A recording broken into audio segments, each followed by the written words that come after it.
Chicken McDo tayo. Sarap nito, meme. What the fuck? Nung ano? Di ba ano? Ano kasi? I got hit with a commercial on my own album while I'm getting ready. 99 lang.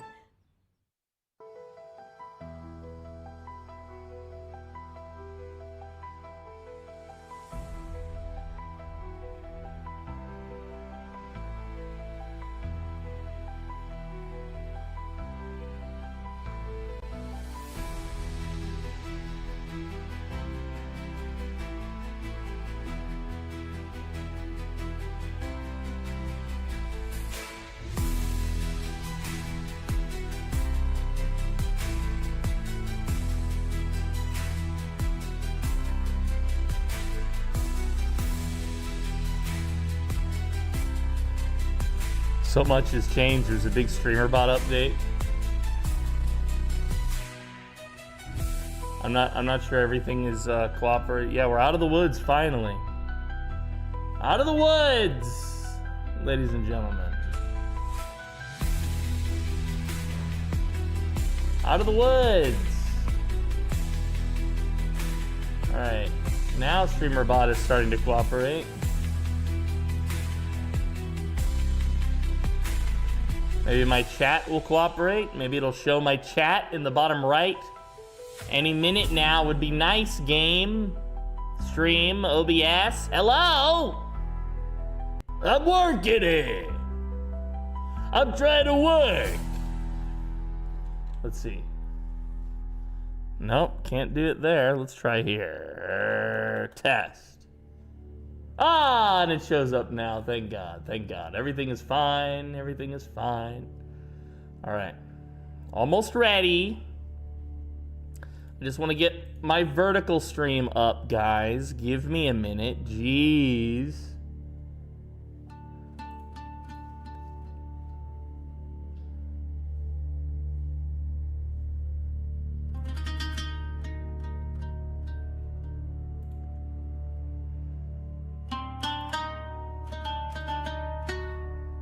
Almost there. All these third-party softwares, they take forever. Sorry. I was also working right up until I went live.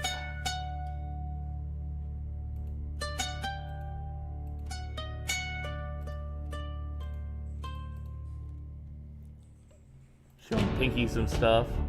Pinky wanted a copy of the game. She wants to work with me. She was gonna play, but now she's gonna help. Hello! Hello, one and all! Welcome back to the show! Just chatting today. Pick a topic. Yeah, we're gonna talk a lot of D&D. We're gonna talk a lot of D&D. So hello, everyone. Hello! What are we doing today? What are we doing today? Well, we, meaning me, and, well, maybe you. We are going to work on our Dungeons and Dragons campaign. This is a campaign that I will be running. It looks like Stay Frosty, Gumby Chew, Hearth and Harmony, saving the best for last, Vognarvik will be playing in my D&D campaign. The campaign is called The Friend of Many. It does not take place in Faerun. Instead, it takes place in a world I've been working on for years that is called Dimir. I have an entire wiki dedicated to Disorder in Dimir. All the lore of it. I think this stuff will show up for you. Let me see here. Let me just look at this. I just want to make sure this doesn't say anything stupid. Let's see here. Yeah. It's all good. It's all good. All right, so I will send you guys a link to this if you're interested in learning more about the setting.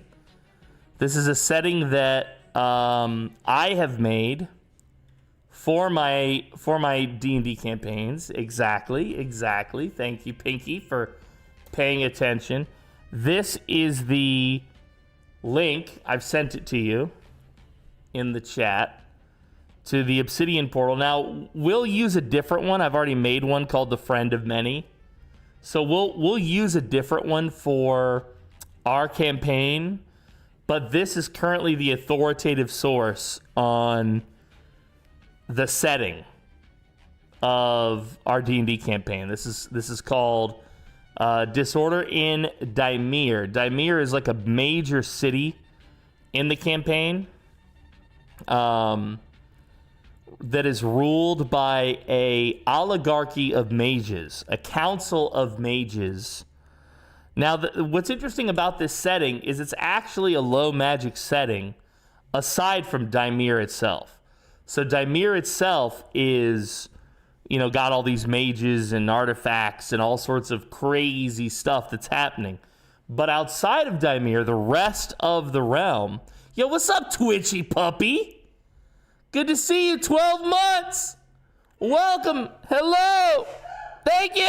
Got another sub today. I appreciate you all the way. Without subs, I'd be real broke. Thank you every single day. Another sub, hip hip hooray. It means the most to me, okay? Send a message to chat, optional.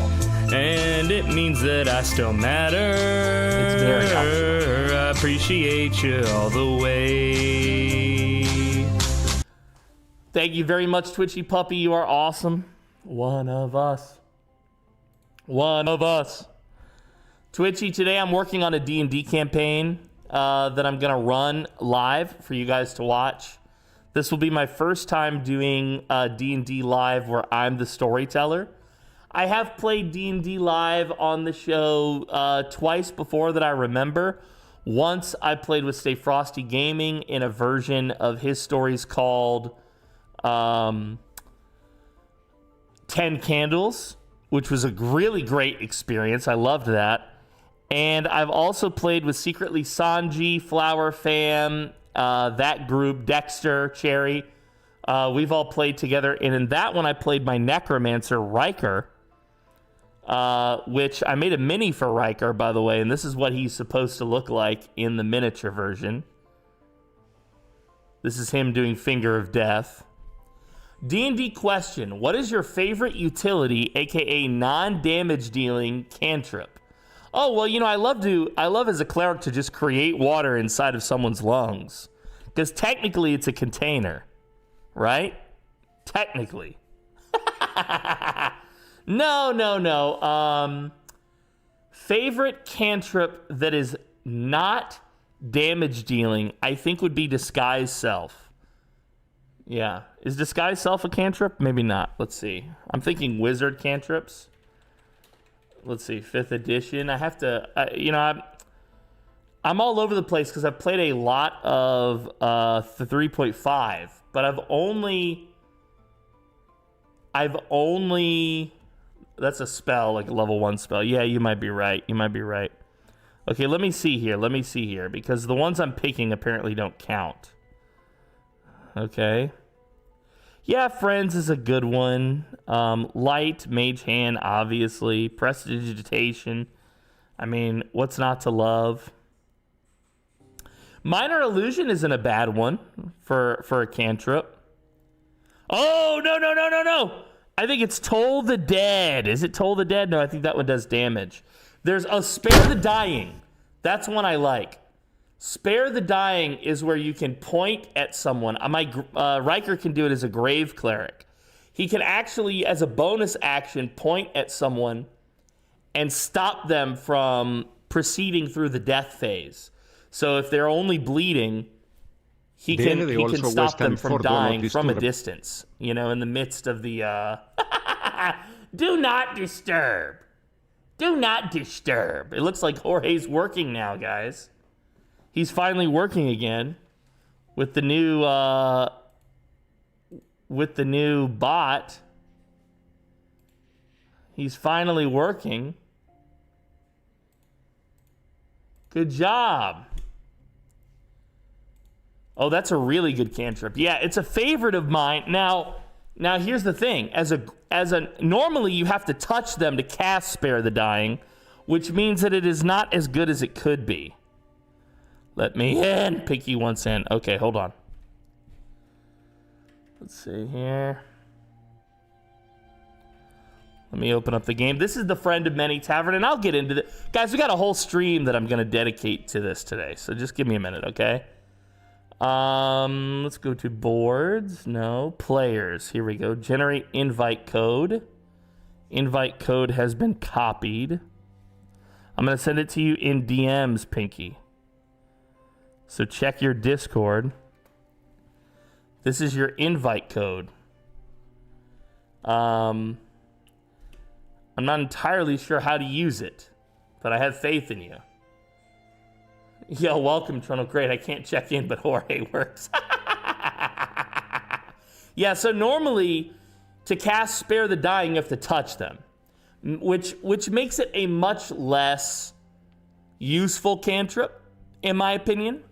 But I believe it's because I'm a Grave Cleric. I can cast it not only as a bonus action, but at a range. So Riker can just stop him from dying, even at a range. Now, that doesn't stop somebody from coup de grace-ing you. So he stops you from bleeding to death, but somebody hits you in the head with a hammer and crushes your skull. Well, not too much I could have done about that, right? Okay, so I'm sure Pinky by now is curious. How do I use that join code? Join TaleSpire ID. Yeah, let's see. To join a campaign, have the GM provide you with an invite code. Then download the TaleSpire Guest Edition. Select Join Campaign from the main menu. Wait, you...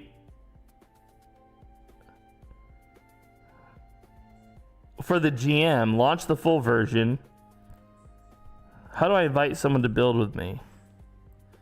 Let's see here. Just invite a friend that also has the game. Oh, nice. Okay. Oh, Pinky is in here. All right, so now what I want to do is I want to change Pinky to a GM. And I want to summon Pinky to this board. Taco flavor. So Pinky should be... Pinky should be here on this board. GM also stand for good morning and General Motors. Let's see, I'm going to try and get Pinky in a call so that I can confirm real quick what she's seeing. Ring, ring, ring, bing, banana phone. Oh, I figured out, by the way, why you were hearing yourself. You shouldn't be hearing your own game anymore or whatever. Hello? I can't hear you.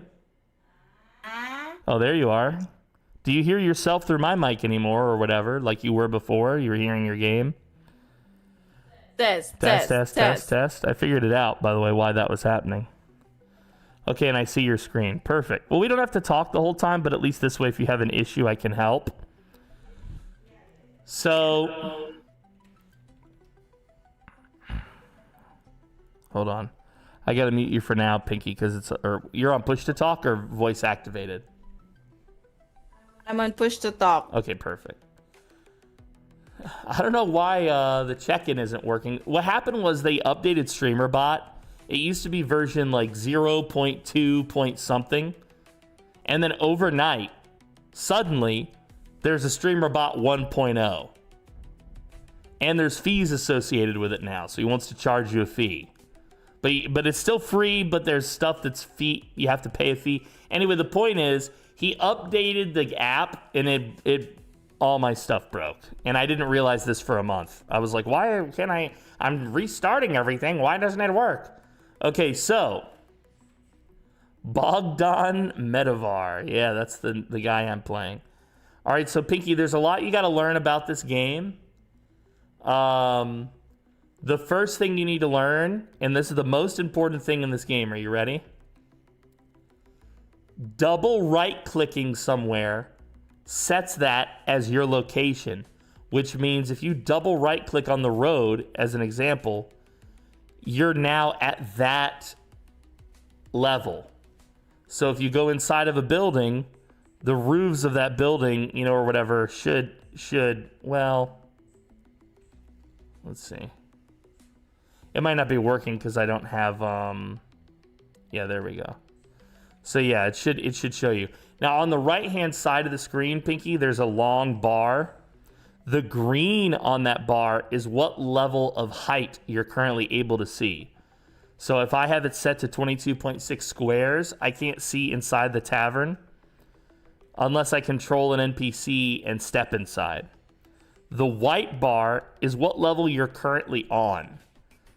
Okay, so if you want to be like up in the sky so that you can see things from a great distance, that's how you do that. Or if you want to build up high, there's a lot of little shortcuts to learn when you're actually building. There are some tutorial videos on YouTube, and I highly recommend after you play around a little bit that you watch some of them. Control Z does work for undoing anything. So if you've made any oopsie poopsies, that's how you undo it.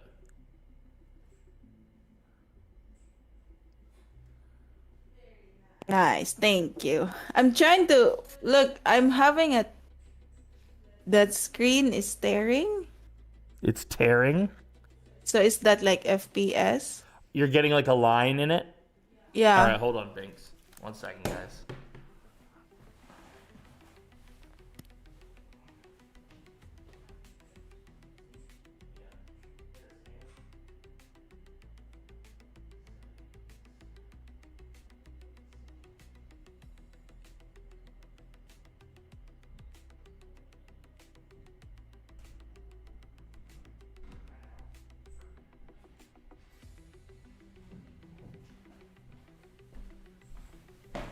All right, Daddy's back. Sorry about that, guys. Looks like D&D Oregon Trail. Okay, so why TaleSpire? Like, why am I even showing you guys this? Well, there's a few reasons. First off, I think watching us play D&D with a virtual tabletop where we're actually picking up minis and moving them, you know, when we have a combat, you know, I'm zooming in and showing you like, oh, this guy, he's here and he's fighting this guy. And to me, yeah, hell yeah. Ah! To me, this is like way cooler than Theater of the Mind as a viewer. Now, as a player, I don't mind Theater of the Mind at all. I'm just letting you know that, oh, you crushed me.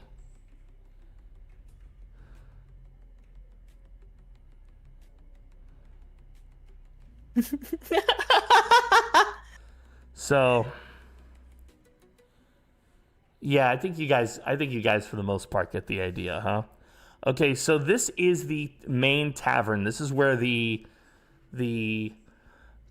crux of the story. This is where it begins. This is where it takes place.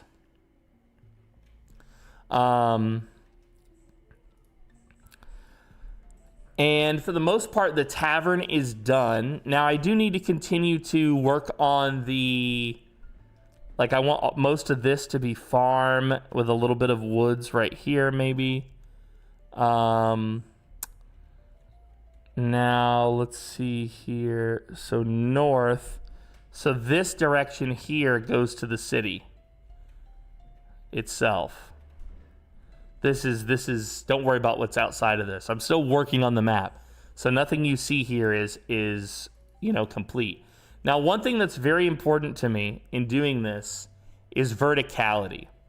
I want the map to feel like there's a lot of options for the player. If they want to go up high, down low, you know, in a combat scenario or exploration. So I'm just kind of walk you through some of the map and what I've built so far and get you kind of up to speed. And I'm going to do that without my UI so that you have full access to the visuals here. Okay, so this is the tavern itself. This is called the Friend of Many. This is where our story will start. And we will probably return to this location several times. Now that partially depends on the players. I don't want to say too much more than that. But the premise at the beginning of the thing is, you know, that they inherit this. Brick says, is this something you're wanting myself or Trundle to help you with, or is the actual map building something you want to keep personal to yourself? So personally, Brick, I thought it would be cool if you and Trundle, because I thought you guys might be interested in it, but really any of the lieutenants, but I thought you and Trundle in particular might be interested. If you guys want to help edit the map, if you guys want to help me, you know, run certain encounters on the day of the thing, kind of like an assistant or a co-DM, I think all of that is really cool, dude. I would love to have your guys' help. Pinky's in here right now. I like the look of this. It's more like using terrain in minis. Precisely. And it feels weighty. Like when you pick up a mini, I don't know why it's all blurry. Hold on, there we go. When you pick up a mini, he feels like he has a weight to him. When you pick up a piece of the terrain. Okay, when I used to do D&D back in the States, I had a bunch of Dwarven Forge. Have you guys ever seen Dwarven Forge? Have you guys ever seen this stuff? Please don't HTCP me. This is their website. This is like, you can buy modular terrain that you build, okay?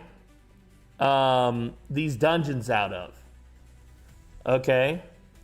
So that you can then move your miniatures and, you know, do you have to do this? No, a flat battle map works just fine.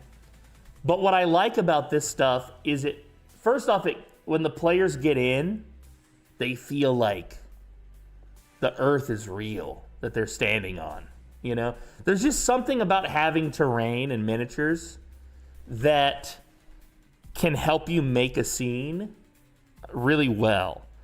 But there's also some restrictions on miniatures, terrain. And the restriction is that when you put terrain in front of somebody, just like a video game like this, you're gonna have times where people feel, they get into like a video game mindset. So they stop thinking like, not creatively, but I don't know, I guess maybe they put a box around themselves so that's the danger in playing with terrain, is that there's gonna be certain things that you can't represent perfectly, and so you're gonna have players who put a box around their problem solving or their ideas. So we have to avoid that whenever possible. I have to work really hard. That's my responsibility as the DM. But yeah, I had tons of this terrain back in the States. Actually, guys, I'm such a nerd. I found this. I used to love going junking. So you would just drive around town, and when people were putting out something really nice in the garbage, you would pick it up if it looked good, and you would take it home. You would clean it. You would revitalize it a little bit, and now you had something cool. Well, there was a store in the mall that was closing, and they were just dumping a bunch of their stuff. And I went over there and I looked through it, and they didn't have a lot of good crap, to be honest. But one thing they did have was a jewelry case with shelves as tall as me. I'm a tall guy, okay? Jewelry shelves in a perfect glass case with a plug where there were lights in it to light up the jewelry, okay? Like a long, like tall armoire. So what I ended up doing was, because they weren't throwing that away, but she was like, I'll give it to you for $50. Yeah, I'll take it. So I take it off her hands, I get it back to the house, and guys, I put all the shelves in. I had, because at the time I was playing so much D&D, I think I had maybe 3,000 miniature figurines, all painted. I didn't paint them. I don't like doing that. But they were painted. Guys, this jewelry case was just nothing but Dungeons and Dragons miniatures. Okay? And in a separate set of shelves, I had all my Dwarven Forge. So, you would build the adventure the week before. Your friends would come over on the dining room table, and then they show up, and you've already got this whole dungeon laid out. And what I would do is I would cut these little hard tack, not cardboard, but not paper, harder than paper and cardboard, but thin as paper. Anyway, I would take those, and I would cut them to the right size, and I would put them over the dungeon. So you couldn't actually see, you could see the whole layout, but you couldn't actually see what the rooms were or whatever. And man, players used to love it. I loved that. So yeah, this stuff can be really expensive though. That's the only problem. Look, just for this set. So this comes with 45 pieces. It's $100. That's steep, dude. Now they feel tough. They feel like stone or resin. They kind of make like a porcelain sound when they clank each other, but it feels like stone when you touch it. Anyway, I had a ton of Dwarven Forge back in the States. Sold it all, got rid of it all. Life has its ups and downs. Sometimes you're on top, sometimes you're down low. I had a really low period, and I literally had to sell everything but the shoes on my feet just to stay alive. And goodbye Dwarven Forge. Goodbye collection of 3,000 minis. Goodbye my years and years and years of collecting Dungeons and Dragons 3.5 books and all, 3.0, 3.5, 4th edition, 5th edition. The only ones that I kept were my 1st and 2nd edition books, just because they're classics and in mint condition. I have them perfect in condition. And I kept the Book of Vile Darkness from 3.5 because it's such a great guide on how to create a despicable villain. I love it. I love it. So anyway, this can go. Let's see. Let's put this stuff back over here in this browser. So I'm going to walk you guys through a little bit of the map first. We'll start with the map, and then we will start building, and I'll talk more about the campaign as we go along. Okay? There are some secret stuff here. I'm going to try not to show that, but I've kept most of the secret stuff put away, and I want there to be secrets on every map to encourage the players to explore. Obviously, you can't explore everything. Like, how can you go into somebody else's house or whatever? But if it happens and you find something, I think that could be cool. All right, so this is the Friend of Many, the tavern that the players first start and inherit. And the scene is going to look something like this, I think, where the last of the players arrives via carriage. The other players have kind of already arrived, or something like that. I'll figure that out. But yeah, this is the player's home. It is a tavern, and we'll explore the inside of it soon. This is the back side of the tavern.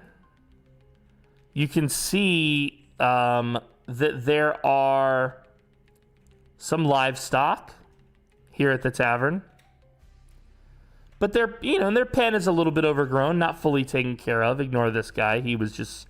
Sometimes I put NPCs in places because I'm scaling or testing something.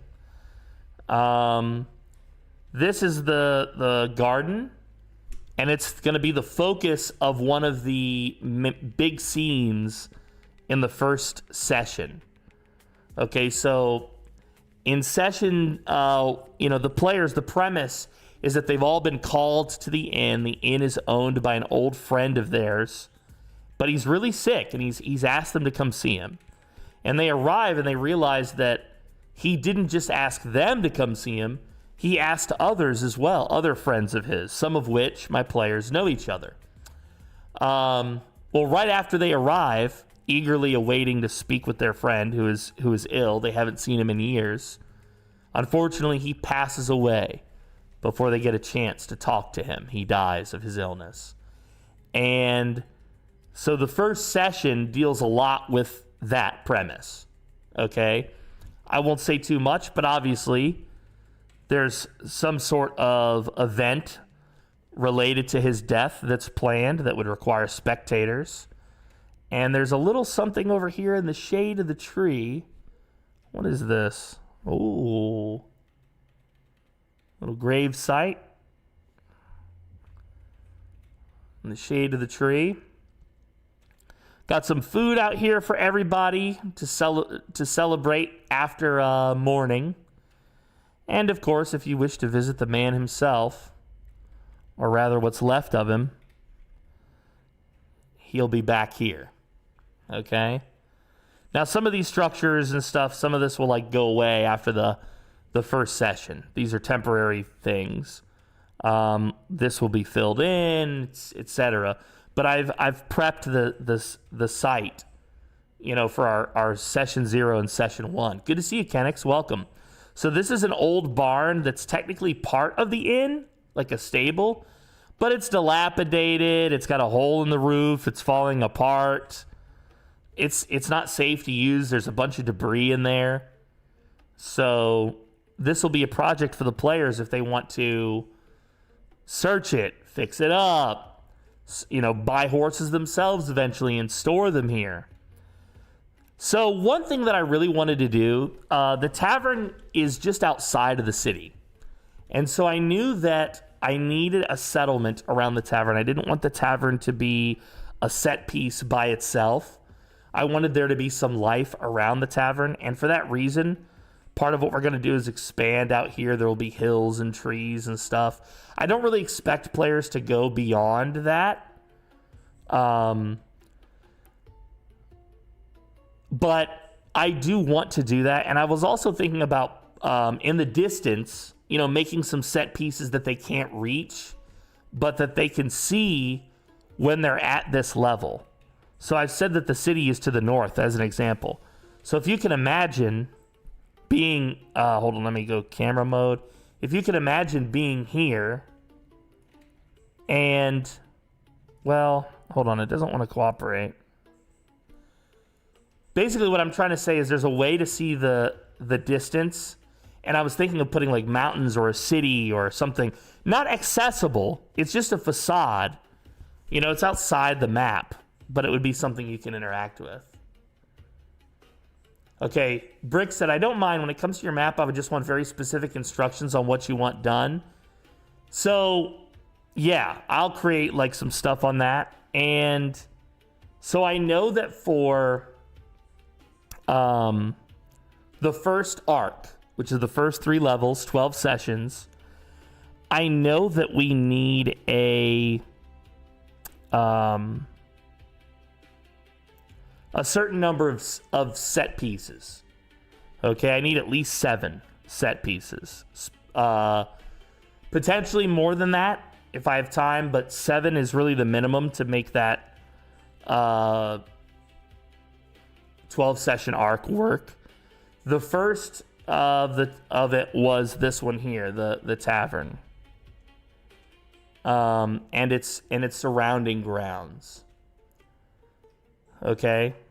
The second is we actually go into the city, so that's this direction. Although we'll make a brand new map for that. That won't be the same. So as you're going, as you're building, you know, you can, like we have Home Sweet Home, we have What's Below. These are all part of the home base folder. I can't show you the What's Below map. I'm sorry. You're not allowed to see that yet. But all of this has to do with, you know, the map. We'll make another one called the city, right? And that's where we will build out the town. And I suspect that we'll do some of the actual city today. And we can work on the same board together.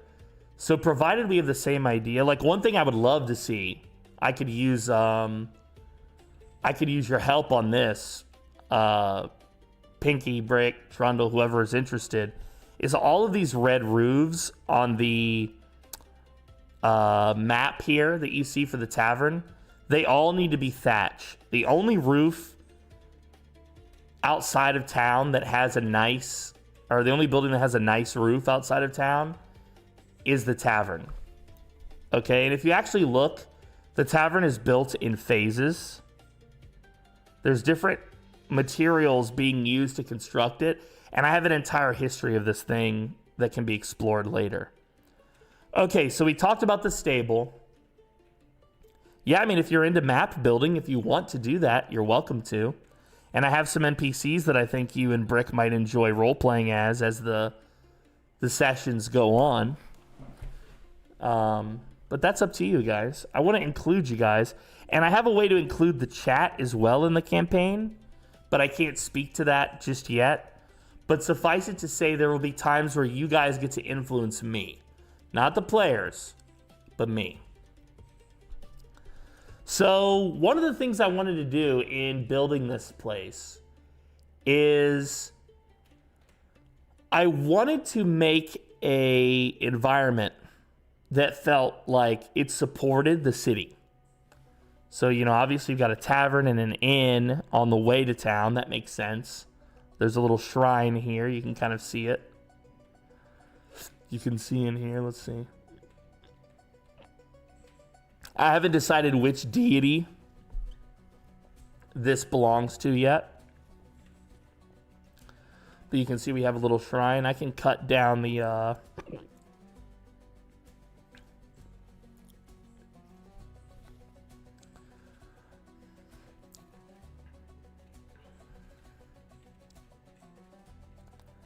Not a bad little thing, huh? Little shrine.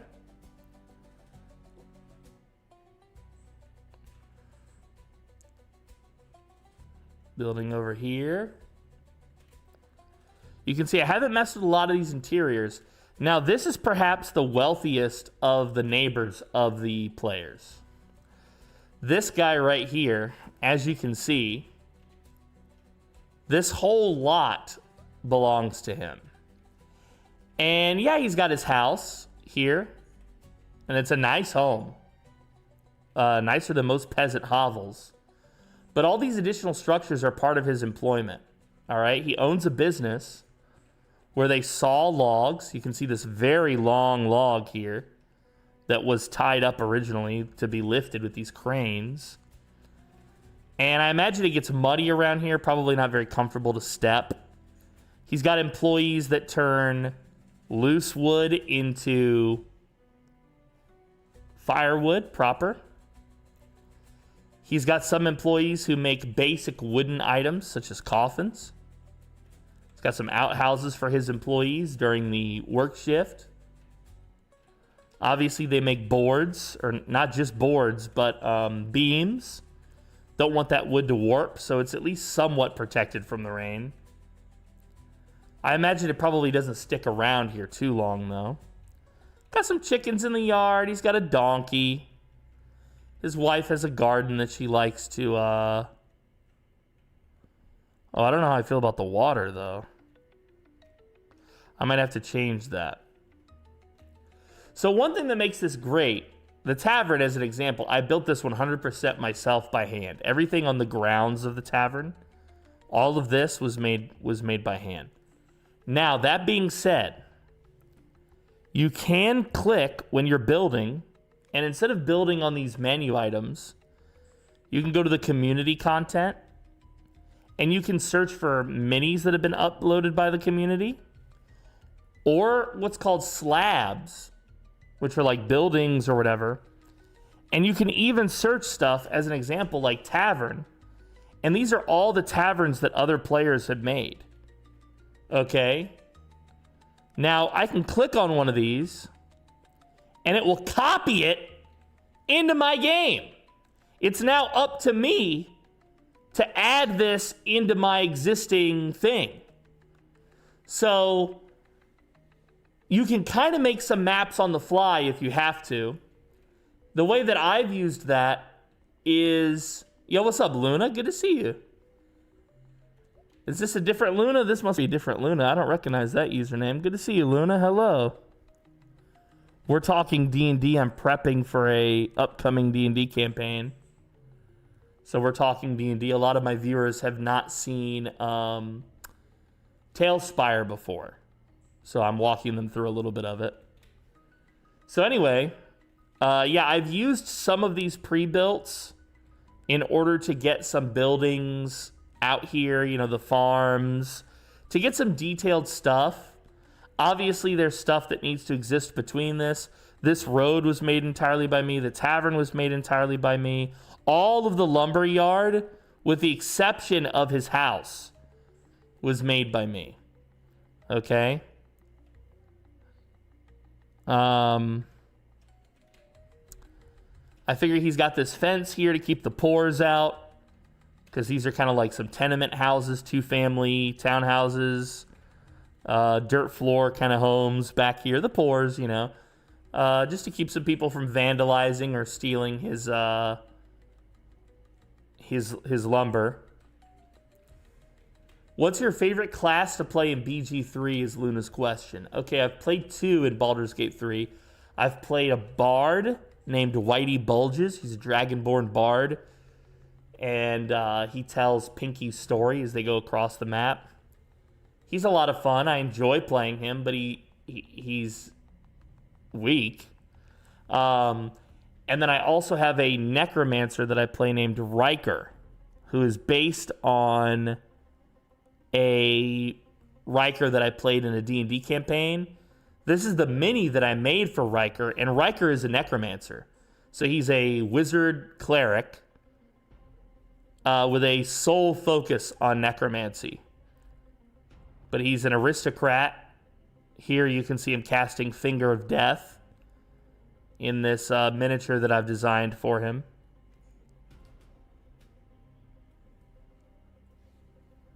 So yeah, I like to play, you know, my favorite class in BG3 I think is probably Whitey Bulges, just because it's so fun to play music in the middle of combat and tease Pinky. But yeah, I mean, I enjoy it. So in 5th edition, I've played a barbarian, a paladin, a cleric wizard,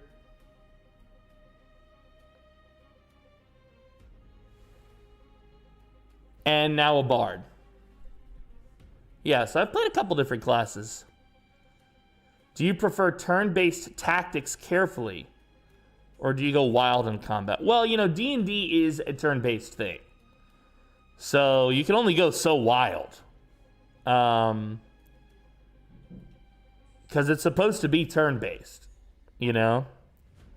And I prefer that. If I'm playing D&D, I prefer to play the rules as written. I think that's helpful for everybody.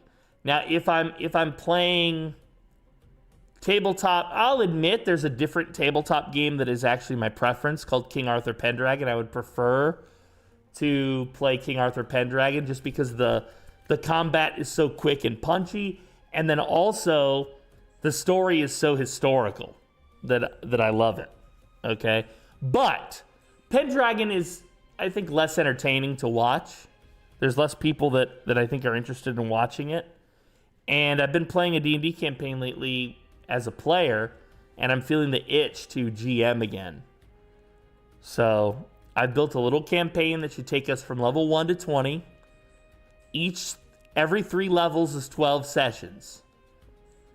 And I've already got the entire story planned out. So, yeah, all right. So anyway, I've been working on trying to make this place... Yo, what's up, Mithrin? I've been working on trying to make this place feel real, like it supports the city.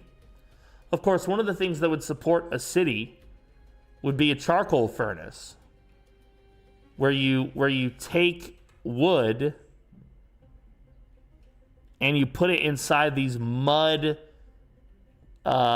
structures, and very tightly you pack it in there, airtight, you know, with the mud, and then you light it on fire and close it up. And so it burns inside of here, and it turns this entire thing into charcoal. Would you like me to show you a city I've been making? Well, more of a village. Have you been making it in this game, Mithrin? I'm showing off my current city, but yeah, feel free to share screenshots or whatever on your on Discord, bud. Who's my favorite companion in Baldur's Gate 3 so far? I think Karlach is probably the coolest of the companions. I would like Asterion if he didn't come off as such a fruit. but it's just like constantly. He's very OA, dude. He's very like, he's Very vain. very vain, very, yeah. Oh, hello, everyone. You know, it's like, bro whipping out the drag queen voice, you know? His Yeah. clothes to be dirty. Right. Yeah. Yeah. So I think I like Karlach because she's, I don't know. She's just cool as hell. All right, let's see. All right, it looks like Trundle says, okay, I have TaleSpire, now what? I have to send you a invite code.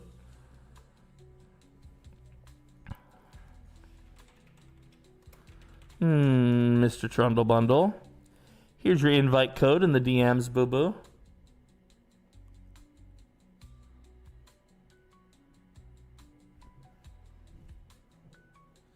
Have you ever made a choice you instantly regretted? Yeah, I was carrying something through a doorway earlier and nearly took all the skin off what was left off my knuckle. Yeah, instant regret. There you go. Are you talking about in D&D?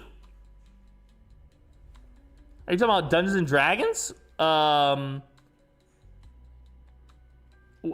a decision I've instantly regretted in Dungeons and Dragons. Let me think. Or role-playing games. I'll answer that by looting the dead and they attacked me. Yeah, there you go. Regret. I didn't know this game existed. Now I feel like I have to buy it and just fuck around with it for the rest of my life. Well, hell yeah, dude. All right, let's see. We're going to make Trundle a GM. We'll summon him to this board. So Trundle should now be here too. Oh, he was here. It showed him here, and then it dumped him. He might have disconnected. He'll be back. He'll be back. So, yeah, so something I'm playing with here, guys, is like verticality. I'm playing a lot with the verticality. I want the map to feel not flat. Obviously, the road has some, you know, there's like a curb and all of that, which I love. And the road and everything, you know, there's all history to this in my story. Like this is a fairly nice road, but you can see that there's some damages to it at different spots. There's some potholes that have filled with water.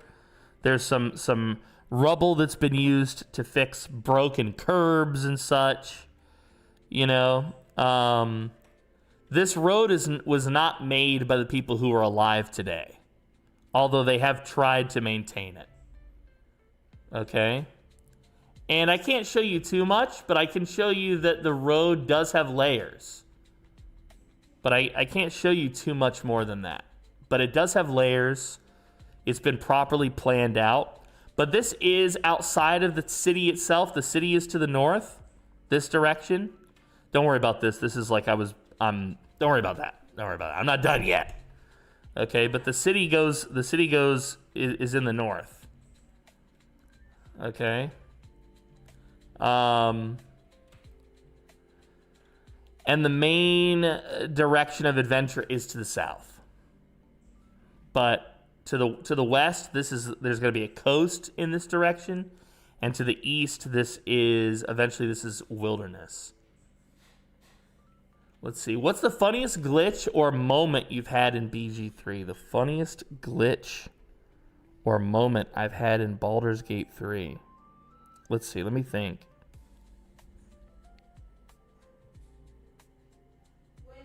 Jump off the elevator. Yeah, that's a good point. Yeah. Sometimes the party will do something weird to path towards you. So like we all got on this elevator, I pulled the lever, and as we start going up, Lae'zel just jumps to her death. Like, okay, what? You know, whatever. I've been sent between boards, says Trundle. Okay, here, let me see if I can bring you back. There you go. That just meant that it had an issue connecting. Oh, it happened again. He's been sent between boards. Trundle, try restarting your game, bud. Normally when you get sent between boards, that means that the game is having trouble connecting to the board itself. Because these are stored, I think, like on the cloud. So... yeah, I would love to have like a collaborative effort on this. You know, we're all building something, not all of us, but a couple of us building stuff together. Would be nice. Would be very nice, you know. Sent in Discord in general. Hell yeah, dude. Do I need to match your location? Oh yeah, so I do have my campaign set to, let's see, boards. Do I have to... atmosphere, players. I know that I'm set on South Korea somewhere. Because that was where I was getting the most, or the least lag. So I think I'm currently on South Korea. Try setting, if you can do that. That's where I was getting like the least ping or whatever.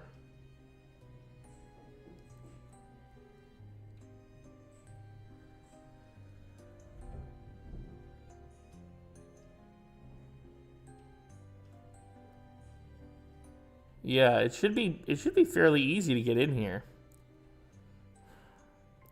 Yeah, there's a lot left to do, obviously. All this green space, it can remain green, but at the very least it needs to have some adjustments in elevation. But I'm gonna walk you guys through the tavern now, if that's okay. And I'm gonna do that as, let's see if I can find my little guy. Where did he go? He's here. My little GM token, my game master token. He's going to be a lot of fun to play with, but I do have one that I've designed for myself a little bit better. The problem is just that importing these guys are expensive. It's $8 per hero. You can create as many as you want on Hero Forge, but to import them is $8 a hero. That's a little bit pricey, dudes. That's pricey. Okay, so let's see. I made myself in here, right here. Very nice. What's up, baby? Looking good. So Question. Yeah. So, I saw you placing like single tiles. Uh-huh. Like if I search tree, right? Right. Okay, now it does. Earlier it didn't. Okay? It was like forest. They would give me like this instead of this individuals. Let me see. Oh yeah, so what you're doing right now, let me move your cursor up a little bit, like up here. Okay, you have the library open, and you see how you have the orange world selected? Yeah. That is all the stuff that other people have made. Yeah. So that's trees that they've made, okay? If you want the default trees in the game, which is what I was doing earlier, you'll go to library. Now on the left-hand side, you've got three options. The top is the castle, so that's your building. You're currently on that. The second is your items. Those are like trees, mud, chests, stuff like that. Okay. And then the third one is miniatures. So like little characters, monsters that you want to bring in. You know? Understand. Because earlier I was searching like even this dirt, like they would give me a scene instead of like a single tile. Now I understand. And now you understand why that was, yeah. Yeah, thank you. If I close this, okay, good. It goes back to where it was. Perfect. All right, let me see here. We've got a village design. Oh, this is cool. Oh, yeah, that's cool, dude. You got like a town center here with the, here, let me bring this up. You got like a town center here with a is this a well in the middle maybe? Or like a gathering position, almost like a pavilion. That's kind of cool. The red roofs, terracotta, very nice. Common in the Mediterranean or anywhere that the Romans conquered. You got these anime characters on the wall. Those are interesting. You got a multi-layered farm. What is this? Hydroponics. And then the columns, very nice. When you have columns like this and a porch that wraps around a structure like this, in architecture, in Greek architecture, this is called a colonnade. A colonnade. Very cool, dude. Very cool. I don't know what game that is. I haven't played that particular one, but... So I do have, just to show you guys...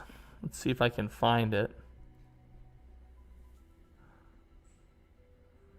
All right, so in the Google Drive, tabletop, then we go to the Friend of Many, my project Bible, and these are all the documents that I've made so far to help me create the campaign.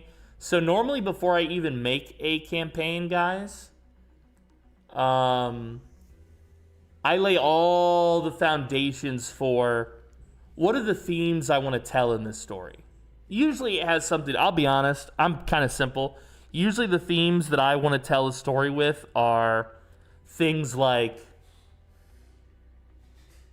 individual morality good, collective morality and or government bad,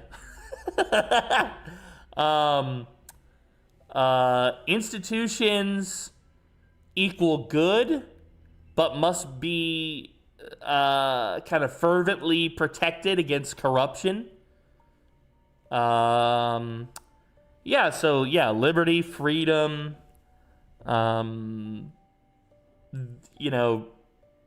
fighting against tyranny. These are a lot of the themes that I like to do with storytelling. So what I like to do is I like to narrow down the moral of the story or the themes that I want to do. And then I build everything around that. This is long before I'm talking about geography or anything like that. I want to do something more like, more like that. Let me see if I can get this.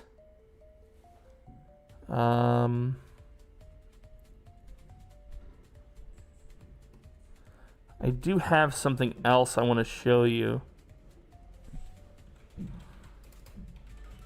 Here we go. And so I always make like a project Bible for that purpose. Okay? But then, once it comes down to actually making like a map, I like to do stuff like this. I know this probably looks like nonsense to you, but this is the start, to me, of a local area map. Okay? And the various numbers have meaning. Okay? Which tells me what the biome is, what it connects to, etc. So this helps me understand what I want to make, okay, and have a uniform feel to it, okay. This is better for me personally than like a more detailed map, like a Lord of the Rings style thing. That would come very last. A Lord of the Rings style map to me would come at the very end, once I've planned out all the areas and the regions and the villages and the towns and all the little things that I want to do, So yeah, this is where you guys get it. Yo, Luna, I appreciate you coming by and offering your services. I don't talk business on the live show. I'm here to entertain people. If you want to talk business, you're going to have to reach out to me like a business person via email. ThatPoorDeadMan@gmail.com is who you want to reach out to. ThatPoorDeadMan@gmail.com. Just be warned, 99.9% of our production is done in-house with our own talent. I'm an artist. Pinky's an artist. We have a lot of respect for other artists, but we have almost no budget to employ other artists. Okay, that's just how it is. Okay, every dime we make with the show either goes towards feeding our fat asses or making the show better. 100% of the time. So from time to time, I will have opportunities to employ others. I took out some business loans, for instance, and I was able to hire some YouTube editors for a while. But YouTube isn't really making that money back. So that makes it difficult to continue that type of stuff because you can only float yourself for so long before it becomes irresponsible, you know? So I do like to work with other artists whenever I can, but my budget is extremely limited. I am the poor dead man. I don't have a lot of cash. I just have a lot of passion. So I try to make use of that whenever I can and however I can. Okay, I'm going to try and summon him back. I don't know if he's back in here. There he is. Did it allow him to stay? No. It dumped him again. I'm not sure what's going on there. This is where I live now. I'm not sure how I can get you out of there. I've never seen this before. Maybe if I change you to a player and I summon you. Let's try that.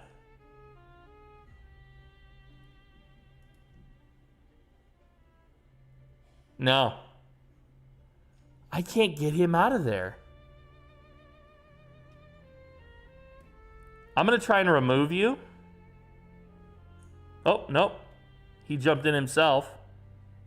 No, I'm going to try and remove you. And I'm going to re-add you.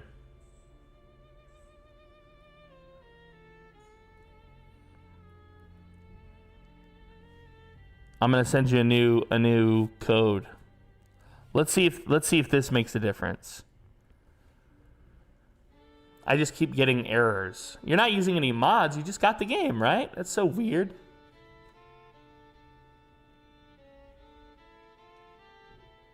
All right, he's in the campaign. Let's summon him to this board. Does he exist or does it dump him out? It dumped him out. Can you screenshot the error, Trundle, and send it to me? I can try and Google it for you, bud. I can see if maybe there's a solution. All right, I think it's time to start working on the map. I did want to show you guys the interior of the inn. All right, so... Oh, and I wanted to show it to you from the perspective of my guy. That's right. Where did I put him? All right. So what I'm going to do is I'm going to right-click him. I'm going to take permission to control him. And now when I take my role in the top left behind the time, I don't know if you can see it up there. It's behind the time on my live stream. I'm going to go to player. And now I'm seeing what a player would see if they were in control of this miniature. I think there is a way to expand the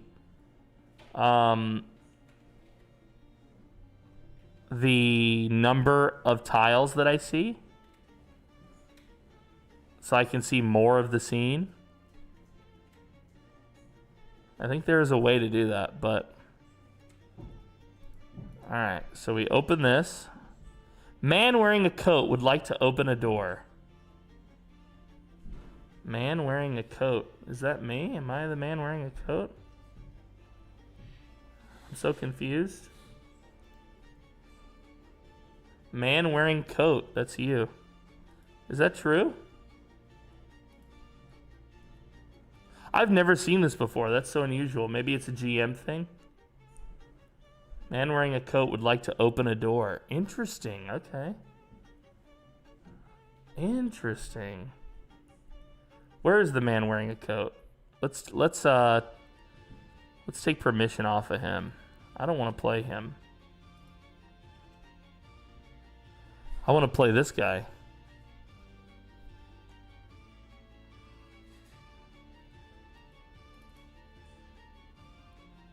I don't know how to unselect him.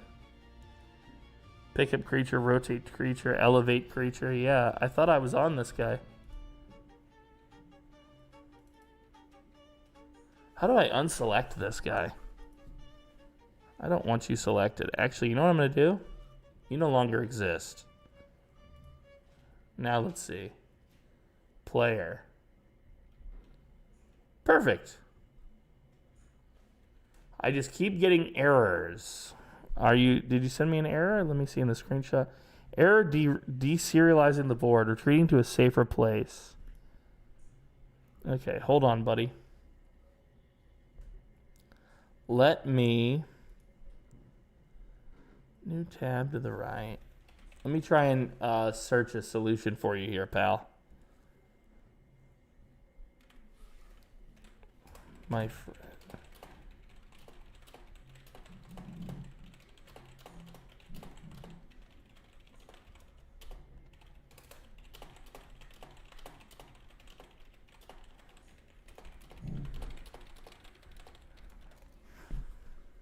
Give me 1 second, Trundle. I'm working for you, bud. All right, so the first room, I'm going to do the cutaway, guys, so that you can see. So if you ever hit N for, well, you know. The walls will cut away.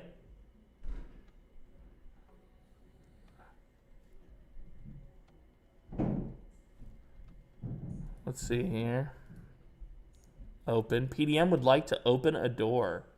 Okay, so it's interesting that the GM has to give this permission. I kind of like that in a way. But I thought that would only happen in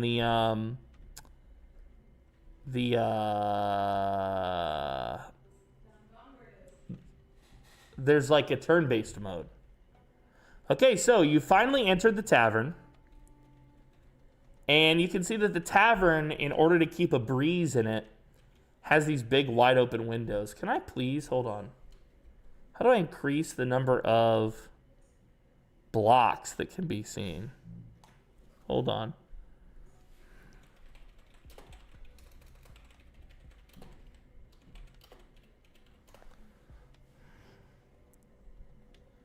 We're very professionals here. Well, I just started using this. So. No, I know. Yeah. Building Don't be library. upset. Selection tool, existing files spin on your map.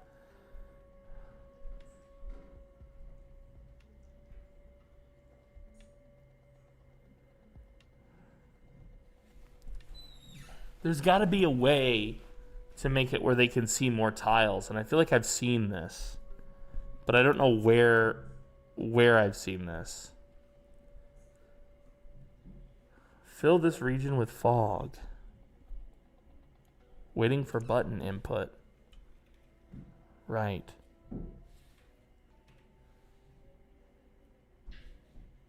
No. Oh, wow. So you can actually move with... Yo, the arrow keys. I didn't know that.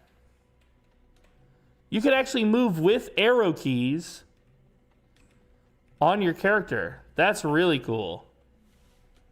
That's really cool.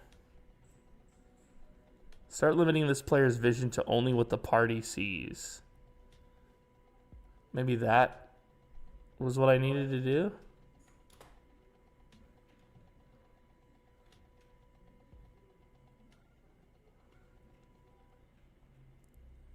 Set the party GM. Interesting. I just made a horny boss on my own map. I'm still trying to get a solution for you. Hold on.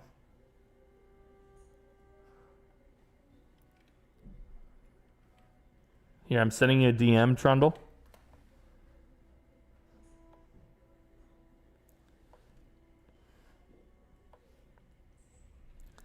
So technically,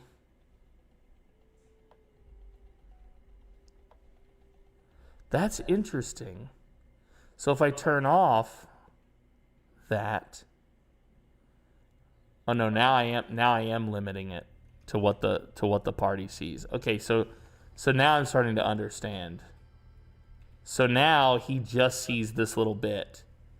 But if I, as the GM, if I toggle that he can see, I guess, what is this?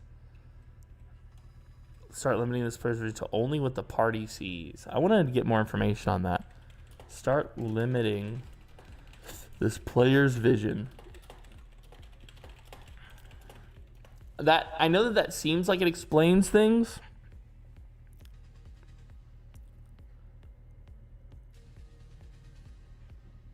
Physical tabletop. Ah, okay.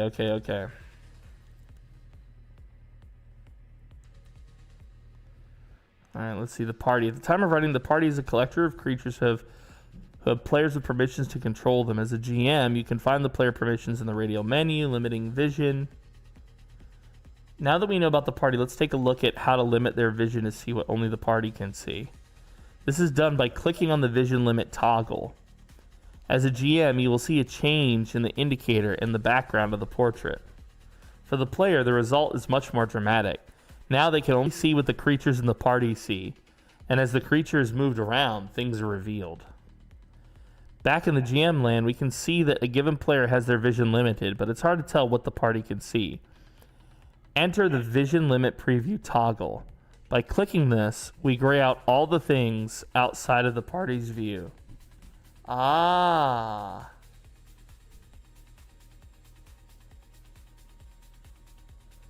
Okay.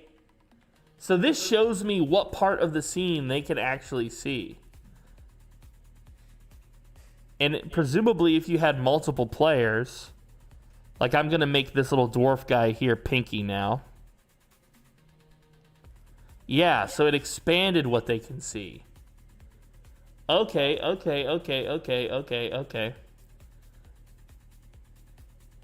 I'm starting to like that.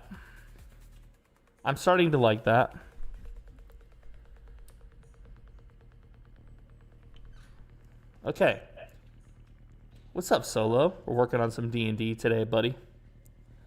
All right, where's my my little guy here? Let's go back to him. And let's just walk back in.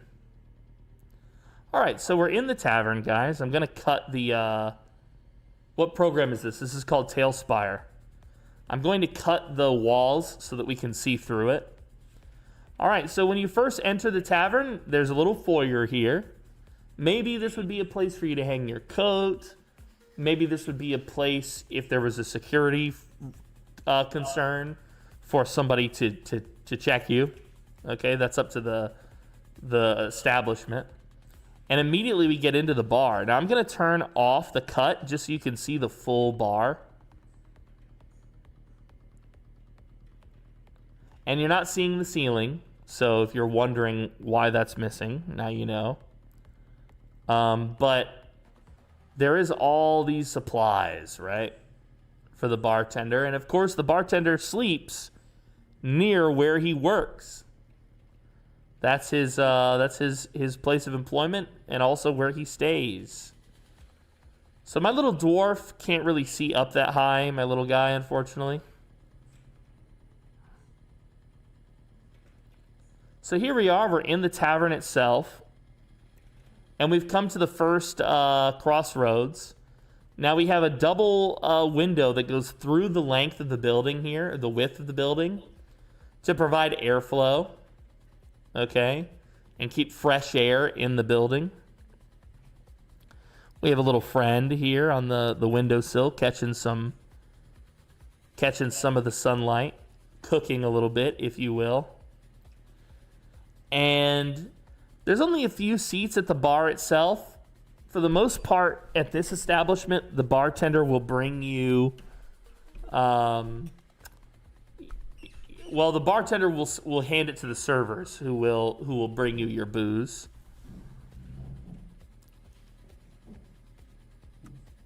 And this is oh, there he is. Trundle's in. He's in. Nope, it dumped him. He'll tell me if I gave him a list of technical things to do to fix it, which I'm brand new to this game. So, Pinky, are you holding your push to talk? I'm hearing myself double. Thank you. Sorry. Yeah, if my instructions can fix it, Trundle should be here in no time. What I'm going to do is I'm going to put Trundle in charge of this guy just in case that's the problem. Just in case the fact that he doesn't have a character is somehow pissing off the game. Oh, you know what else it could be? I just realized. Hold on. Let's go to boards. Set default board. Set default board. Set default board. Set default board. Did that work? Let's see. Can I bring him in now?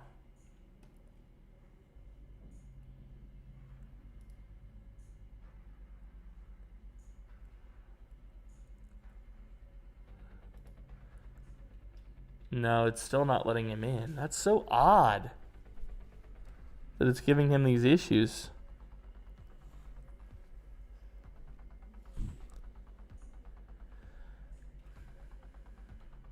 He's a player. He has a character that's been assigned to him now. Oh! I think he's in.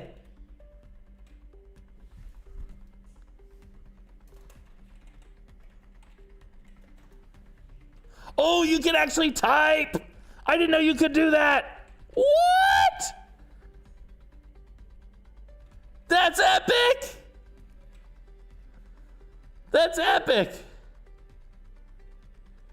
That's sweet. I still want most of our roleplay to be, voice. But that's so cool that you can actually type that.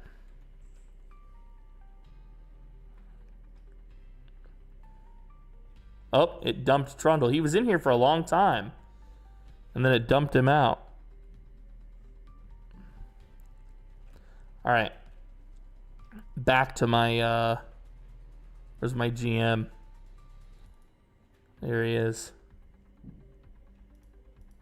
How do I release a character? I don't want to play this dude. Status, emotes, GM tools. Yeah, I don't want to play you no more. There we go. I just double left click. I'm slowly learning, guys. I'm slowly learning.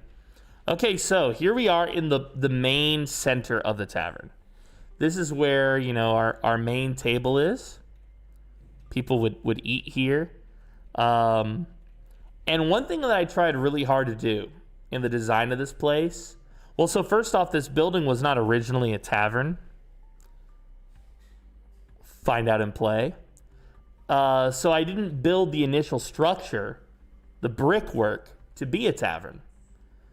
And instead, I built the initial brickwork, and then I said, okay, now what would somebody who wanted to turn this into a tavern, where would they place this? Where would they place that? You know what I mean? So yeah, the layout could be different to give better room, or, for instance, a bar in the round would be better than a bar in a corner, as an example. There's different things you could do to improve the efficiency of this. I'm not worried about the efficiency, chat. I'm worried about it feeling purposeful, okay, when I build. I want it to feel like something came before, and so on. So this table, yeah, is this in the ideal spot? No, but this is what worked for what they had, We got another little bed under here for one of the employees, one of the people who clean, the boys who clean up. And if you look this way, we have, of course, the stage. We have a stage where we've got some basic instruments and some basic tapestries, some props that could be used, for instance, You could imagine, you know, like a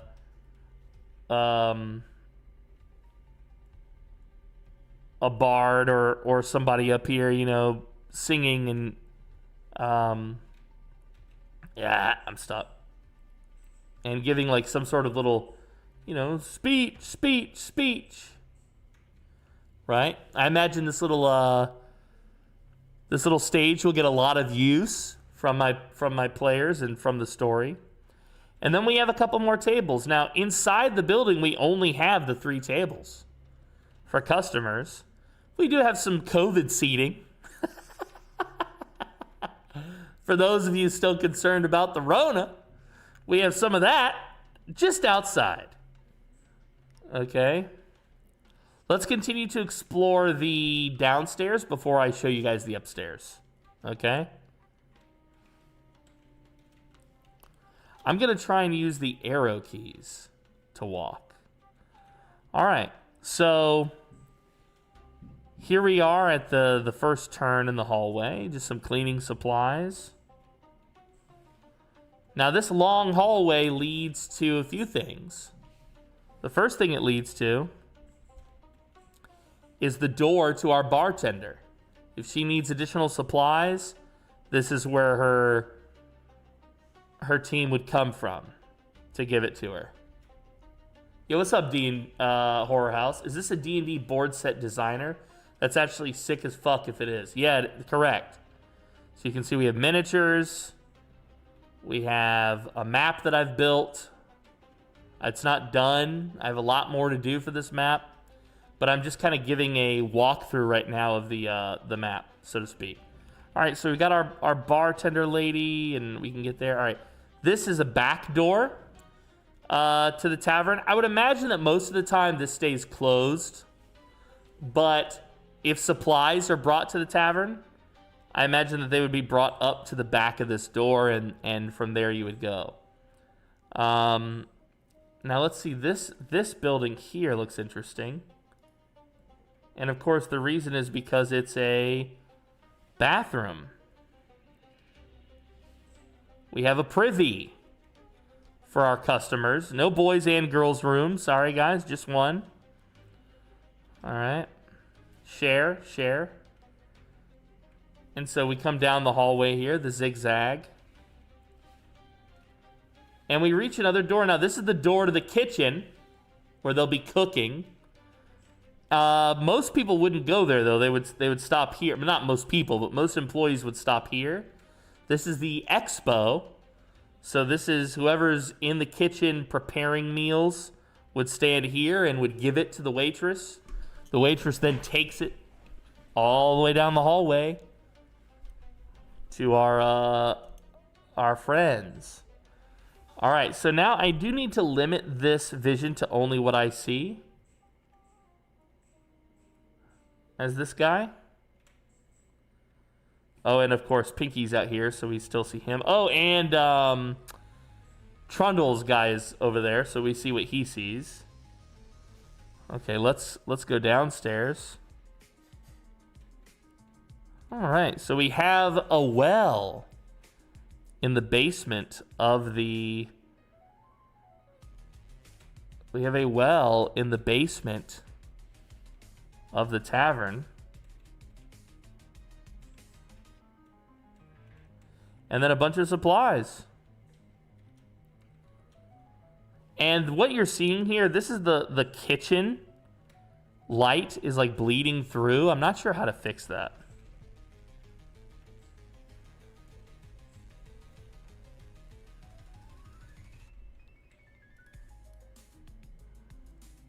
PDM would like to use a door. I forgot I have to go back and forth.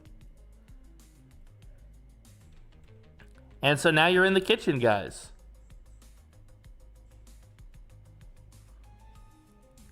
Now, I haven't populated these areas with NPCs just yet.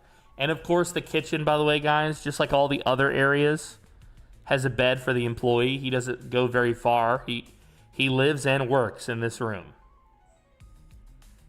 Okay. And his assistant, his kitchen assistant, has one too.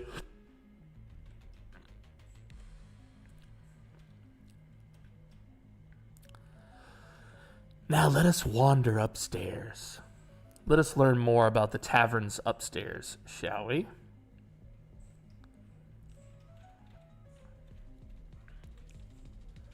Can we... I think I just need to be on the player menu. Yeah, okay, here we go. All right, so we're upstairs in the tavern. Of course, the building has multiple little windows for us to peek out of and for fresh air to come through. This is perhaps one of my favorite areas of the upstairs. If you're staying here as a guest, there's no need for you to go downstairs and consort with the rabble, the locals.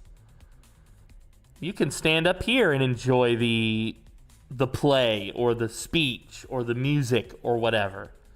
There's actually a balcony up here just for the people who might be staying here at the inn part of the tavern. Okay, of course, some people want to listen to the music and they want to be truly alone.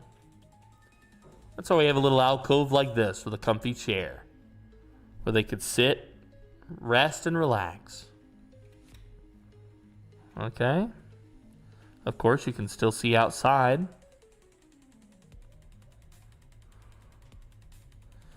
Now, this is one of my favorite parts of the bar. It's the only table upstairs, and it has a special function. Can you guess what the function of this table is? I'm sure you can. Unlike the rest of the bar, which is made for locals and travelers, this little area of the bar exists as a place for an adventuring party to come here and sit and plan their next objective. Now, there are 3 rooms for rent in the tavern. This left room here, and then these 2 right rooms. And you can kind of see in through them. Oh, there we go, there we go. There's a bed, there's a chest, you get a candle and a window. But the rooms are not very big. I mean, you know, you're just staying here for a night. Now, most of the time in this era, if you wanted to stay somewhere, guys, you were sleeping on the floor in the main hall, in the main room, if you were a traveler. Let's hit N to make some of this go away. There we go. So now you kind of see what the little bedrooms look like. Each person gets a little bedroom, you know, each visitor to the inn, so to speak.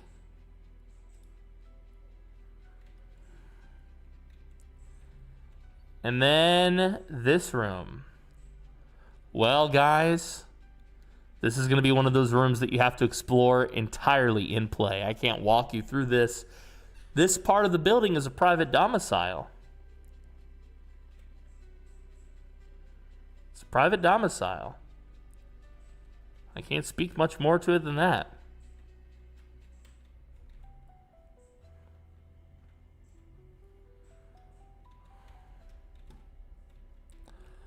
All right, let's see if we can't get him out of here. Perfecto. All right, we're gonna switch back to the GM, and now you guys have had a look at the inn and its various components. You can also hit M, by the way, to draw. So this is a radius around me. Or you can say, how far am I from that guy? You know, can I hit him?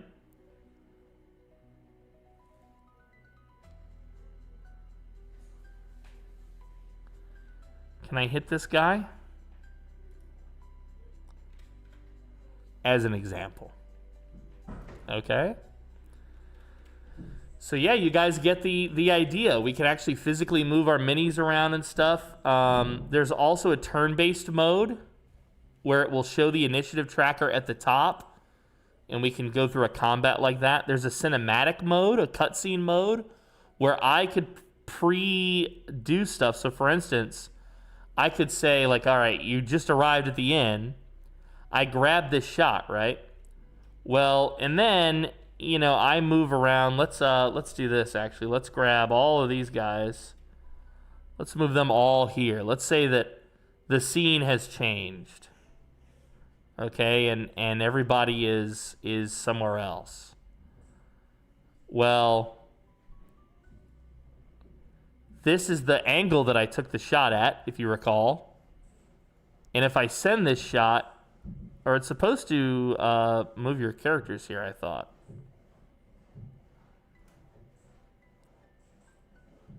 Maybe I made a mistake.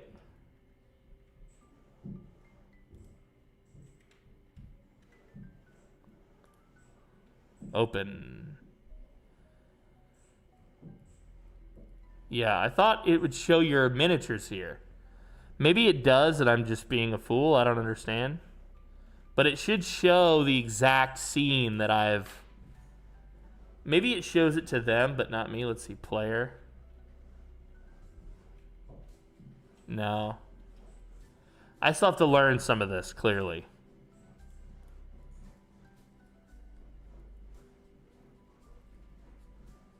Okay, let's see.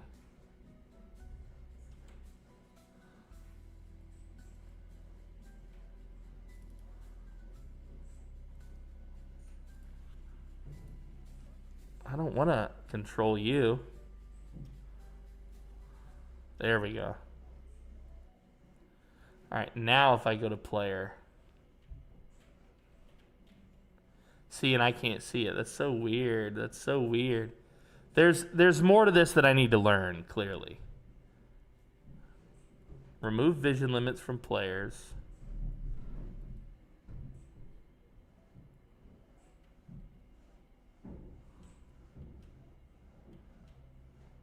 Let's see, vision limit preview.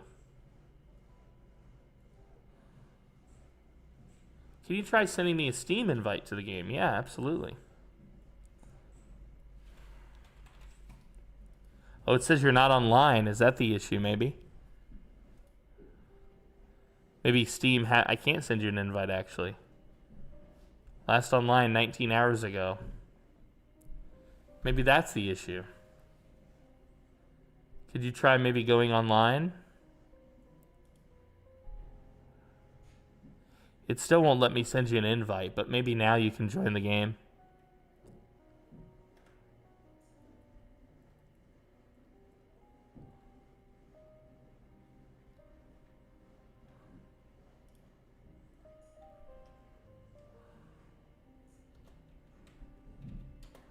All right. I'll figure it out, guys. There's still some learning here I have to do to make this work. Like with any virtual tabletop. But I think we're going to have a great time. That's what I think.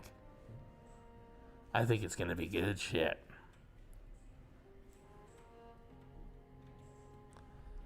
Focus distance. Oh, okay, I see. Aperture.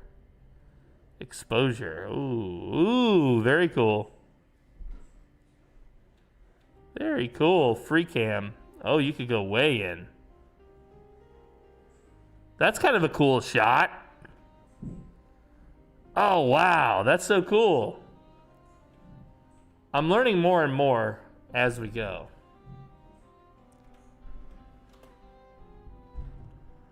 Let's see, players. It still has Trundle here as a player. I'll maybe swap him to GM. Can I summon him now? If you are actively making changes to the board, it could make joining a problem. Okay. Here's what I'll do. I will push my saves to the board. Now try to join. So now the board is fully saved and my hands are off the wheel.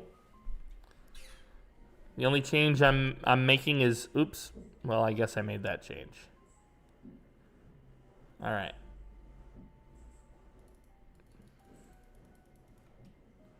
Can I, hello? Hello? It really wants me to play this guy. Set the party GM. Hands off the wheel. Crash his car. Probably true. Well, oh, there he is. Game Master Trundle. I haven't made any changes now. I don't know where Pinky is in this process, but it says Trundle's in here now. Was it really just an issue of him being offline?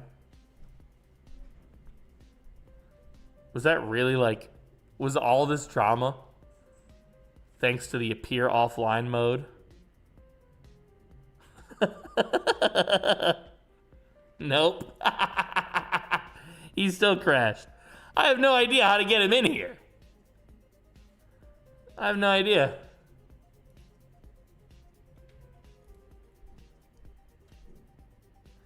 I wish I could deselect you, guy. I think what I'm gonna do is I'm gonna get rid of you. There we go.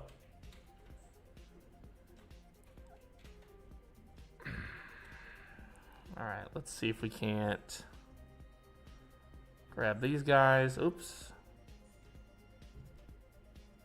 Why? I want to grab all of you. Yeah, I don't want to teleport anybody. Something's wrong.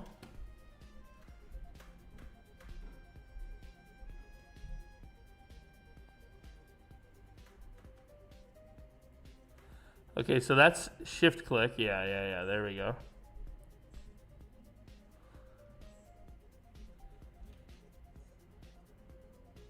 These are all NPCs that I intend to use for the bar. Now, I have made some custom NPCs for the bar.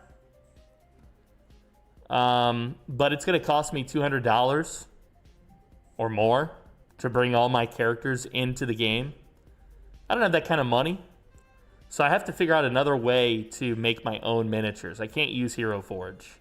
Maybe I can use Hero Forge for like 1 or 2 minis, but to each mini is $7.99, and I want to make a bajillion minis.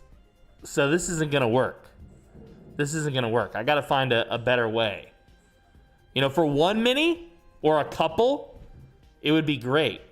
One thing that's really great here, actually, let me show you this, is you can set a morph to a character. So what is a morph? Wait till you see this. So let's say that this guy right here can morph. Let's see, hold on.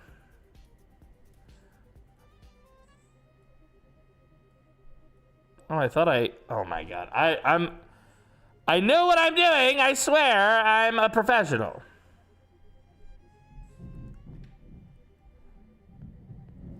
I've seen it done. I know there's a way to do it. The question is how.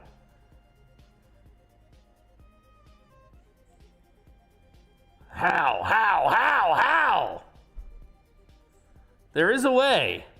You can make one miniature warp into another mini. I've seen it. But clearly,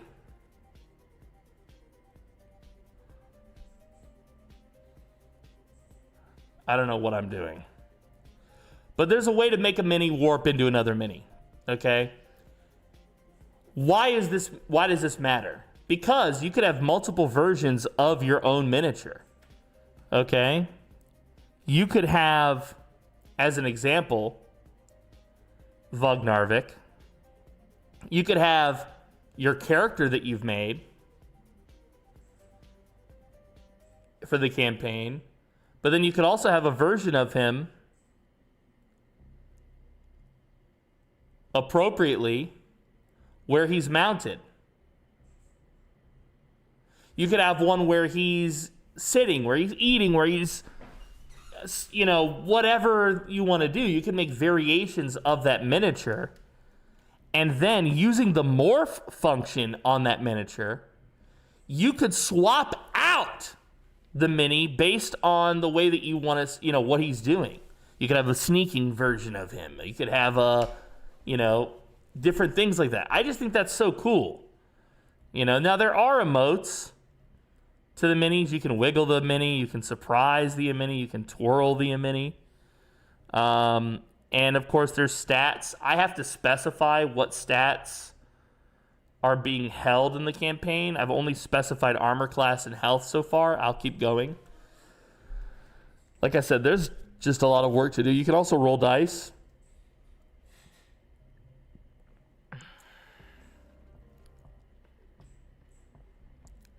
The only problem I have with the dice is getting them to go away. See, it rolls them again, way over here.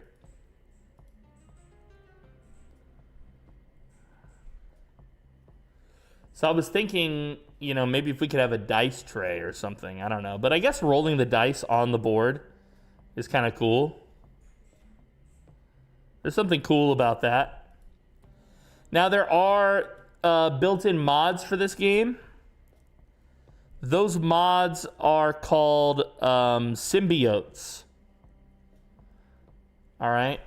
And you can get different symbiotes right here.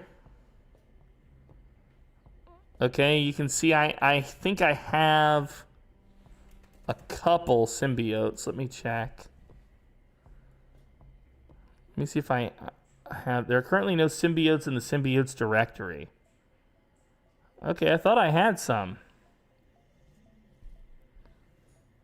I think it's mod.io is the website. Let me see here. TaleSpire. So the music you've been hearing, by the way, is my album, just so you know. The game also has its own music. Do you have a Venom symbiote? How cool would that be, right? But look at this, guys. Look. So this is the modding browser. It's my album, bro. This is my album that's playing right now in the background. B42. Let's see. We're an hour and 42 in. So this should probably be This Is How You Died, the very last track of the album. But look at all these minis you can get for free. Okay, to play these. Not only that, you know, the slabs. You don't hear any music? It is very low. There you go. It's louder now. You guys always say my music is so loud that I keep it low. All right, so look, you can get all these things, these pre-built things. Village buildings, a hilly forest intersection, cliffside forest pass. Like, you can build some of this stuff ahead of time, which is so cool to me, you know, that you could grab it from other players who've built this. But what we're here interested in is the symbiotes. What's odd to me is that I thought I was subscribed to some of these. Yeah, Tales Terrain, One Page Dungeon, and Tales Tavern. Okay, so if they're not, let's see. Tales Tavern.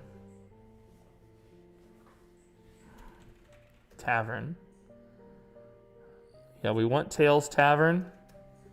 What were the other ones? One Page Dungeon and Tales Terrain. Tales Terrain.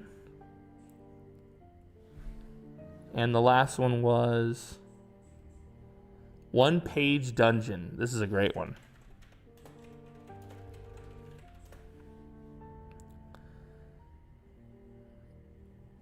Now, there's also a symbiote in here. I haven't played with it yet. That allows you to connect your game to D&D Beyond. which is the Wizards of the Coast official 5th edition website. So you could build your character on D&D Beyond, potentially, and then you could click on there to roll, and it would roll it in the game. There's just so much to this, you know, to make it great. All right, so these symbiotes that you see here, guys, these are all mods. Okay. I want the Tails terrain mod. All right, so it's got a terrain here that it wants to do. And then you could say regenerate, complete. You could say, let's see, let's see, we got 1, 2, 3, 4, 5, 6, 7, 8, 9, 10, 11 here. So we know it's going to be at least 11. Let's say it could potentially double that.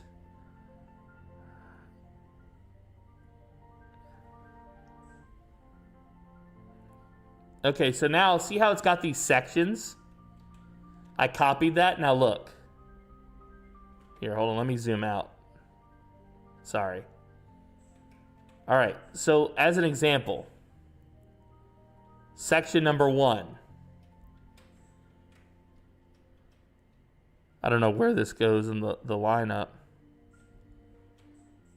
It's supposed to line up. I'm still learning, clearly. I'm still learning. But you get the idea. You can pre-build out a wilderness scene with this mod. You know? Look. Now, I chose a huge map, so that's why it's ridiculous like this.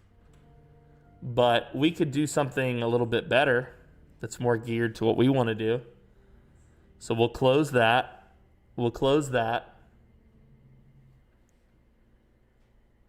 And what we will do is under the settings, we don't want the map size to be that. We just want it to be maybe 32.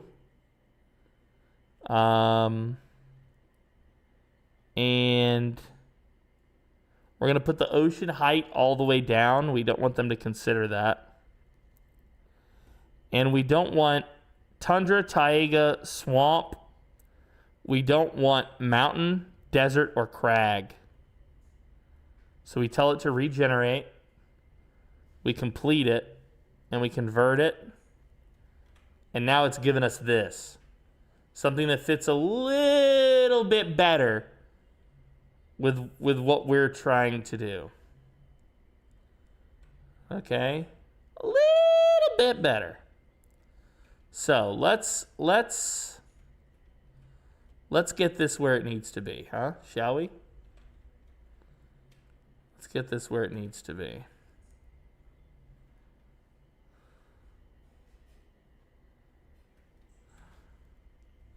So we need the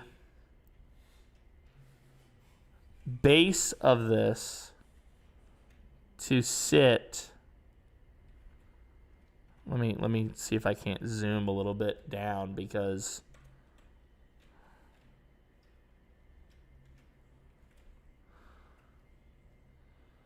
let's see here. Bum bum bum bum.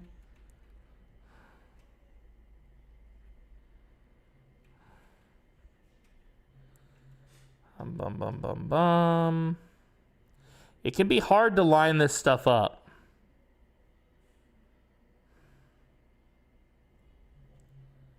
But once you do it, it's satisfying. Now, yes, I know. I'll have to manually build the hill that's coming down from here. That doesn't bother me. It's okay.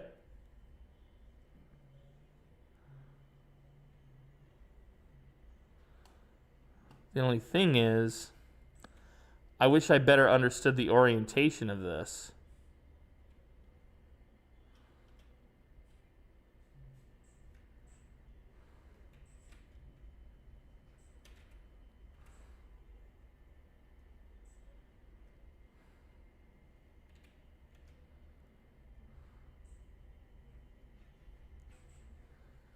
Someone call Squiddy. What does Squiddy need? She said she wasn't having a great day, so she would be in and out of the show, just as a heads up.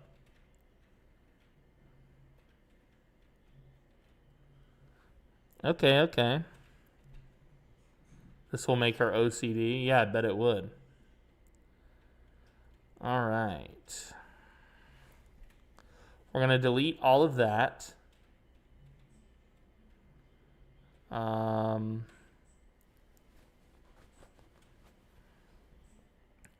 We've got to keep going.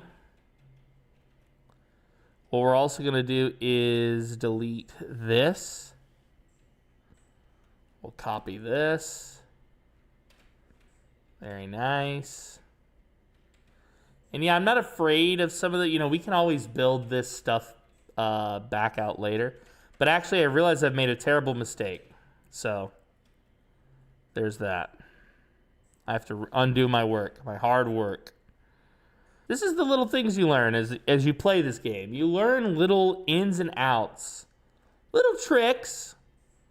Obviously, building below before you build above is usually smart.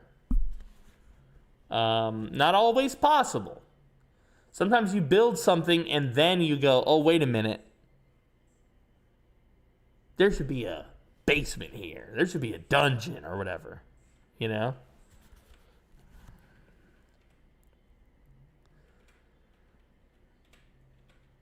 All right, let's grab these 2 blocks all the way down.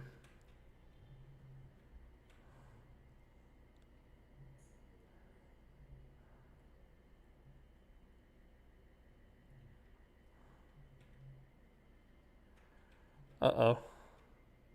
Yep, there we go.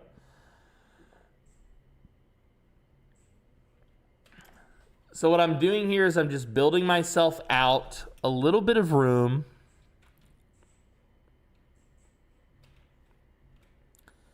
Where I can put this forest thing that I want to build. And I want to have a border. My boom mic here is going all over the place. Hold on.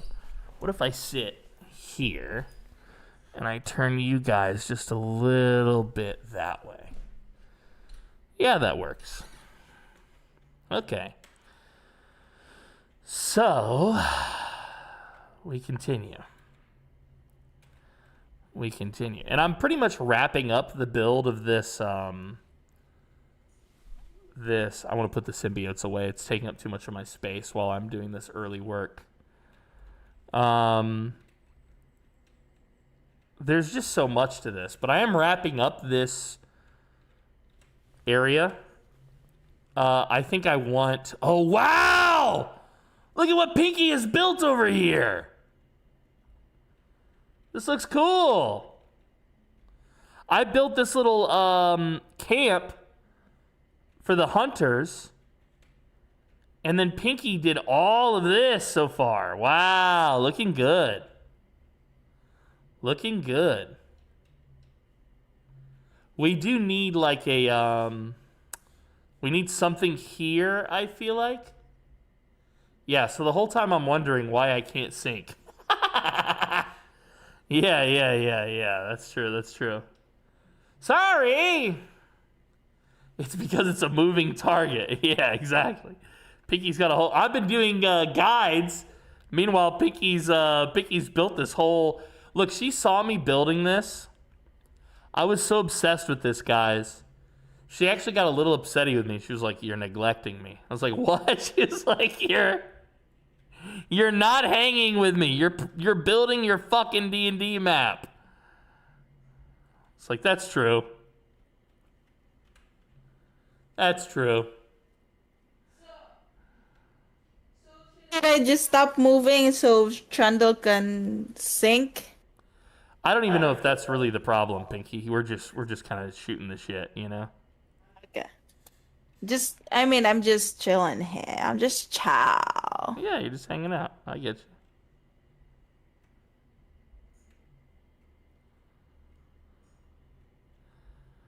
you. All right, did that work? Yeah, it did. Nice. Nice. Nice. Maybe another day. I think we'll get him in here. I don't know what the issue is. Is it giving you a different error?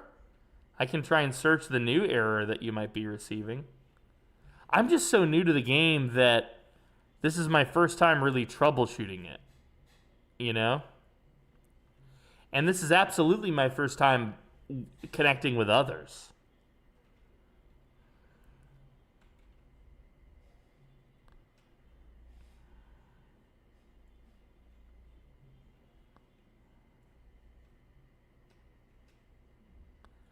All right, I think that's what we're going to do for the limit of this place.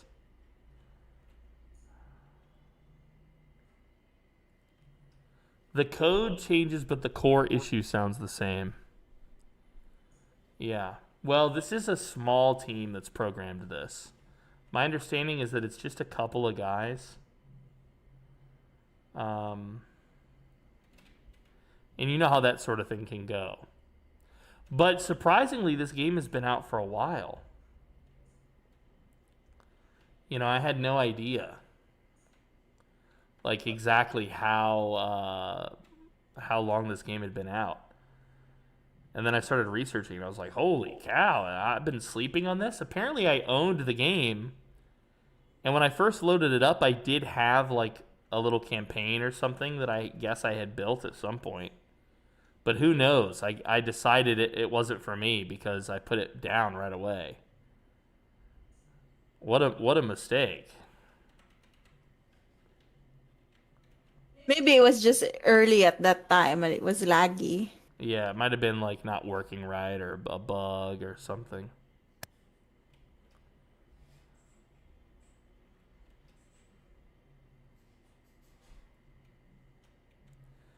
Okay. So we've got all those blocks. Let's do you.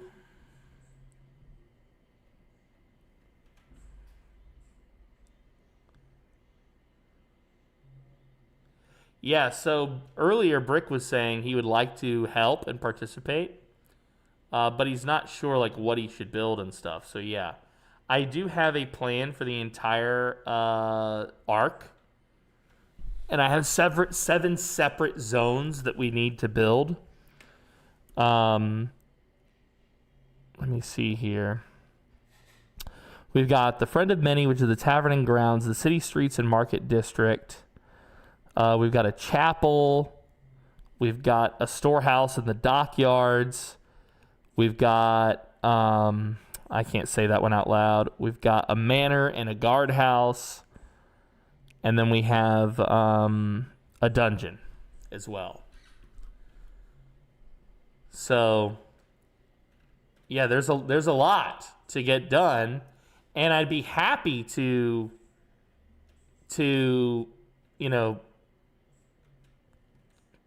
share this type of stuff. If you guys wanted to build it together, I don't have to be the only one. You know, this can be something we do as like a crew or a team. I just thought that would be fun. Obviously, I'm still doing the storytelling here, but at least we would have... Oh, so here you can see different variations. I was working on the road and trying to figure out, like, what fit best. You know? The whorehouse, dude. Well, yeah, see, we have one of those, too. Speaking of the whorehouse, look, guys, I've got so many good NPCs, including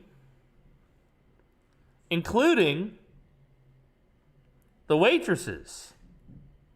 I made unique waitresses. I wrote a whole backstory for these bitches. Okay, we got her. And, her as well.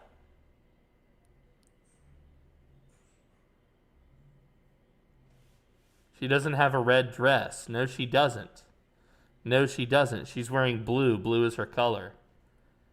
Hessa is more likely to wear the red dress. Originally, I did have her in a red dress, But rules of fashion, by the way, it didn't look as good as it could have. But we could still change her to a red dress.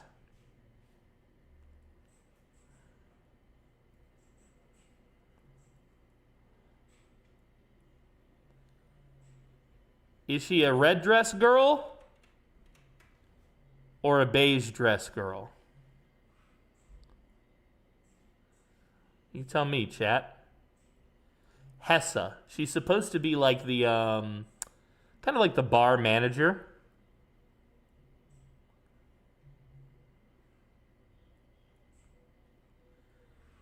Is she wearing red or is she wearing beige? Guys, you tell me. What do I do for her? Do I give her a red dress? I do want her to feel feminine and sexy. So a red dress is nice. You know? I mean, you could do a black dress. But I just feel like it makes her look... I don't know. I don't like that.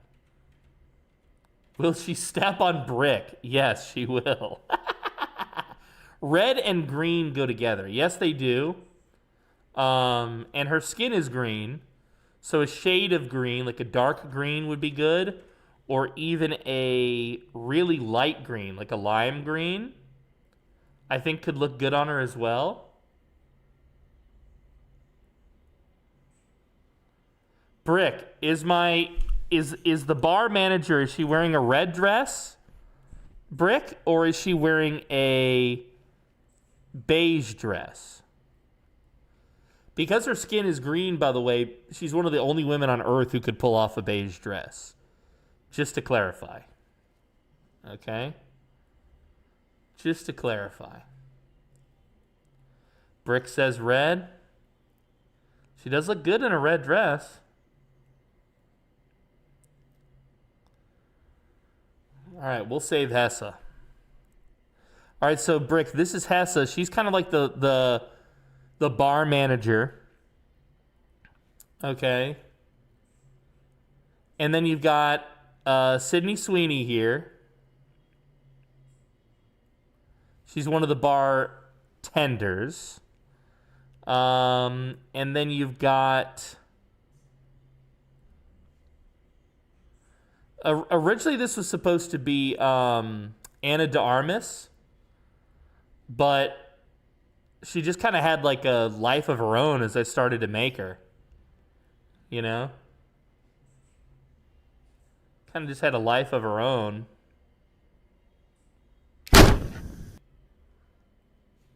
So,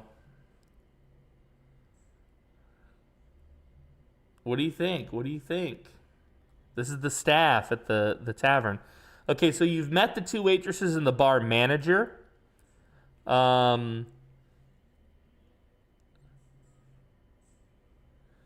This is the bartender. Okay? Now, what you need to know is I based this guy. To some degree, when I was going for the vibe, first off, I knew I wanted him to be a halfling because I thought it would be funny, him having to reach for high glasses and shit. That was just comical to me. But I knew I wanted him to be a halfling. But I was like, okay, I need to base him on like a bartender, you know? And when I first built him, he was a little bit older. He was actually kind of like balding. Here, I'll show you the hair I had for him then. So at the time... Not a tonsure.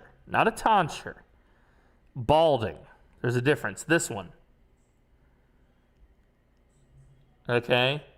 Yeah, so I tried to make Frosty, basically, but not with the hair or anything. Obviously, not the appearance, but, like, I don't know, kind of a vibe, I guess. I don't know how to put it. I was trying to make, like, a Frosty bartender. Someone that he would commiserate with. You know, someone he would be like, okay, I feel this guy's vibe, you know? So, but I ultimately went with that hair because it just felt more halfling. It felt more like, to me, halflings are always Frodo Baggins. You know, they're always Bilbo. They're always like hobbits, dude. A halfling was supposed to be a hobbit, you know, but They play games with it. Yeah, so I gave him some stains, but I gave him a nice shirt, like a floral patterned shirt. And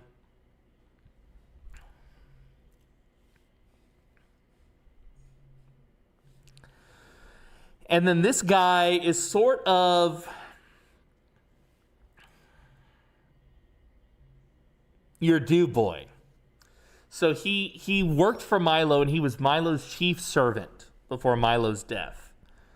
So when Milo was absent, yeah, he would technically be in charge of everything. But when Milo was there, aside from relaying Milo's commands to the tavern staff, you know, he would pretty much focus on serving Milo, doing what his boss needed. Older guy, kind of a relaxed vibe to him. The original mini that I was going to use for this guy before I started building my own was this one right here, this old butler. But this kind of felt a little bit too formal. I thought that, like, Milo isn't like a formal thing. He's not like a guy who would expect people in suits and ties and shit, you know? And this guy just felt more relaxed to me when I made him. And that kind of captured it. Let's see if we have any more tavern staff. Oh, Brick was saying he wanted to see her with red hair. We got to be very careful with the red hair because we don't want her to come off as a fake redhead. We want her to be a real redhead. Although in this era, a lot of women did wear wigs. It was very common. That's kind of like here we go, paprika red. There you go, Brick. Any better? Is she a redhead? I feel like she has to have green eyes if she's going to have red hair. Is she better as a redhead or with dark hair? I actually kind of prefer her with the dark hair. Is she hotter as a redhead, boys? Is she hotter as a redhead? Maybe she is. I'm getting a response from the chat that she's a good-looking gal. Put her in green. I like the fake red hair, he said. Oh, he wants like the bright, like the tomato colored red hair? Or you want like, he said fake red hair. Maybe he wants something like a clown? Like really red? Like bright red? Oh, God. What have you done? They've lost their minds, Pinky. They've lost their minds. Interesting. Of all the colors you could choose, it's bright red.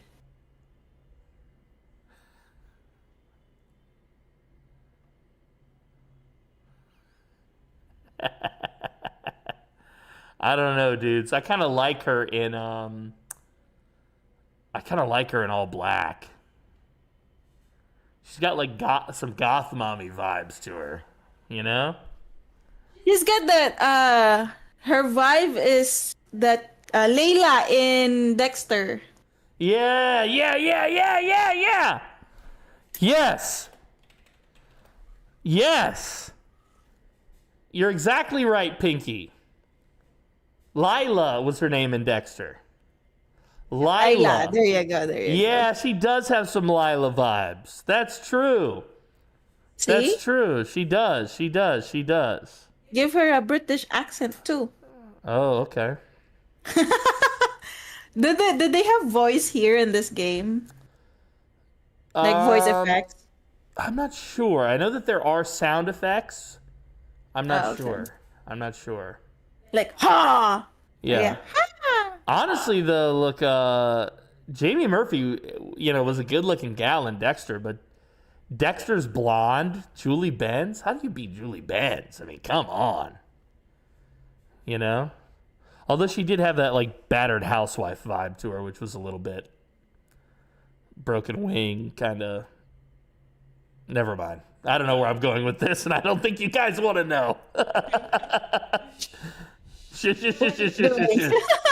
Shush. No, I'm just talking. Okay. I'm just talking. Okay. So yeah, those are some of the major characters that work at the bar.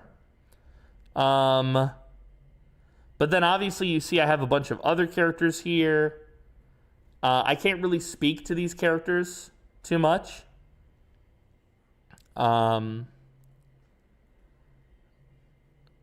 That's. You want a thick forest where I'm building it, or is it just like not so thick? Let's see. Let's take a look at my.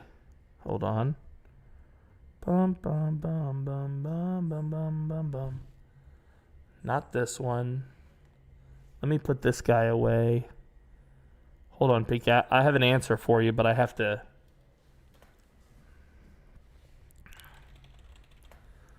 Let's see here. Let me just grab my map. I have like an overworld map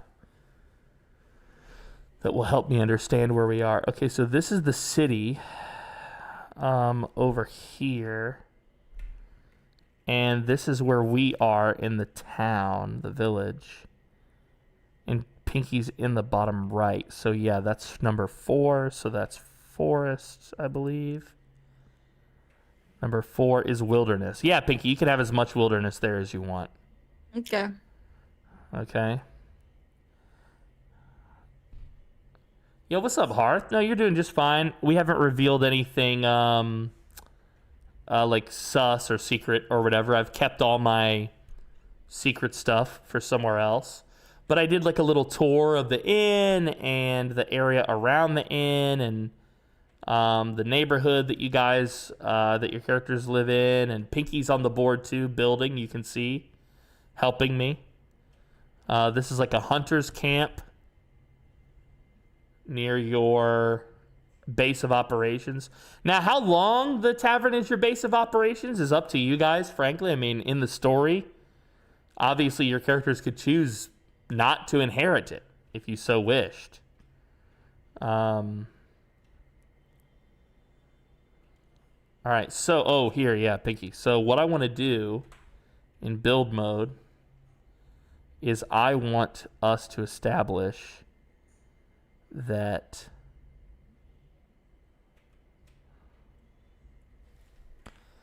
that is the border of this map. I've cut it so that you see where the border is of this particular map. And I'm going around confirming the border now. Okay, I see it. Owning a tavern will be a hoot. Yeah, it's gonna be a good time. I think your characters will have an interesting go of it. There's obviously plenty of even on this map alone, there's plenty of secrets. And more to come. You know, we'll add even more. But I would not suppose that you guys would see any of that today. 1, 2, 3, 4, 5, 6, 7, 8. Let's see. 1, 2, 3, 4, 5, 6, 7, 8. So we delete that. So this is the end of our map on this side. Obviously, all maps have to come to an end, and we will have a whole nother map area. In fact, I already have another map area for the home base. So that we're currently on Home Sweet Home, but then there's What's Below. Both of those are within the home base. It's a version of this map, basically. Or it's grouped together. But then, you know, I have other totally different maps that I have to do to plan for all of this. Good to see you, Kaito. He says, wait, are you guys going to do D&D sessions? Yeah, we are. I'm going to run a D&D story. It's true. Good to see you, Kaito. Kaito, study your calculus. We need 2 more. Yo, Hearth. With the resub, thank you so much. 77 months. Whoa. Thank you very much for supporting the show. I appreciate that.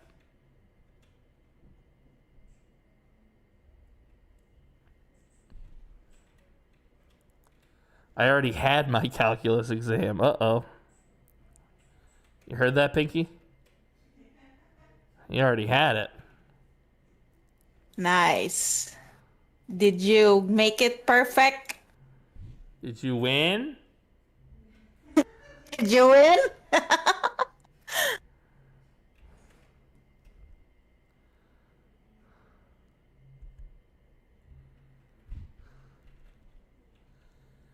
Now I feel sticky. Oh, gross.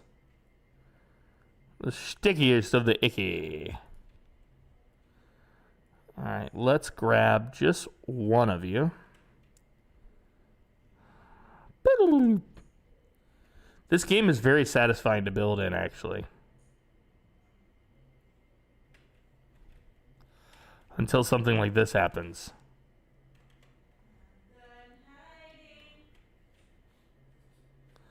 Enough of that. Pinky's got this song stuck in her damn head. Let me tell you what. You want to know the song? I'm done hiding. No, I don't want to know the song. I've had enough of that song. If I never have to hear that song again. Poo poo pee pee. Then a little pool. Mowing my lawn is usually walking about 10 miles. Yo, what's up, Gossip? Good to see you, buddy. Long time no see. Damn, you got a big lawn. You need one of those riding mowers. Those things are super fun.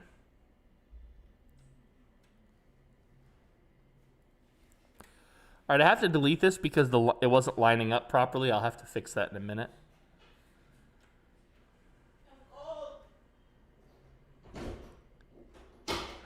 Biggie has locked herself into her side of the studio because the studio is cold.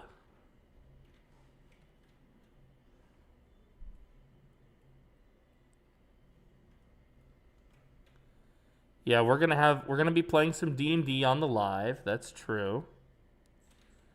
I think you guys are really gonna dig it. Wait, how am I not lined up again? Okay, you know what?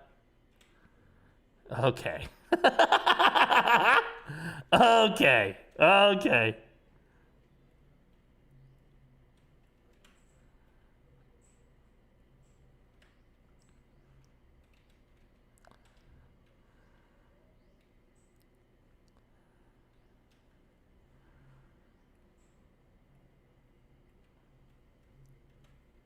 Don't make me share my calorie count. Walking is something. Walking is a hell of a workout, dude. You can lose a lot of weight just walking every day. I remember back when I was living in the States, there was this heavyset guy in my neighborhood. And when I say heavyset, I mean bro was big. Okay? And every day you would see this guy walking. Every day. Every single day he was walking. And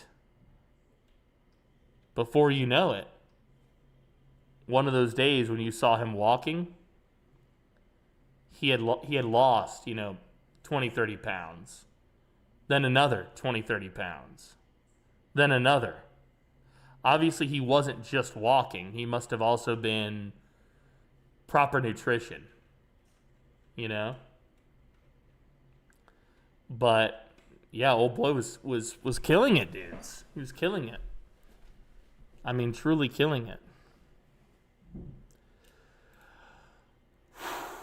Good to see you all. Welcome, Alpha Huntress. Welcome back to the show. I'm trying to fix something because my banner is being weird up there. I'm not sure what that's all about.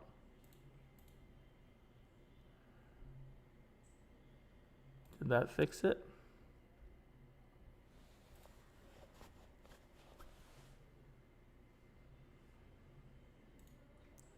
Well, that kind of fixed it. it showed my accurate YouTube viewers, but now it thinks no one's watching me on Twitch. What the hell is happening to my overlay up there?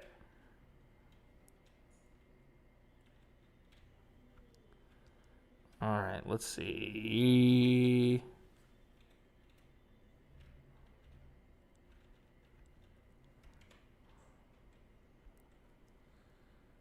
You know how we fix that? Oh, now it fixed. It fixed itself. It fixed itself. Don't worry, chat. All right, 1, 2, 3, 4, 5, 6, 7, 8. Okay, so actually, this 9th one. Ah, because I probably counted from here. 1, 2, 3, 4, 5, 6, 7, 8. Perfect. Okay. Let's copy you. Go all the way down. And then what we're going to do... Yeah, Jorge also works now. That's true. That's very true.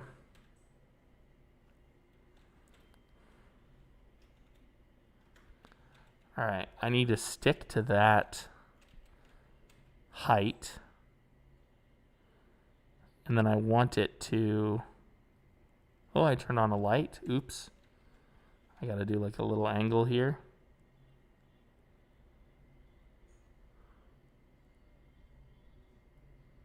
Ah! Don't worry about that.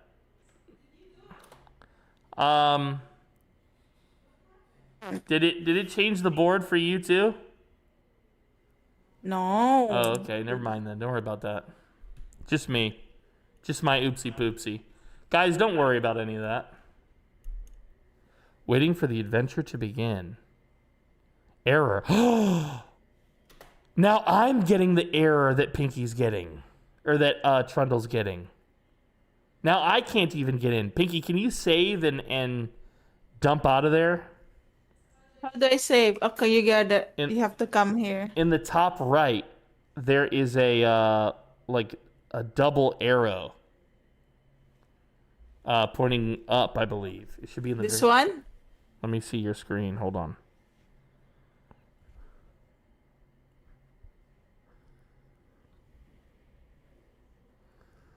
Let's see.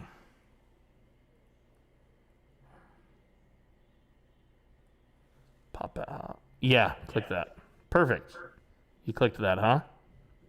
Yeah, I clicked it. All right. Click to push now. I'm going to try and connect. Oh, here's the campaign region, South Korea. I see it now. Let me see if it'll let me connect. It will let me connect to the campaign, but will it let me connect to that board? Yeah. It says you're here. We'll see. We'll see. It might dump me. Normally, it doesn't take this long. Yeah. Can you disconnect, Pinky? So hit escape and go exit to main menu.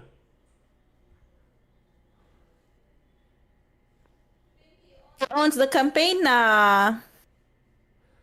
I own the map na. How terrible would it be if it ruined the map? Like I can't connect to it ever again. I can connect.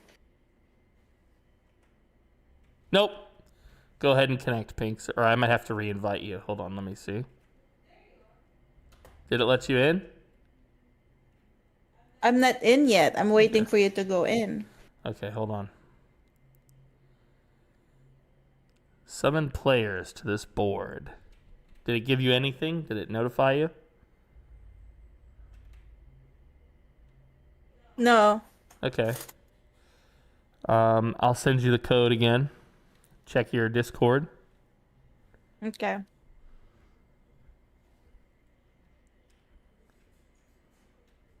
Yeah, this game is called TaleSpire, guys. It is a like a dungeon builder, basically, for you. For your D&D campaigns.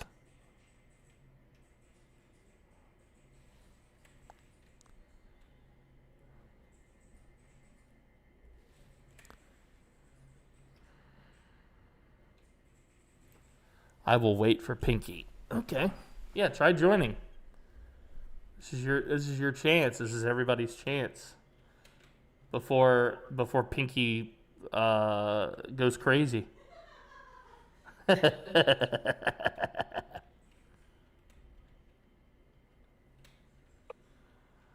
Tahitian dance.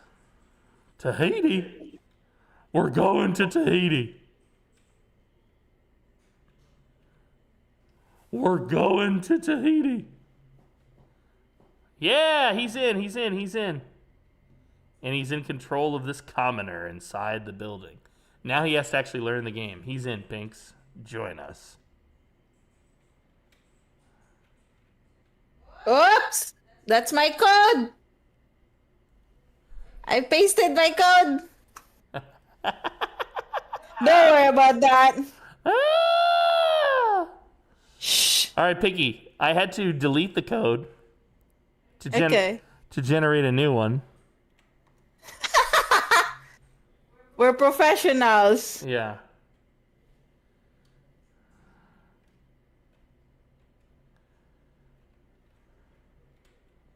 I don't know why I'm yelling. We're on voice chat. We're professionals! Yeah. Shouting, dude. Because I closed the door. I thought you can't. I closed the door. I thought you can't hear me, so I'm yelling. I forgot we're on voice chat. It won't let me join. Ah, there you go. I did not click the join. Sorry. It's okay.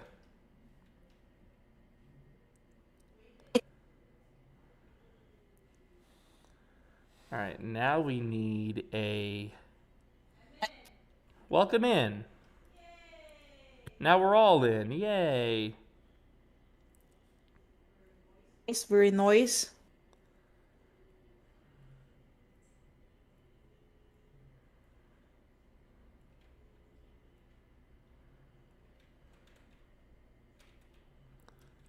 Is that the highest point? Well, that's a good point. I might not want to do that just yet. Not until I know what the highest point on this map is. I cut out the dimension of the map. Am I allowed to build houses or? Yeah. So the only area, let me double check. Yes. The map dimensions are fully cut out. So from here, don't add any square to the map. Make sense? Okay. So I can build the houses in like behind the across the forest. Yes, that whole area over there can be homes, farm fields, buildings, etc. Or playgrounds. Right. Same to the left of the forest over here in this area. Yeah, that's where I'm talking about. Yeah. No playground, but if you wanted to have like a dirt field where maybe kids play, that's okay. But yeah, that's what I was talking about. Yeah, not like a formal playground because that's like a modern thing. No, yeah. I'm gonna build slides and monkey hanger thing and that. I'm just kidding. I kid. Okay.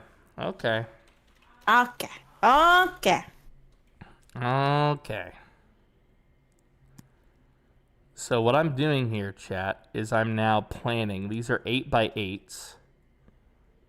And I'm trying to plan and see. Oops. What's the keyword for that? The 8x8?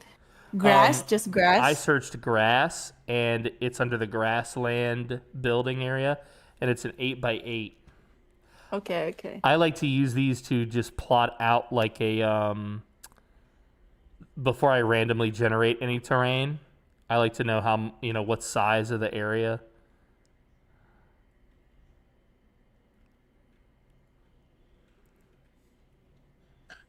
My childhood was a great time. Hey, Ivan, let's go play in the dirt and throw rocks at each other. Right? I remember long periods of digging holes as a boy. Does anyone else remember that?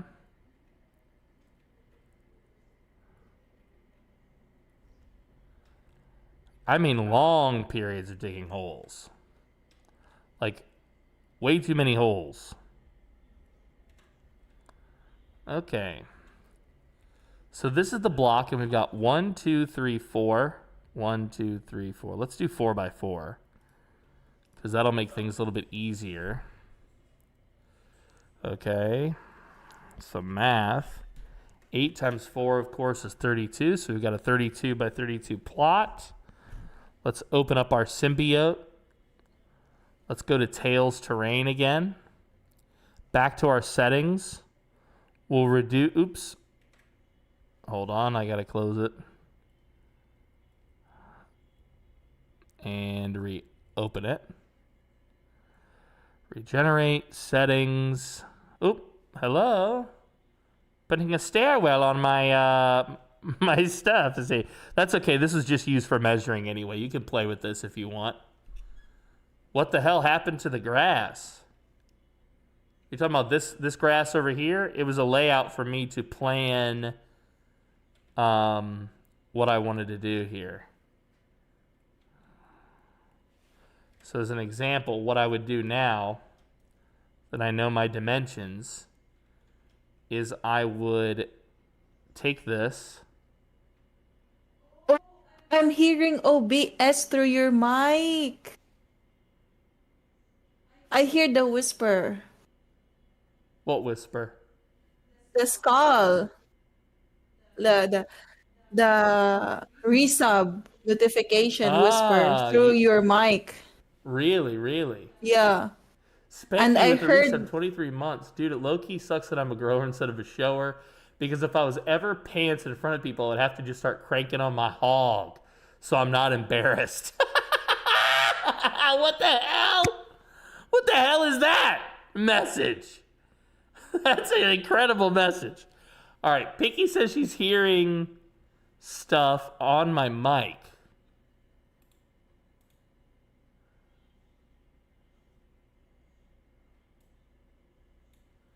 Pinky says she's hearing shit on my mic. AS. Okay, here's what I'm going to do, Pinky.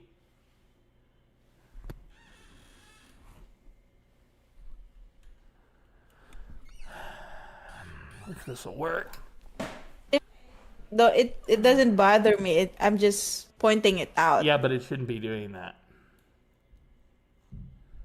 Let's see here, Pinkerton.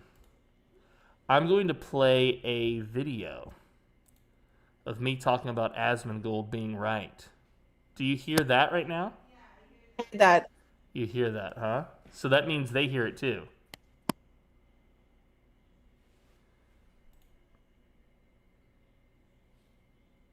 Are you guys hearing that YouTube advertisement? Yeah, I hear that. We do not. Okay, so that means it's isolated. It's only on the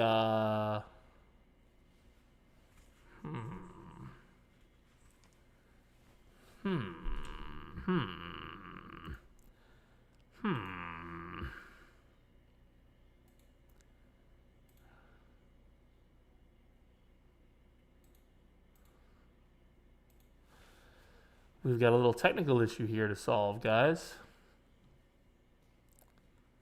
Let's see, PDM's outgoing mic.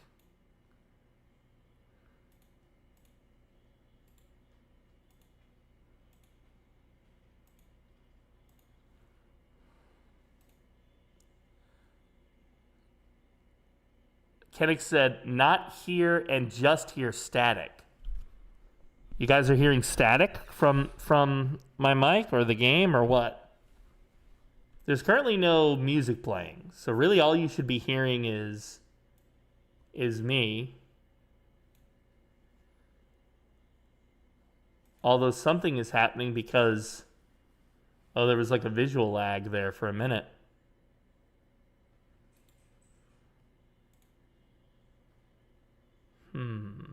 Recording, outgoing mic, speakers, yada, yada, yada, yada, yada. I think it's because, oh my goodness. There was a click like you changed a setting. Oh, that might have been the case. Here, how about this? I'll put a little bit of, here's my album again. Okay, that's working. Pinky, are you hearing my album from my mic? Okay. So, but you are hearing anything that computer is playing itself. Your rig is picking it, or my mic is broadcasting it. That's an interesting reality, chat.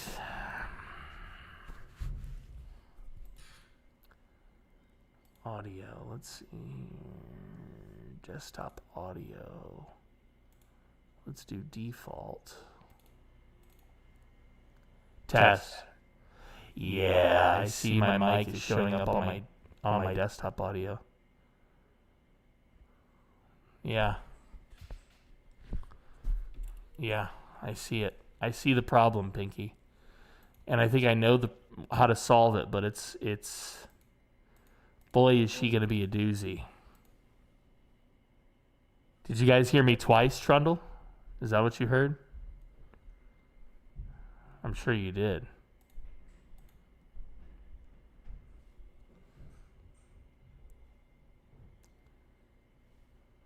Yeah. So the issue is that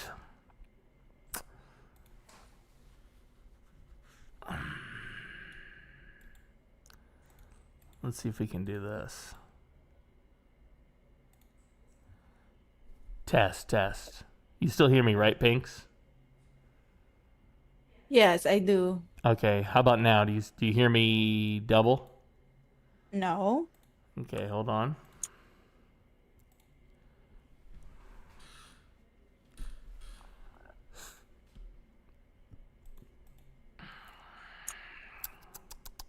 That clicking you're hearing, guys, is Pinky, not me.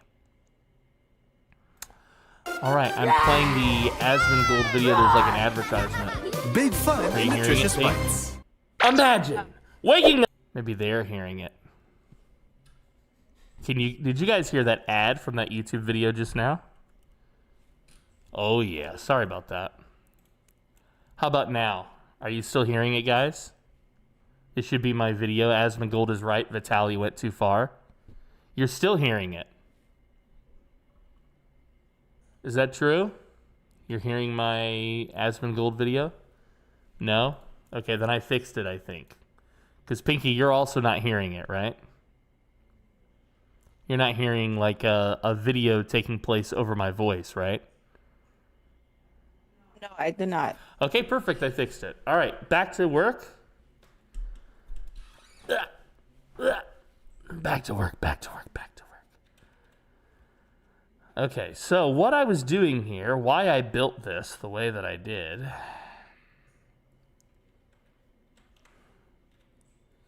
is I want to get these corners, and I want to go down 2. So now what I've done is I've created an indent in this plane, which we know to be a 16 by 16 plane. Okay? No, that's not true. How many did I say? It was 8 by 8, and it was 4 tiles each. So that's 8 times 4, so it's 32 by 32 actually. Did you want the building roofs changed? Yeah, experiment with it. The way that I recommend that you experiment with it, here's how I would do it. Let me close the symbiote.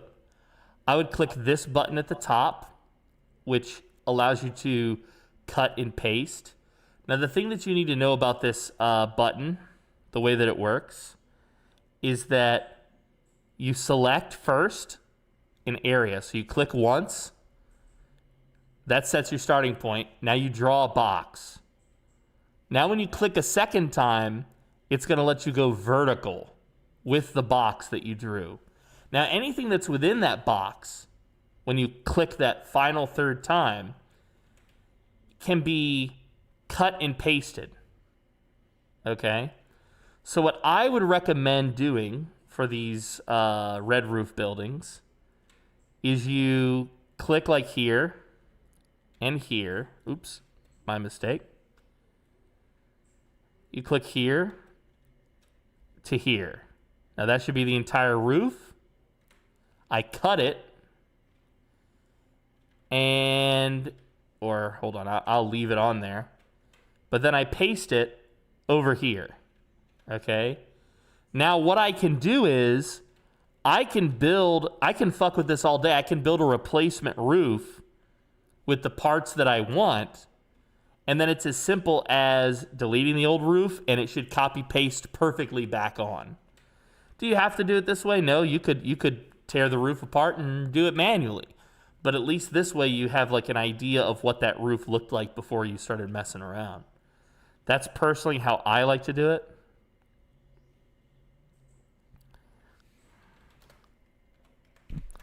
I forgot again. I'm not very good with math, guys, so I'm constantly forgetting math stuff. 32. Ocean height, 0. And so we regenerate that. We need to get rid of some of these biomes.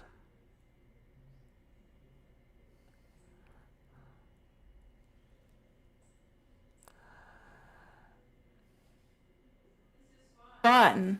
You having a good time? Yeah. I am too, although I'm feeling a little sick to my stomach for some reason. Are you hungry? I don't know. It might be hunger. It might be something else. I just feel a little weird.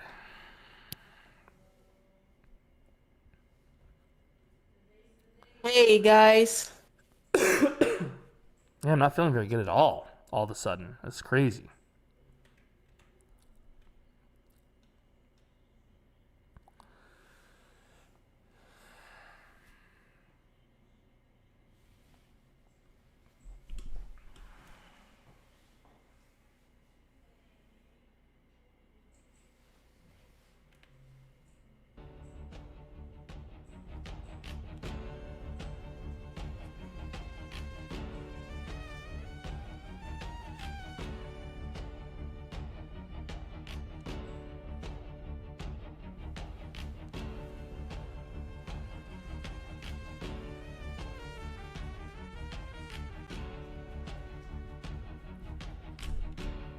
Goodness, I don't feel good. Hold on, guys. Hold on. I don't know what this is. I'm just having like I guess a chest pain.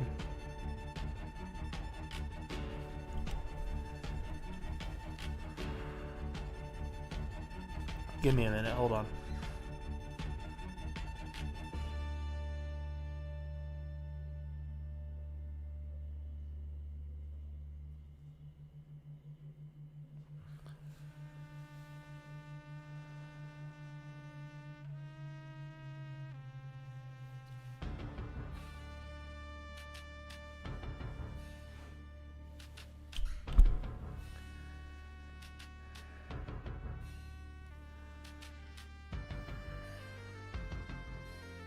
Whew. I don't know what that is. I'm having a rough go of it all of a sudden. Back to work.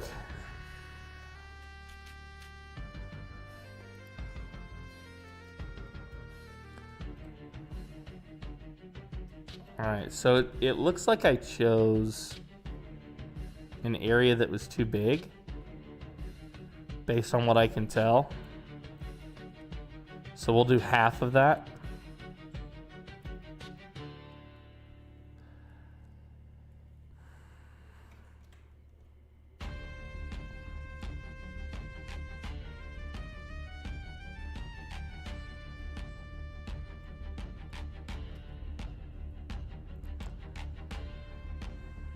Yeah, I'm more of a raw dogger personally. If I have to break, I will, but I would prefer not to, frankly.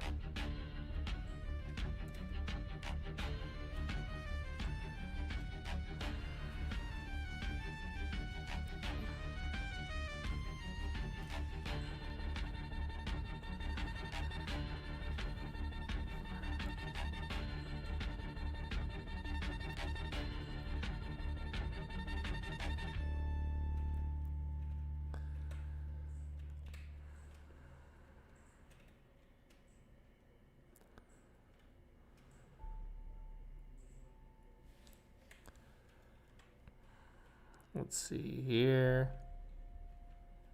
Can we get ourselves a... That kind of has like I don't want there to be a lot of elevation near the tavern. I don't mind it being, you know, a little bit away from the tavern.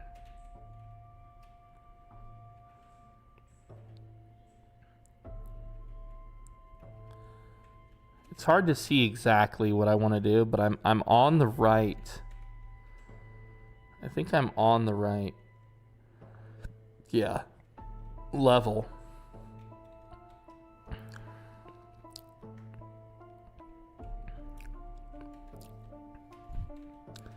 The question just becomes, can I fit it properly?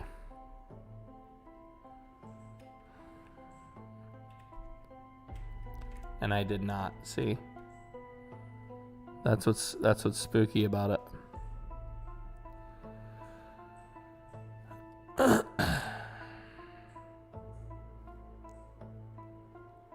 Where's my cursor? It's way up here.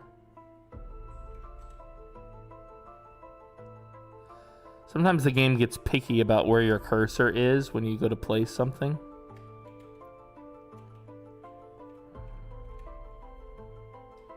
Okay, that's not bad. We'll have to do something about this elevation here. I don't feel like I like the sheer cliff face. Let's reduce this and see if we can't make a flatter. Yeah, there we go.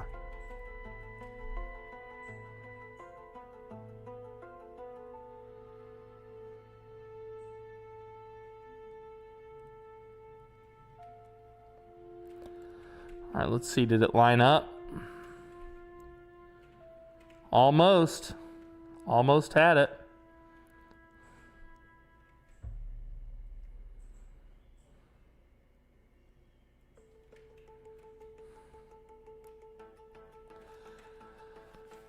Trial and error, folks. Trial and error. Just be patient with it. You know, I think some art is okay when it's rushed, but the best art, you take your time with it. You know, when you're trying to create something. Remember that to create, whether it's gardening or, you know, something you're doing in your backyard or whatever, like, to create is really the height of the human experience, to do something creative.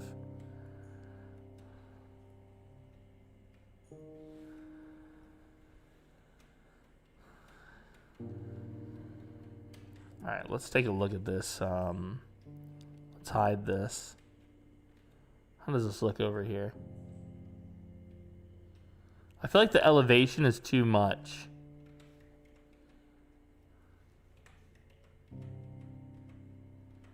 I don't like the elevation. I don't like the elevation that was happening over here.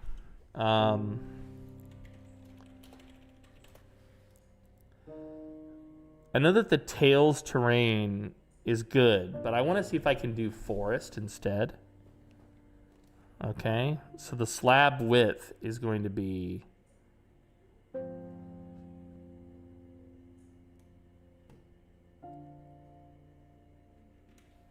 maybe 15. And the depth, okay.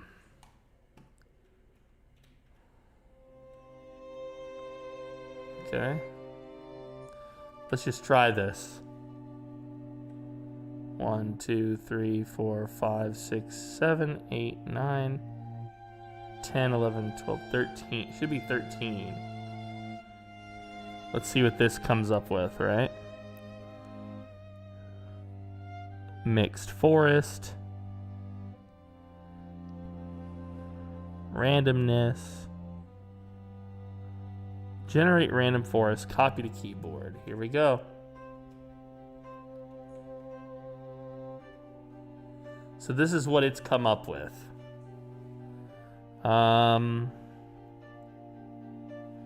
Let's try again.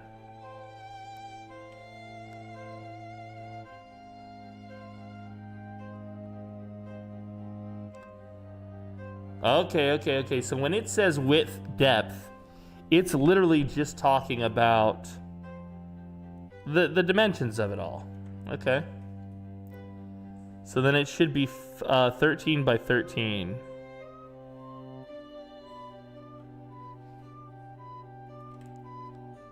And of course it was not.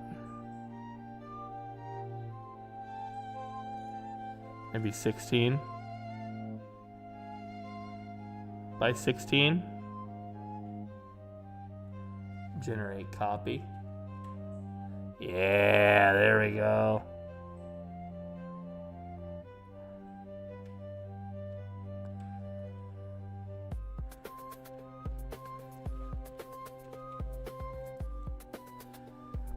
Grass sparse, tree 1, root. That's not bad, huh?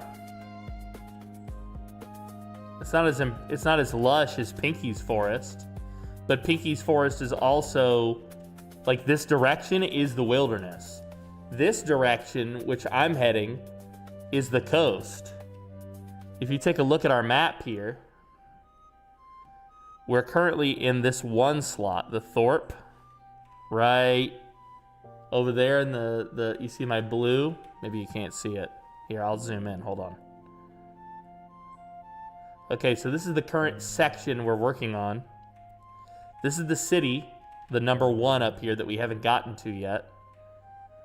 We're currently on this number 1, which is like a focus of civilization in the midst of this little village. And then, so you can see there's wilderness in every direction. There's ocean in this direction, though. What up, nerd? What up, nerd?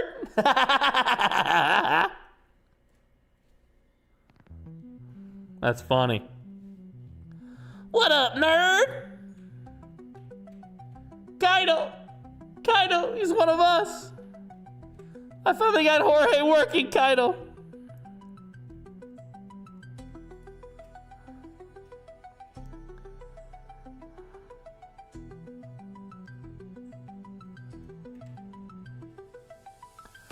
Kaido, I got Jorge working. All right, we got an 8, an 8.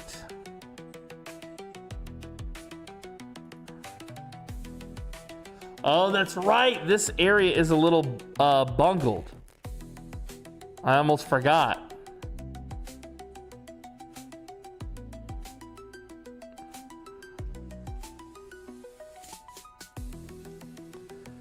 Oh, goodness gracious. What am I going to do here? I think we'll just cover as much as we can with woods, with forest. And then we'll just leave that pad. So that's 8 by 2, which is 16. And then the other one is 8 by 3, which is, what is that, 24? 8 times 3? Yeah, 24. Sorry, guys, I'm not very good at math.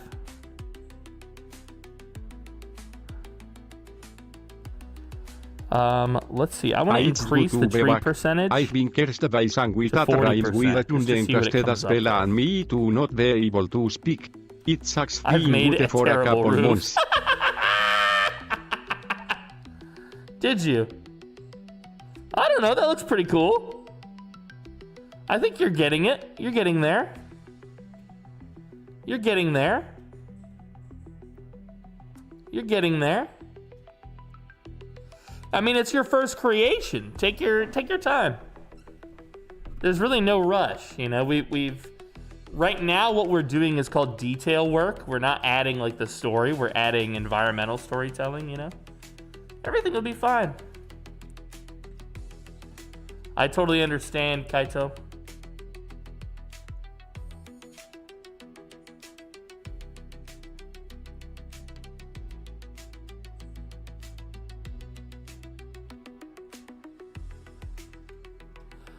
All right, so actually it's 9 by 13. I don't know what I was doing over there with the slab before.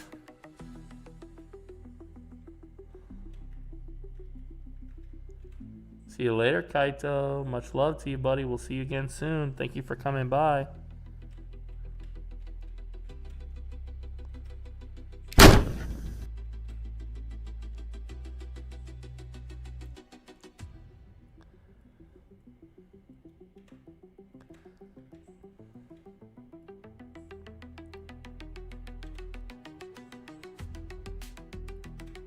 Kaito dips. Immediate banishment of Jorge, dude. Immediate.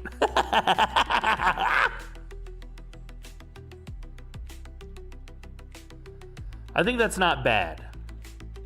You know? Personally, I think that's not bad. I think that has some potential. There's not a lot of verticality to it, but that's okay.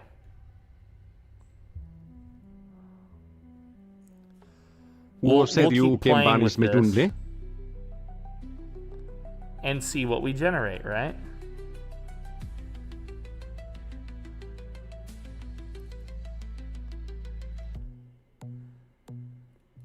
For instance,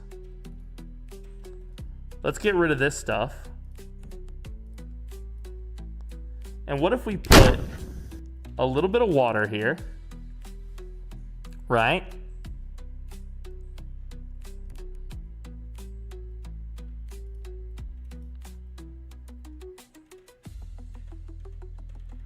Hold on, it didn't go right. There we go. A little bit of water here. And we can see it's kind of like a little creek. But it kind of goes under that lip, and I don't like that. So we're gonna need to get some grass. Actually, what I'm gonna do is stone for this part. I'm gonna right click here again. Hold on.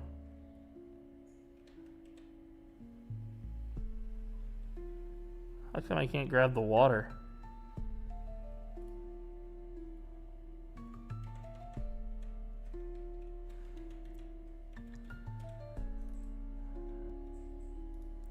So there's some learning.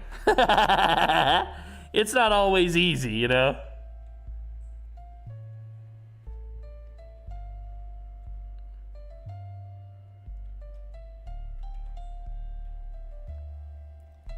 Yo, hello, Gumby. Welcome, Gromblin. We're working on the D&D map for the Friend of Many, Gumby girl. This is the tavern that you'll be inheriting. I've already done a walkthrough of the tavern, and you'll get one in play, so I'm not going to do it again, but this is the tavern that you'll be owning. And, you know, you can see there's quite a bit around the tavern. Pinky is on the map as well, working with me, adding to it. Oh, look what she's doing. She's drawing like an edge to the map. Very cool, very cool. Kind of like a natural edge so that we can show people like, hey, technically the map ends here, even though, like, obviously there's more world, you know, but this is the edge of our foreseeable area. I like that. I like that. Kind of make it look like it's popping out. That's so cool. That's the cool thing about working together on projects like this is you each, you know, you create stuff that gets appreciated.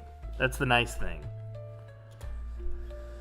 All right, we do need a better stone, and I think I'm gonna go with this right here because it almost has like a clay kind of vibe to it.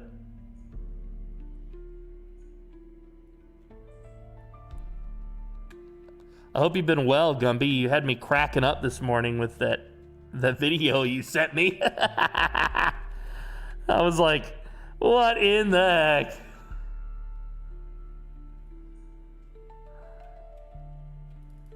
All right, so now we have a little, you know, just a little creek that kind of does this. Well, Trundle's just now learning. So is Pinky. But the difference is that Pinky's watched me do about 40 hours of this. You know, Trundle's just now learning. So. Neglecting me. Yeah. That's what she said. You're neglecting me. I said, what? It's too much. You're building too much D&D.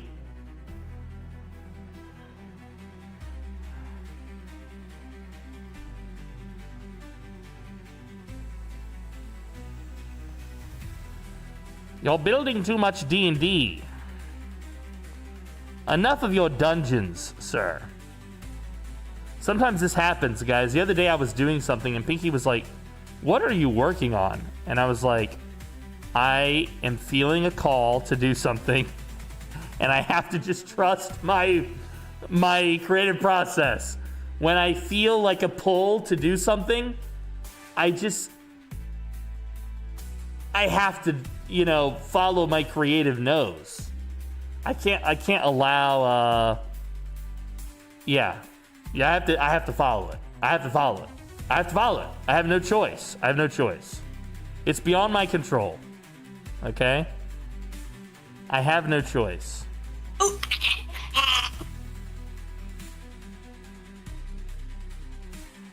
Alright, so I do want to put a creek here.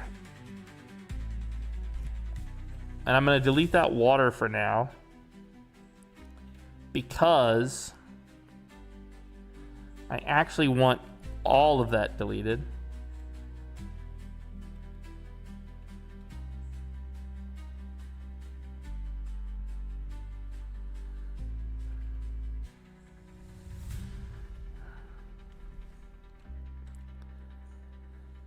And we're going to put this like that.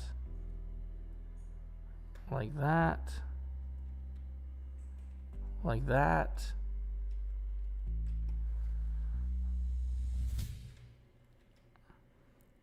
Now there is technically, like, if you added too many of these, like if you build the map too complex, it could cause lag for your players. Technically, but I have seen such complicated maps online. I have a hard time believing that I could outdo those guys. You know what I mean? So I just gotta build whatever. And I think it'll be okay, basically.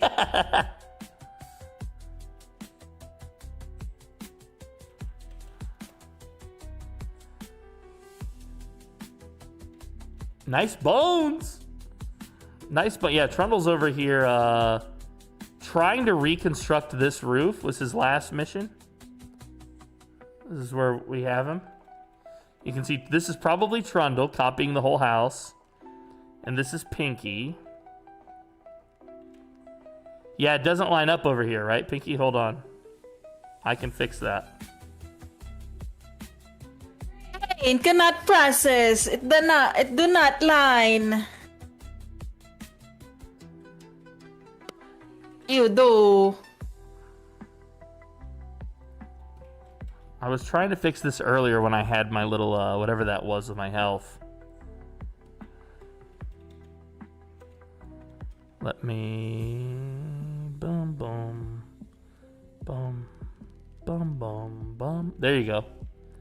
Now it's lined up. Let me just get rid of this. Perfect. Just ready for you, Pinky.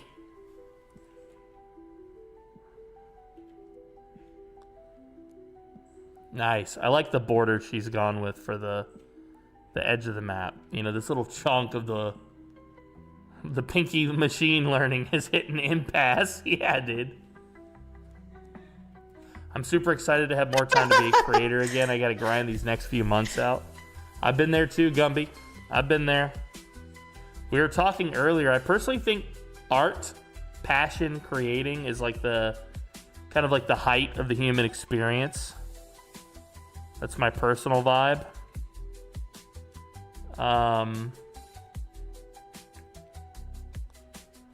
And you know, you're not always lucky enough to be doing it. Sometimes other thing, you know, you have to pay the bills. Sometimes it's also like you have the time to do it maybe, but the spark isn't there. That's part of why I was saying, like, when I feel the spark, I have to follow it. Because I know how fleeting it can be. You know? I know how fleeting it can be. Where you think you've got all the time in the world to be creative, but between responsibilities and, you know, your own creative juices, sometimes I'll create something and I'll work on it for hours and then I'll delete it. Because the creative juice that I squeezed out of that lemon, you know, soured over time. I thought it would be good, and then, you know, by the time you get there, you're like, oh God. You know?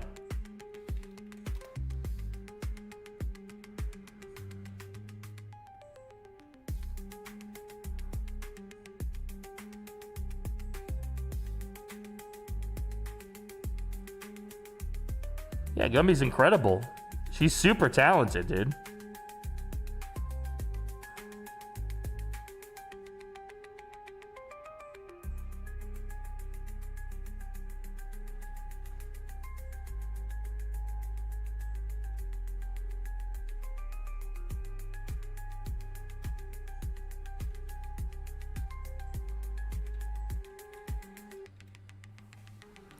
Trying to build these reeds up over here. These are like to have to.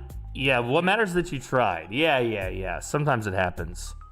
Yeah, exactly. That's why I tell Pinky stuff like, you gotta just try it. You know, the art comes from the risk, actually, because when you're doing, like, as an example, I love roleplay, but if all I did was just roleplay, I wouldn't be challenging myself. You know what I mean?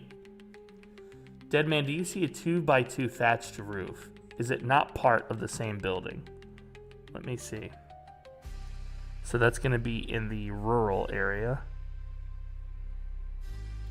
They've got a 1x1 that you can turn into a 2x2 like that. And there's a 2x2 right here.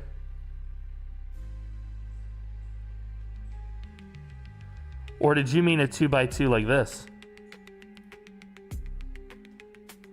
Here's all the ways that I can think you could make a 2x2. I'll make some demos for you.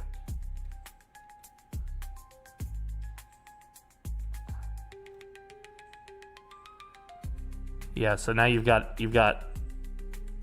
all your potential ways to make 2x2 slots with regards to roof.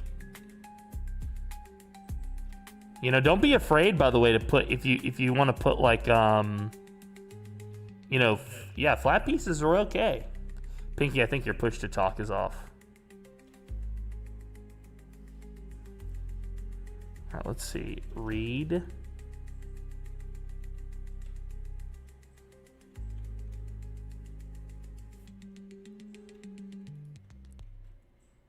That's bamboo. That's not. Damn, there's a lot of bamboo.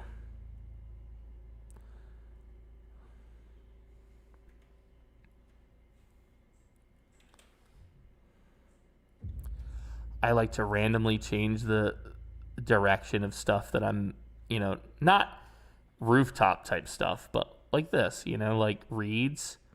You want it to feel, I think, kind of messy.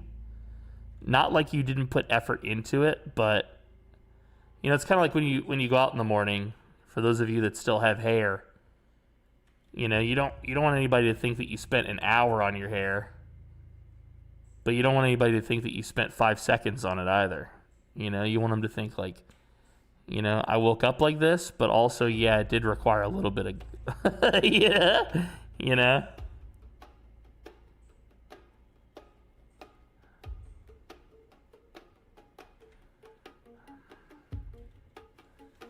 Okay, so you got a bunch of reeds over here by the, I think I had a filter on and it was weird.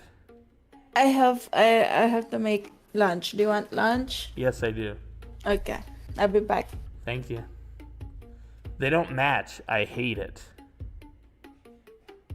These don't match? The Trump look, you mean the red, orange and full of demons? Yeah, dude. Why has the universe been so crazy lately with all that, right? You know, I'm not really here today to talk politics, but man, things have been so crazy lately. I'm just glad that you chose to be here with me. You know, like you gave me some of your time. It's like, that's cool to me.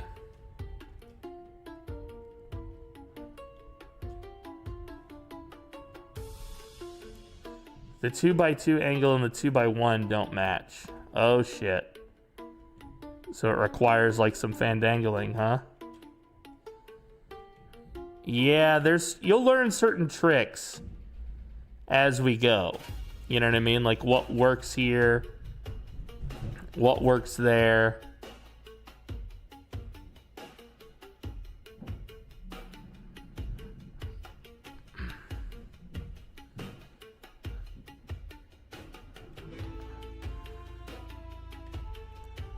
Okay, now it's starting to look like a riverbank.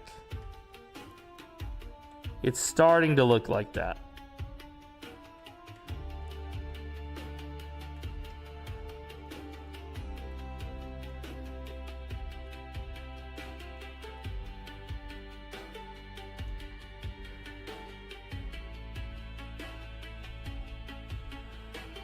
Isn't this so much fun? This is just a blast to me, man. I've been doing this for hours. Like every day recently. Ever since, well, okay, I had the idea to do the campaign. And I was like, okay, I want to do this with my in-person group. But we're currently playing a campaign that I'm a player in.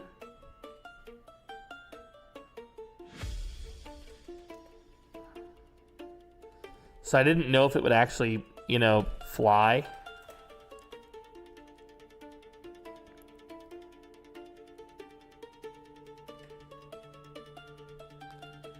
And they can't play on the day that I want to play anyway, basically.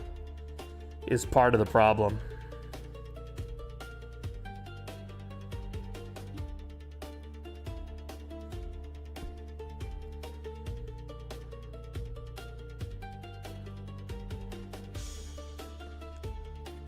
And I said in person because I just enjoy in-person D&D so much. Not that I wouldn't enjoy playing online with you guys. I've played online a many times.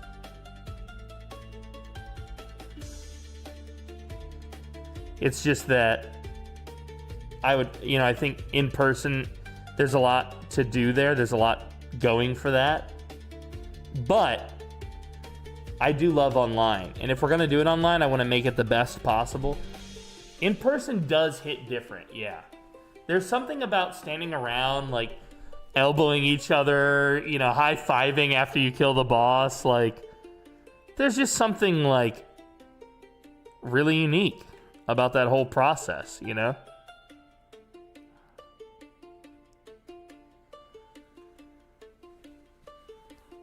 But I think we're still going to have fun. You know, obviously lots of people have fun online. Ooh, looky. We got a trundle over here. Yeah, so I just made this little creek.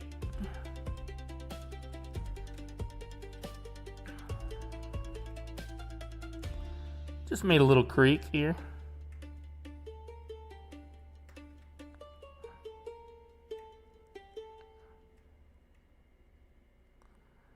I think I'm gonna put this kind of like half. Yeah. Can I hide this a little bit better in the? No, it wants to be like between. Let's see. Can I do this?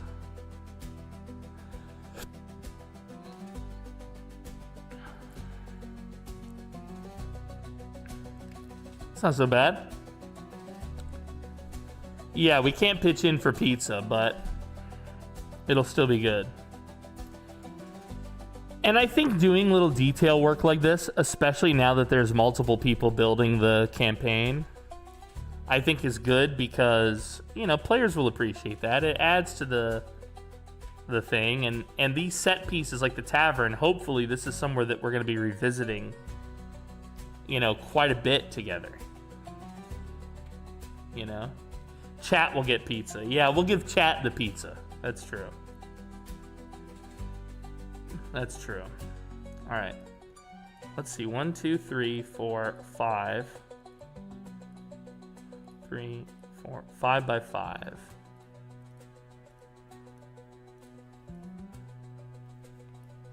Chat pizza! All right, so what I do now is I'm gonna generate a 5 by 5 slab of tree. I'm gonna copy it.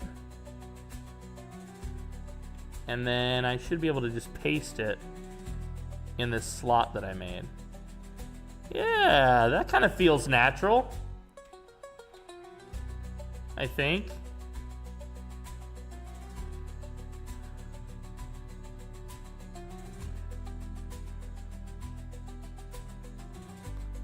Let's see. I want to try one more time. Huh. There's something about this that I'm not sure I'm liking. It's not building any of the trees taller. You know what I mean? It's just doing like,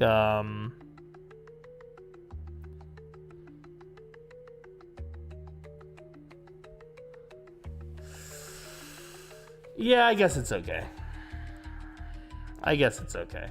Wow, I love what Pinky did with the edge of the map. That's so cool! Now the edge of the map feels like an edge. You know what I mean? It feels like we just plucked this area out of the earth. You know? Very cool, very cool, very cool, very cool, very cool. All right.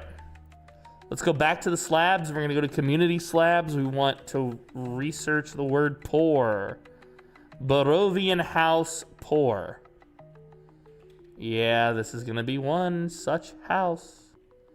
And it's going to go right here like this. Is this the front door or the back door? That's a door. That's also a door.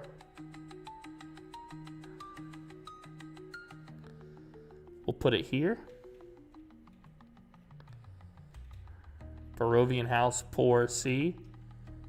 Yeah, so I kind of had this idea that this guy's home, the lumber yard, was originally property that was cheap, you know, to purchase or whatever, because it's kind of not a slum necessarily, but you know, a lot of us poors are living around it.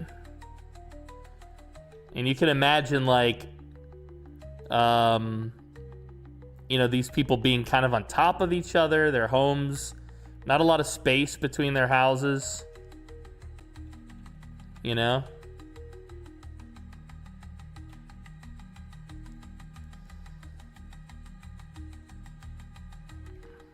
Right on this guy's property line, hence why he built this fence, you know, to keep people off his property. I really like the idea of that. I kind of think that he's like one of the wealthier landowners near the tavern. And then maybe also this guy. I think maybe he's a wealthy landowner, and I think part of what he owns are these farms over here. You know? I don't think this forest is really owned. I think this is we're starting to get into wilderness territory. But I do think that there's some hunters over here who trade in the skins, maybe. You know what? That might be like a reasonable thing to build right here. Would be like a little market. You know, like a couple stalls. Just like nothing super valuable. But enough that if players were interested, you know, they could. All right, we do have two problems, I think. I don't like how that house was standing there. Is it supposed to sink into the ground? I don't think so. Maybe not. Oh, it has a proper wooden... Yeah, it's not supposed to sink.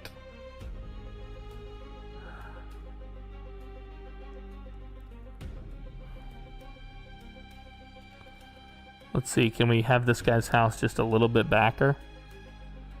All right. So from here to here. I don't want this guy to have a dirt floor. So that's why I'm playing this little game here.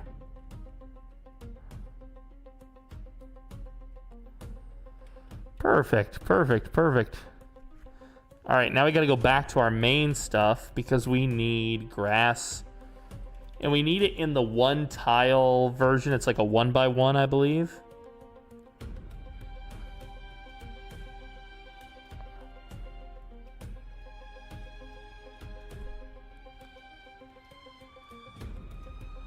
Perfect. What's this guy got? He's got a dining room back here and it's just open air. It's just open air in the dining room, bro.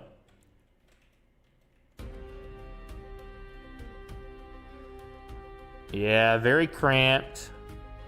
And it wouldn't be a fun place to be a player character in a zone like that, you know? Honestly, in D&D, like the ideal is wide open space or single doorway that we're funneling them through. You know? Depending on the opponent. All right. Let's do more poor houses.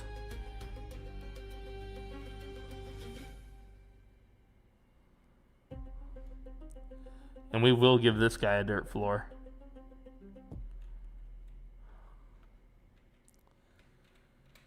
Yo, what's up, Broken Chains Revived Faith? What a great username. Welcome to the show. I'm the PoorDeadMan. We're building for our D&D campaign here. We're building a kind of like a village, basically.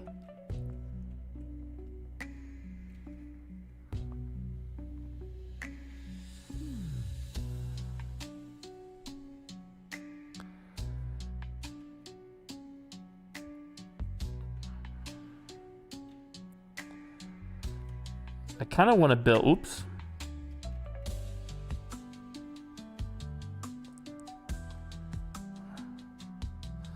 Oh, different house. Don't worry about that. Oopsie poopsie.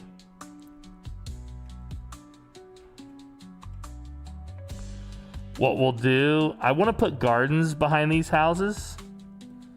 Especially like normal poor people would try to see to their own food needs. So I want that to be something that we can replicate, sort of.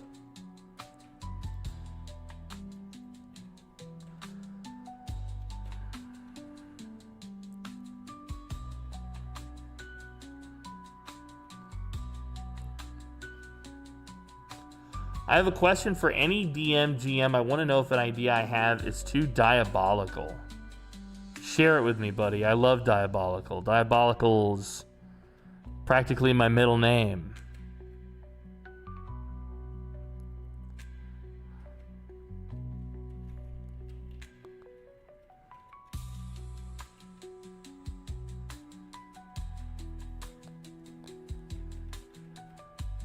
Sorry about that.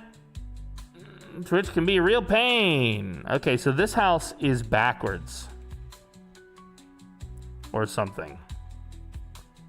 Where's the door? It's on the side. Okay, I actually kind of like that.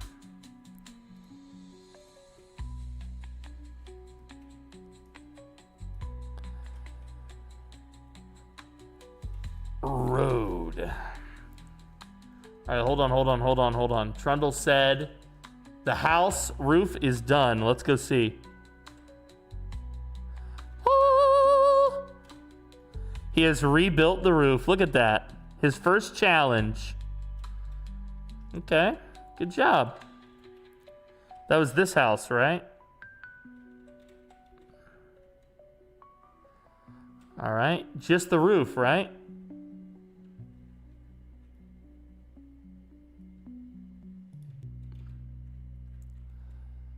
Let's see here. Bum, bum, bum, bum. All right, so I'm gonna cut this.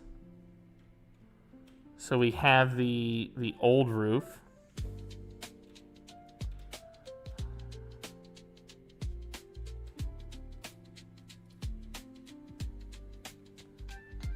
And now if I cut his roof,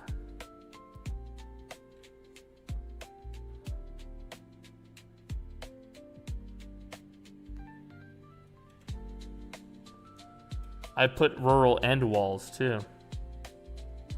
End walls. Oh yeah, on the roof. Yeah, very nice. You did great. Incredible work. It looks cool, dude. And now it's just as simple as that. And you've turned this house around. Thank you so much. Thank you so much, dude. Now I want to do that for all of these houses. Build new roofs for these homes. The only home that I want to have a red roof in this map is the tavern. I want it to stand out as a building that is using an older technology. You know, that might be, maybe that technology has been lost to many of the people who are alive today, because the people who perfected that technology are dead.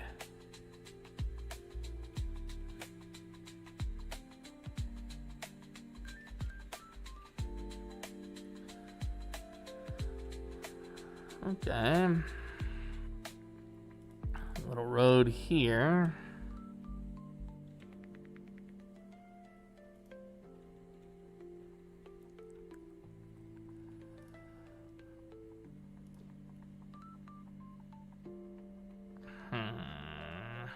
I do like to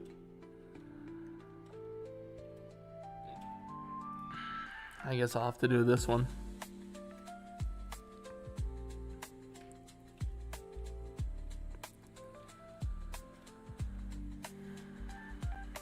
This one's gonna be easy.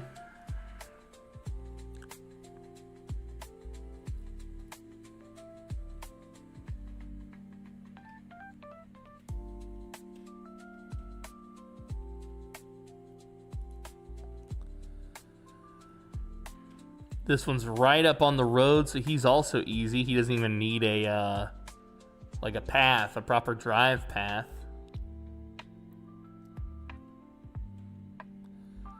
Yeah, so once we've placed these buildings, now that we've outlined the edge of the map and we know that it's not going to expand beyond this, I think that we, now it's just a matter of detailing this zone, making sure that we have, for instance, the things that we wanted.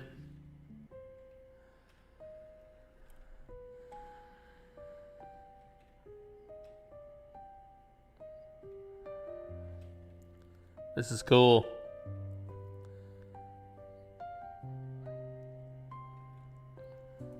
Now you can add to this too, by the way. Look, I could say, here, I'll show you. Let me pause my music. In fact, I've had the game muted this whole time. That's the actual game noise that's playing right now. Because of the busy tavern, because of the warm music.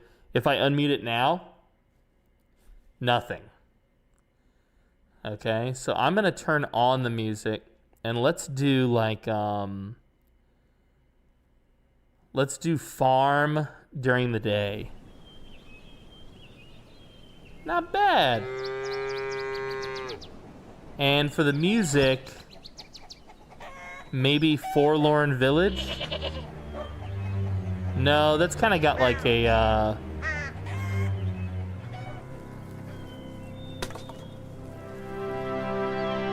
That's a nice one. Let me turn these down. They're kind of loud.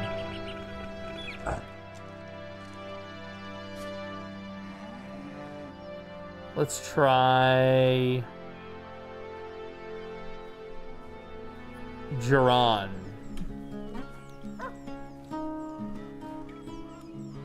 Okay. I dig that. I dig that.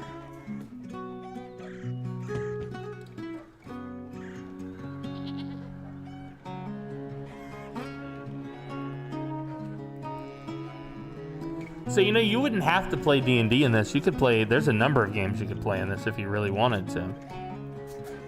Including making up your own game. Oops.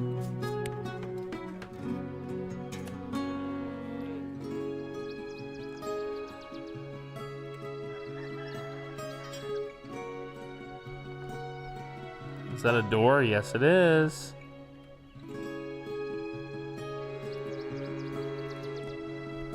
Yo, welcome back, Broken Chains.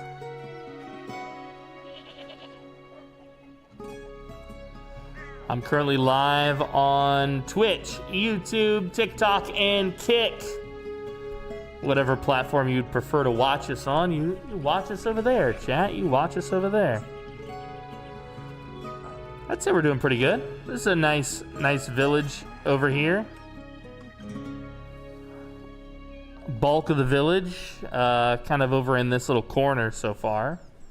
I'm okay with that personally. I think that has potential.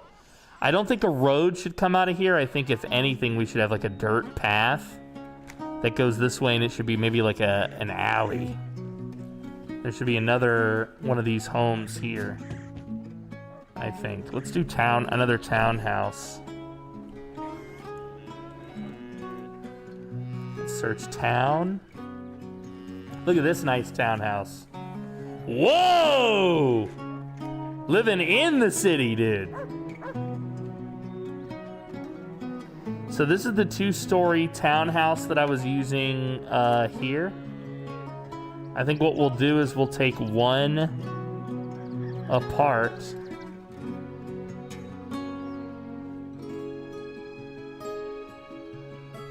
Because I want to have an alley that runs here. You know?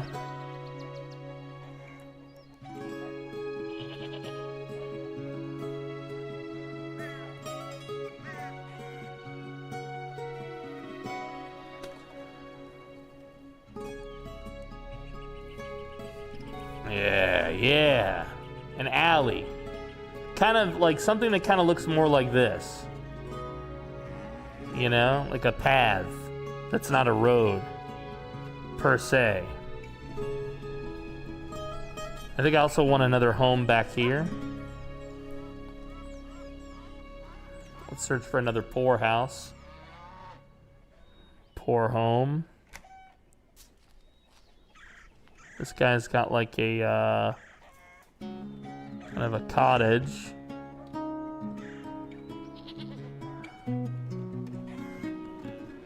Let's see here, is there any way to line it up here without eating that fence in the process and leaving this little path back here? Yeah, there is. I kind of want to push him though. Oops. I kind of want to push him because, oh, this is the back side of that house. That's right, I keep forgetting. The entrance for this house is on one of the sides. Yeah, that side. Let's have that entrance face the... Yeah, perfect.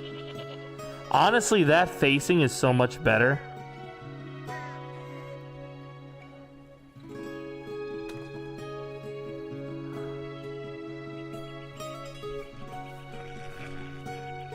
I'll figure this house out eventually, chat. Just patience.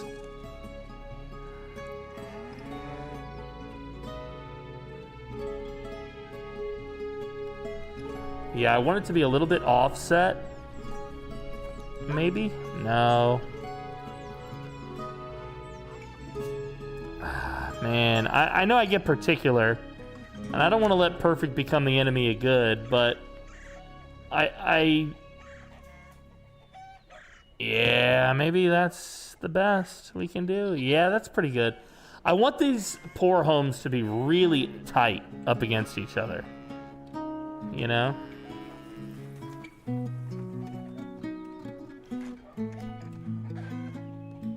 Alright. Let's grab this fence.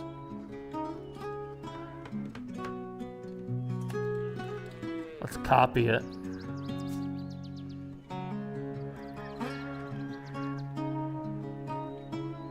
We don't want that piece, or that piece. Yeah, custom little fence I've made for this guy's property.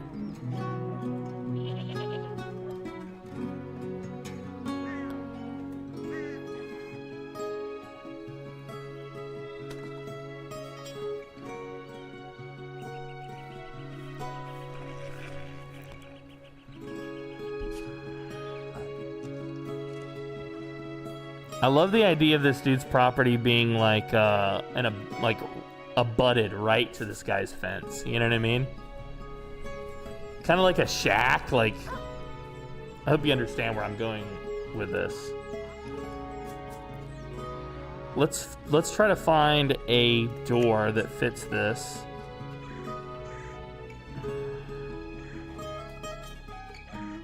Sadly, this door does fit, but not really.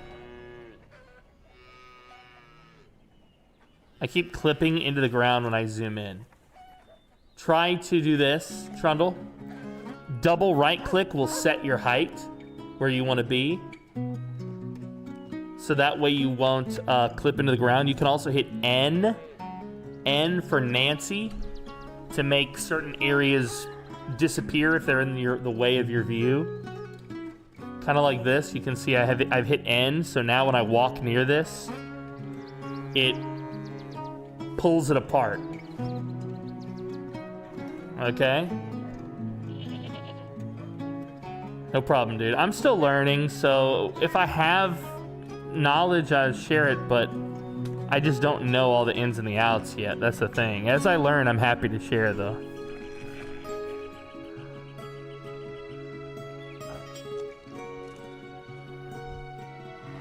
I was gonna crash out, dude. No, don't crash out, Trundy. Trundy Bundy, no. Alright. Let me hide that so we can build this. And yeah, we're building right up against this dude's place.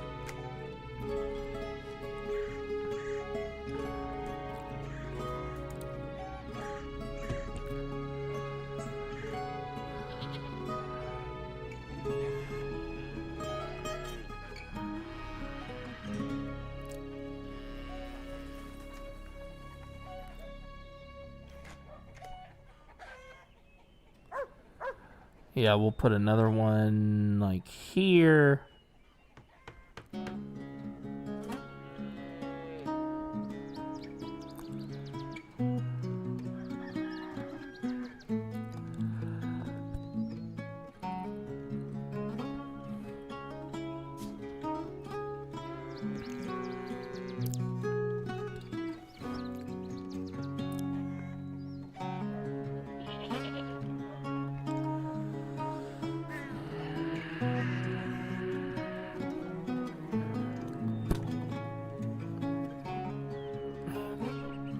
Hiccups.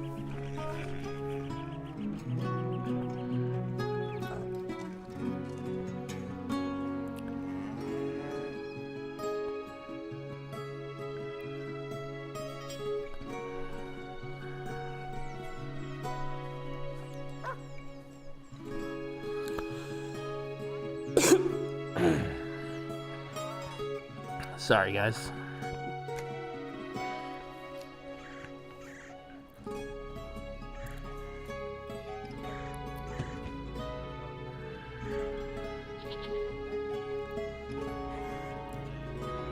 The transparency scared the hell out of you. Did it make you think you deleted something? Remember that Control Z undoes stuff.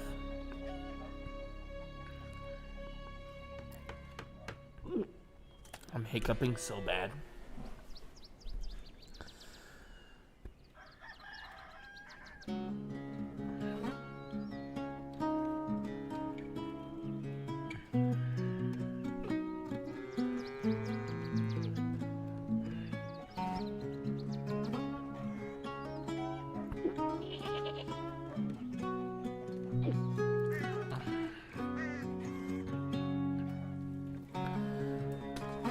I'm having a rough go of it, guys. I'm not feeling too hot today. A little worrying because I was feeling just fine before the show.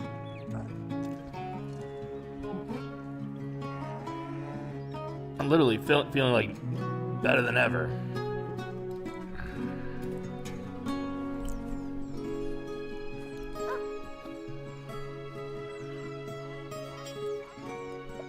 I don't know. Maybe I'm going through something.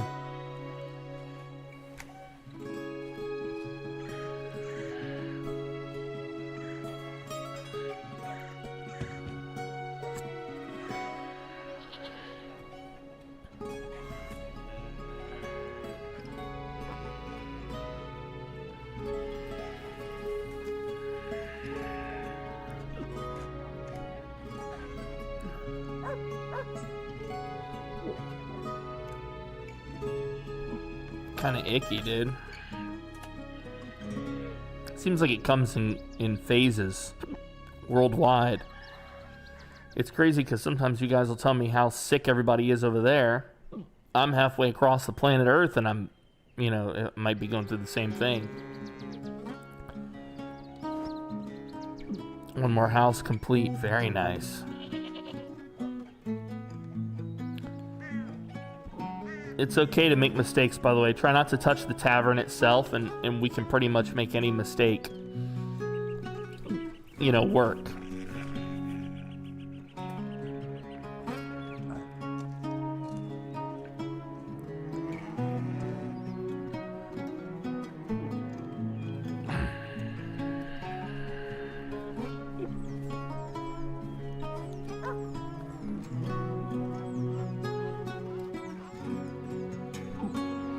I prefer that to be a little bit lower, I think.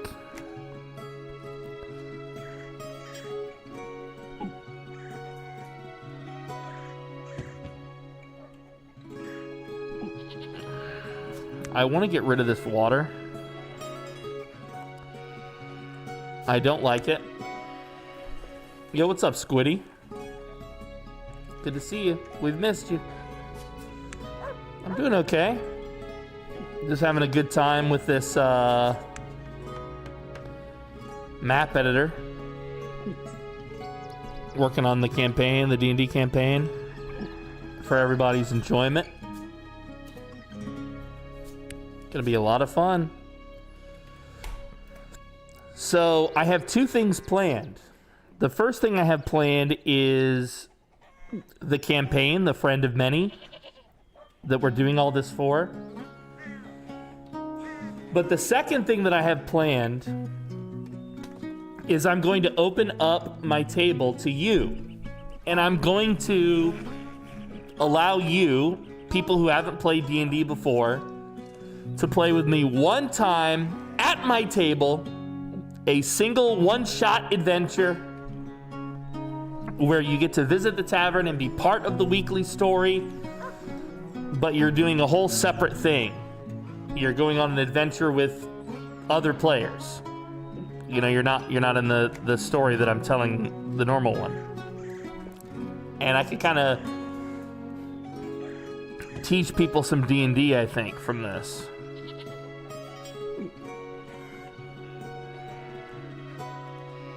Yo, thank you, Vogue. Much love, dude. We'll see you soon.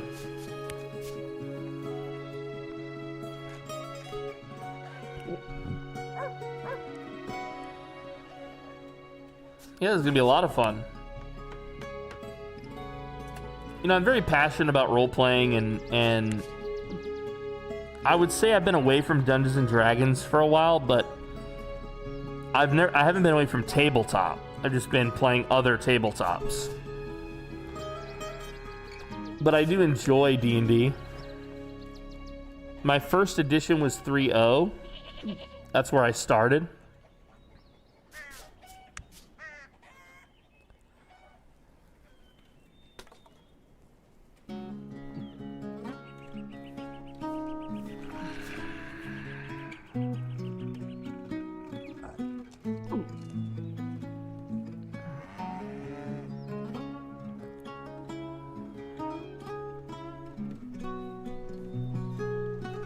Some of the dirt is showing, some of it's not.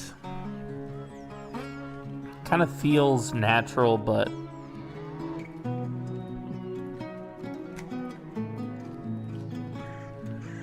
nice. What are you gonna put your sticker on?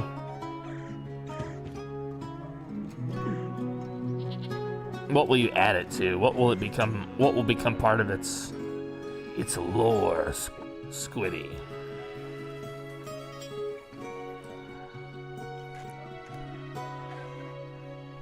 What will be the lore? We must know the lore.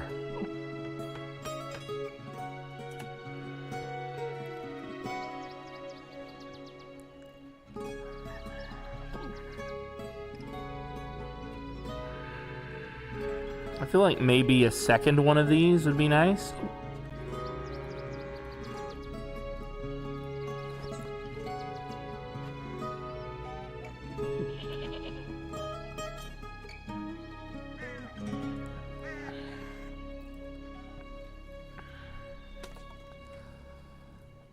But maybe with a little bit less between them.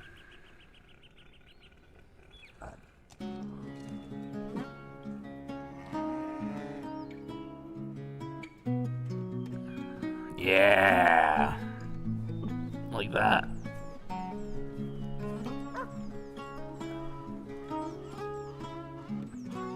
Can you imagine the view? Let's see if I can free cam.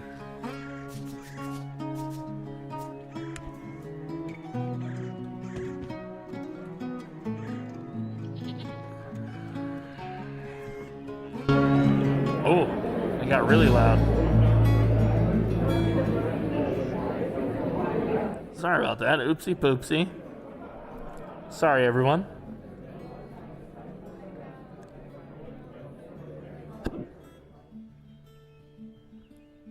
I'm going to...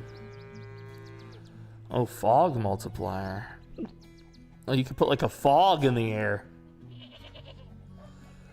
No, we don't want to do that.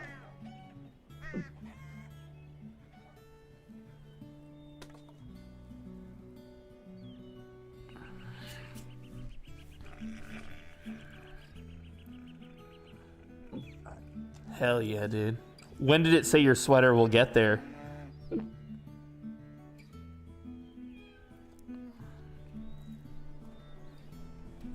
Are you doing the full show today? Yeah, that's the plan. I'm not feeling so well, Squiddy. I almost passed out earlier, but if everything will cooperate, I'd like to do the full show, yeah.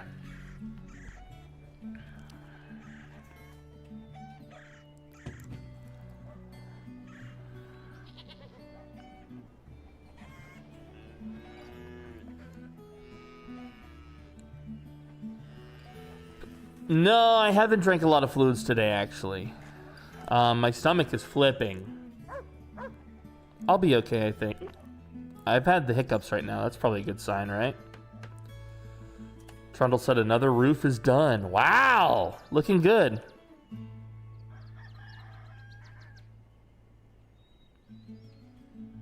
I see it has to be... Is it a hidden piece? No, it's like, let's see. It's this piece, isn't it? But I bet what happened... Oh, I see. Nope. Works just fine. It was just that one little piece was red. She's done. Some of these pieces you might not be able to do it without using a red. Because as he was saying, there's yo, what's up, Beowulf? This is tabletop. This is a tabletop where you have like your minis and you build out the map, you know? And then let's see, if build mode was off, you know, you would move your minis around. You would go, hey, I'm going over here, down the road. I need to buy myself some cigarettes. I'll be sure to come see my family when I'm done. I'm not leaving the boy. I'm not leaving. I said I'll come back. Stop chasing me. You know, it's one of those things. Yeah, it's like a tabletop. Like King Arthur Pendragon. You could do in here.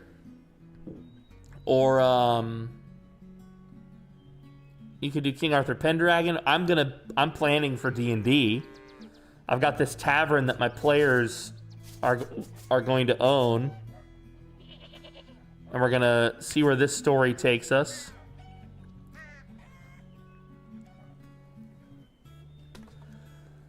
I was able to recruit some fellow entertainers, because I think a big part of what will make this work is seeing their facial reactions, you know, to like the story and the events that unfold.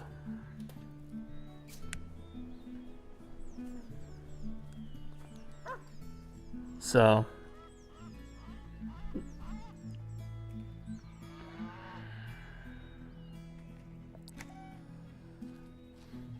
there's so many unusual items. You're streaming D&D? Yeah, that's the plan. That's the plan. Today it's me building the world for the session, but I've already got the campaign for the most part planned out. So this is the map I'm working on with the different regions, and these numbers and colors all mean something. So it helps me understand like what is close and what they can accomplish and what they can do. I've been making my custom minis in Hero Forge. Like this guy.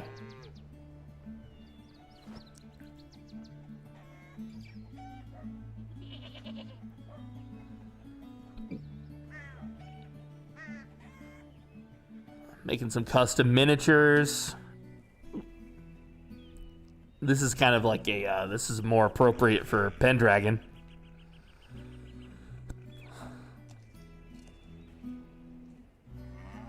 Oh, he looks completely stable. Yeah, he's just fine, dude.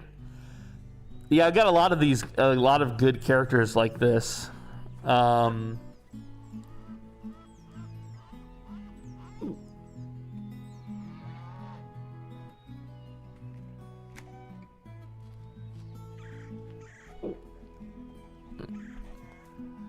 Let's see.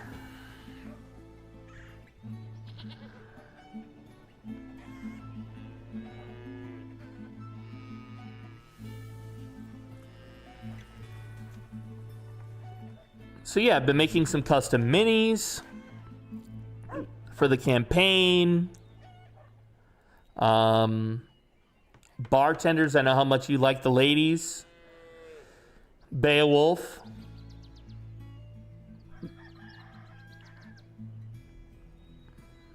There was a debate earlier whether or not this chick should be a redhead, but I stuck to my initial design of her. So yeah, so I've been doing that, working on the campaign in that regard. Let's see here. I've also been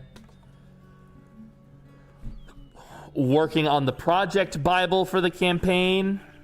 So like all the different things that I would need to know. I've already got the entire story laid out, levels 1 to 20, including one major decision with 3 options per level. So you make 20 major decisions as a party over the course of the campaign that can shape the campaign and change how it goes. And each arc of the story is 3 levels long and tells like a self-contained, campaign or story within those 3 levels. And each arc, so every 3 levels is 12 sessions. So, yeah, I've fully planned out the campaign. And now we're just building the maps. And I haven't built like the... So like eventually I will do... Let's see. Yeah, so eventually I will have to fill out adventure information templates. This is an example of one from my Pendragon campaign. So it kind of walks you through how I write a plot line. You'll notice that the first couple pages are just checkboxes. And then from there, it's actual hooks, like the things I have to write, the background of the plot, the player's goals. The idea should be that I should be able to, without me saying very much, the players should know the goals themselves. A lot of times there's just one goal in a plot, but there can be up to 3, no more than 3. I think that gets people confused. So the goals for this plot, as an example that I wrote, were dismantle the 3 Saxon camps, defeat Alaric the Usurper, and restore order to Trephanak. I identify my important NPCs and my enemies. I identify the important locations that are going to happen in the story, the combat encounters, and then I put the actual stat blocks for my NPCs so that I can reference them quickly. The trap encounters, if there are any. The treasure, if there are any, and where it can be found. And then we get into the actual plot. So every plot I write has an act 1, 2, and 3. Beginning, middle, and end. And I write out each act specifically how I intend for them to address the issue. You know? So yeah, I'm very thorough when it comes to this type of stuff. And I actually have a version of that template that you can download if you prefer to do it yourself. I even made my own loot tables for Pendragon.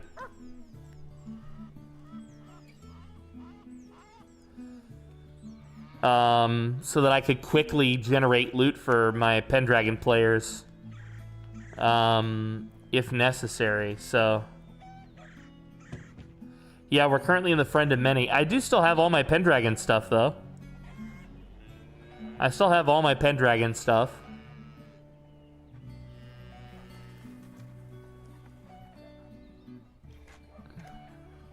My campaign notes for each year of the campaign. They go from simple to more complex. I would even make court cases for the players in this campaign.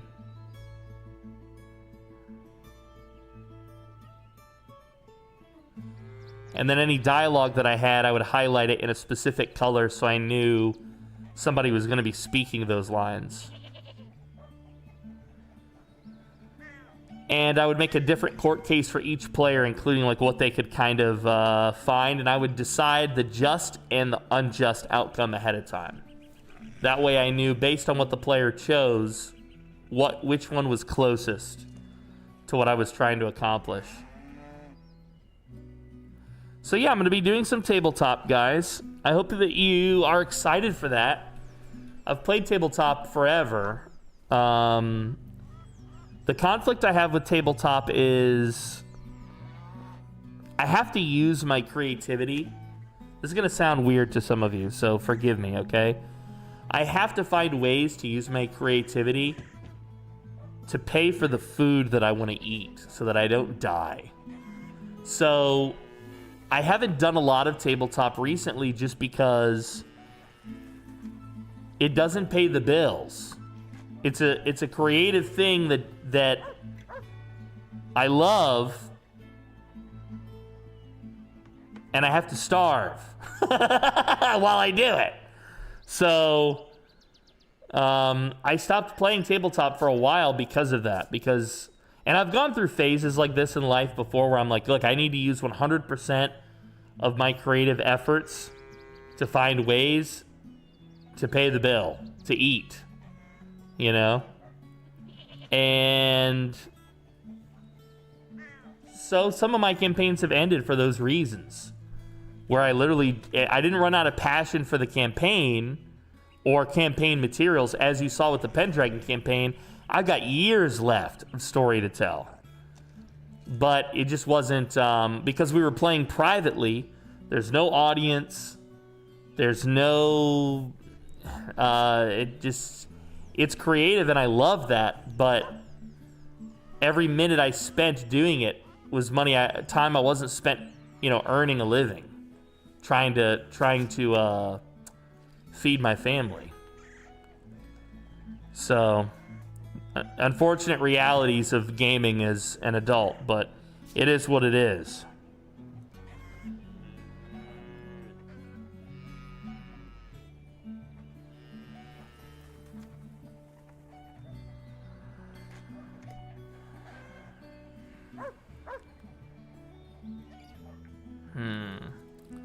Well, it appears that I've used the poor homes that are on here. Is there any more, maybe?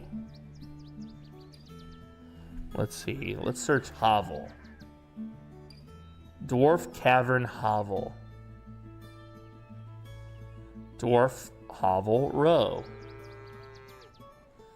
Okay, it's literally just the simplest of houses. What about a hobbit hole?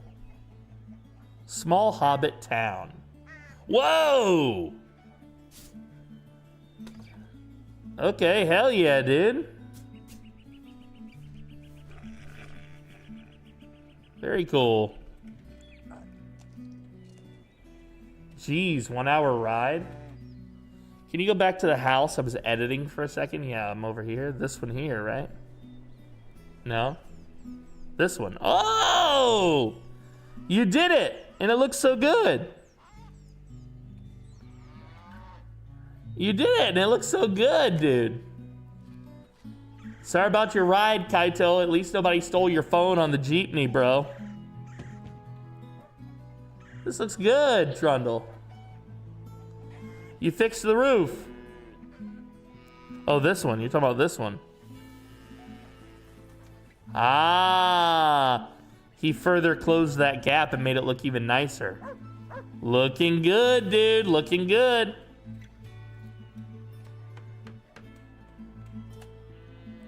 Yeah, so my ultimate goal here is to even have some of my people, like my trusted lieutenants, I want to give them like a couple NPCs to play, in some of these combats.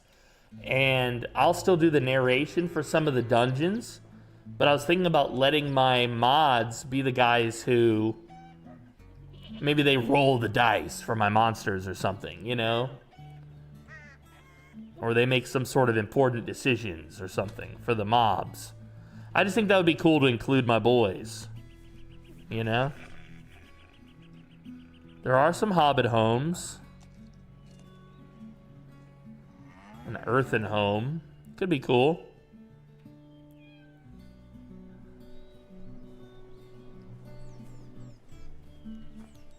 Radiohead definitely helped a lot.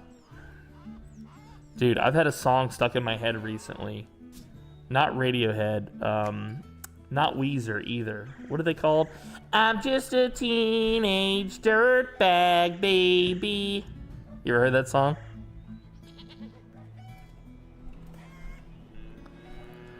Let's search the word modest. Does anything come up? Village building, modest home. That's not a bad little house. I think we said we wanted a market over there. Maybe we put this house behind my players. Over here. What do you think, guys?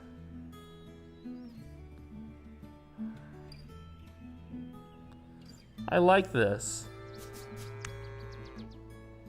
The song is Weedest, by the way. Yeah, it is, yeah. The square chimney is tavern and the round is royal. Good to know. I'm running a Pendragon game at the moment for 2 groups. I've been letting players from one group run NPCs in the other. It was a big hit.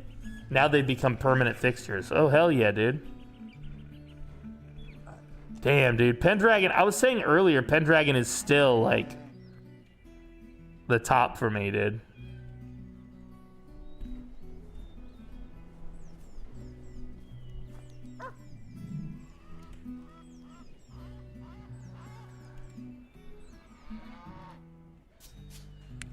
Pendragon, man. It's the thing about Pendragon is it just hits like nothing else, man. It's something about the history of the stories, I feel like, and the generational thing.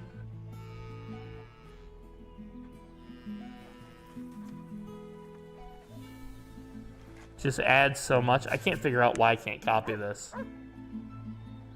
I kind of want to play D&D on the Lieutenant's Day, but I don't know how to play. If you guys want me to run a D&D adventure for our Lieutenant's Get-Up, our Lieutenant Meetup, I'm happy to do that. I'd be happy to do that. We haven't scheduled our next meetup. I'll admit that that's partially my thing, or my fault. But I think we can make it. We can still make it happen if we're dedicated. I just need somebody to take the lead on the scheduling of it. I'll add it to my calendar, but if one of you guys would make like the poll or whatever, as long as it's a weekend day, I can make it work.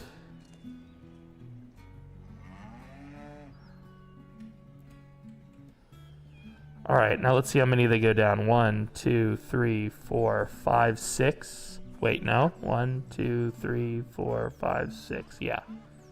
So it goes down 7 total if you count the, yeah, so 1, 2.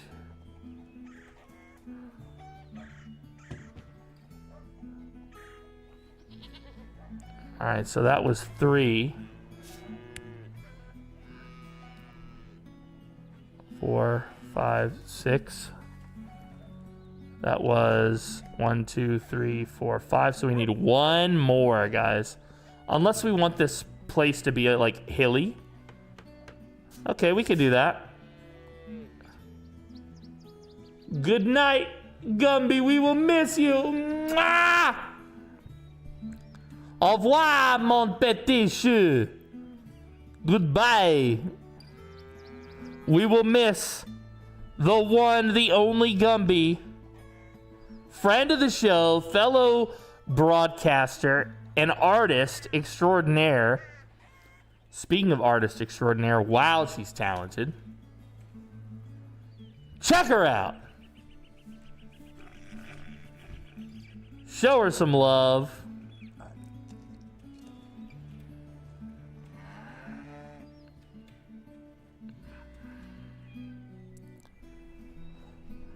Let's see here. This needs to go like this.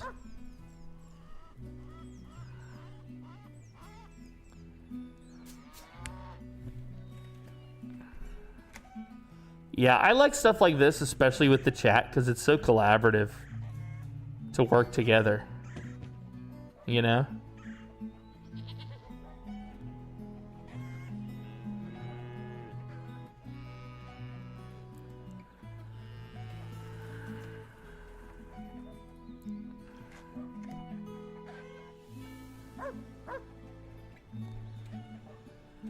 Yeah, let's do this. Who all is your cast for the D&D game? Currently, I have 4 players. I have 2 men and 2 women. I thought that would be a good balance. It's going to be Stay Frosty Gaming. It's going to be Gumby Chew. It's going to be Hearth and Harmony. And saving the best for last, Vugnarvik Gaming. Okay.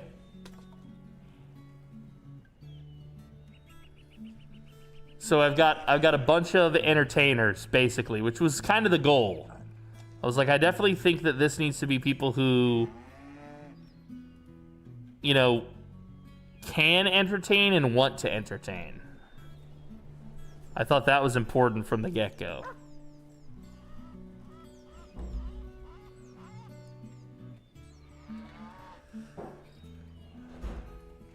Pinkerton's back. I'm hoping with some grub. I might have to break, guys. PDM, have you watched K-pop Demon Hunters yet? No, but I've heard Pinky sing the songs of it over and over and over and over. So why would I watch it? I know the whole thing now.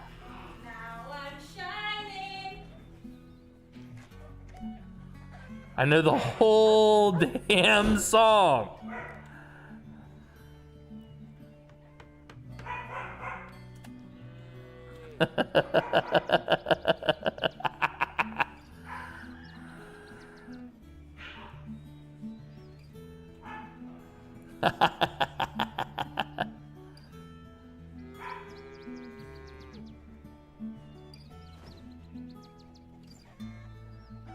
Yeah, she's incredible. She's incredible. I mean, for a rat.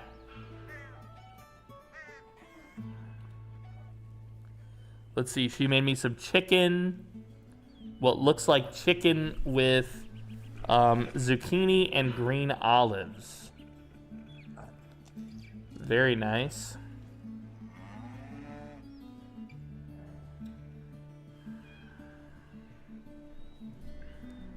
Let's see. So this is the problem, is that this game is so addicting to me that I can sit here and I will let my food get cold. Do you understand? And Pinky knows this. That's how I can tell when I'm in like a really good, like a vibe with the game, is I don't want to put it down. Like I'm starving. I've got this delicious plate of food next to me. Look at this, look at this. Look at this. Here, I'll zoom in. I know it's black and white, but look. I got chicken. I got green olives. I got zucchini. This is a keto delight, baby. And yet, I'm so damn addicted to this game. And it doesn't even count as a game. I'm building. Does this even count as a game? Technically, I'm gaming.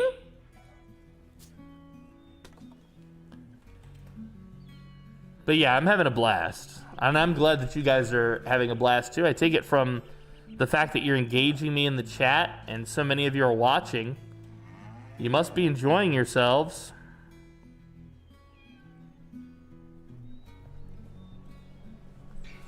Valheim. Yeah, Valheim, same thing, dude. Same thing. Where I lose myself in it. Hey, the new invite code. Oh, maybe. Let's see. No, it says the code is still valid and it still shows you on here as a, resent the code to you. If that code won't work though, you just let me know and I'll get you a fresh one.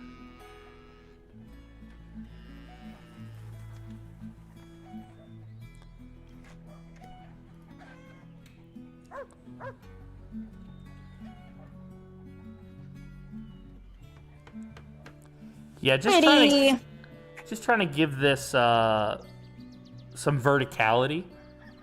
I think that's incredibly important, guys. The verticality, I think you really want to have that. You want to make sure that the whole thing feels, you know, like terrain, like there's movement to it.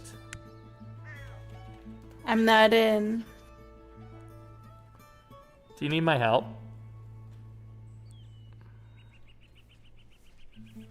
Let me restart it.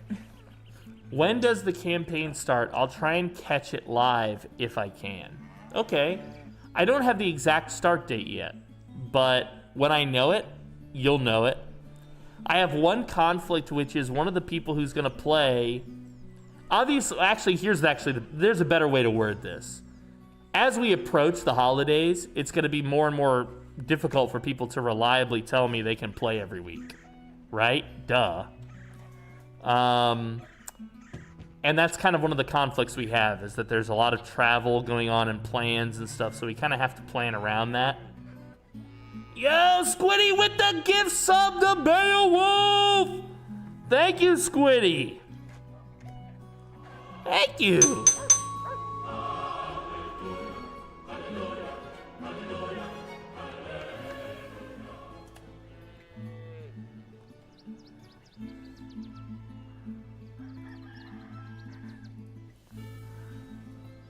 Wolf, you're Riker.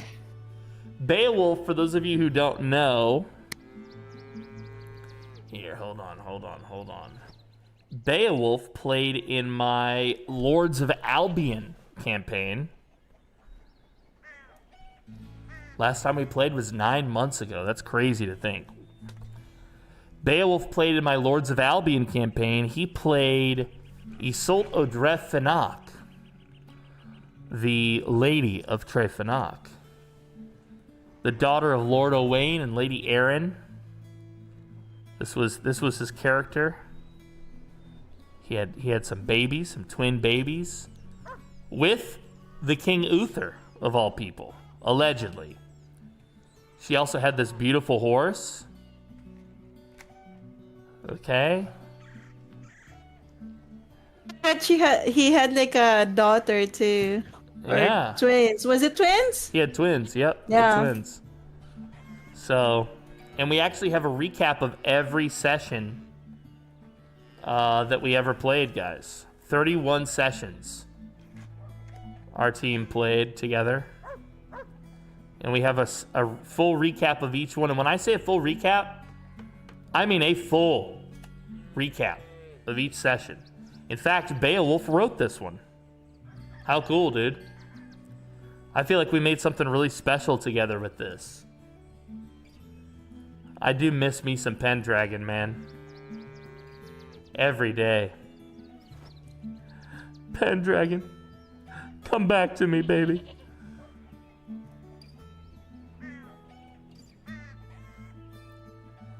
Good night, Squiddy.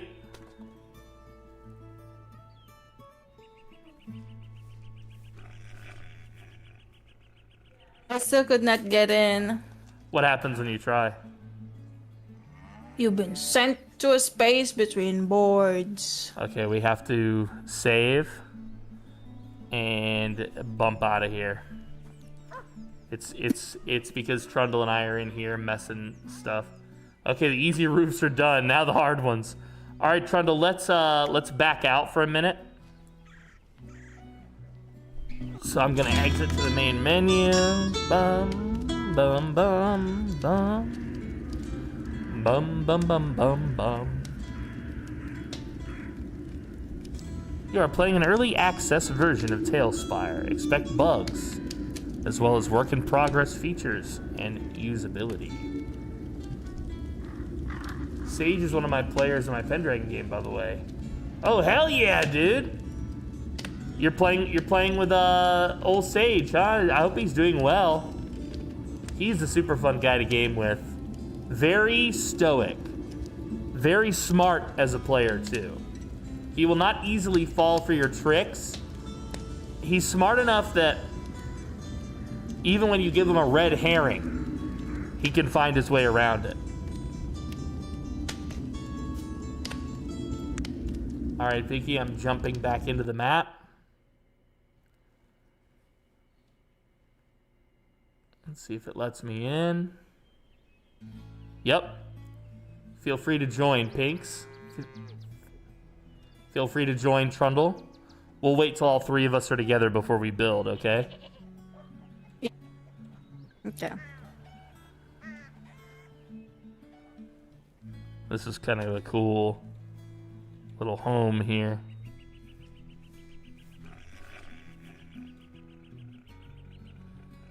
At some point, Pinky, you gotta build the domus. I was actually thinking that. It looks like we're all here. Okay, cool. So I haven't played with Pink Invader or Sage since we did tabletop together, Beowulf. But I did play with Pink Invader I did like a Project Zomboid roleplay, and Pink Invader was in it, at least in the beginning of it. You can see it on my YouTube channel, The Mall of Project Zomboid. He played 2 or 3 different characters in this movie here. So, yeah. He's a good dude. Those are all just like incredible guys. Like what a special thing to know those guys, you know?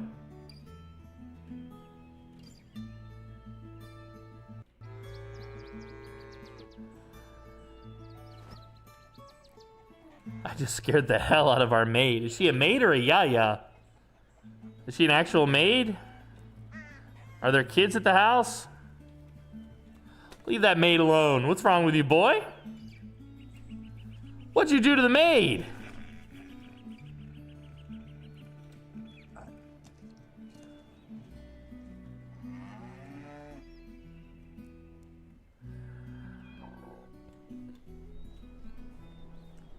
Same thing. Really? Is it? Is it now?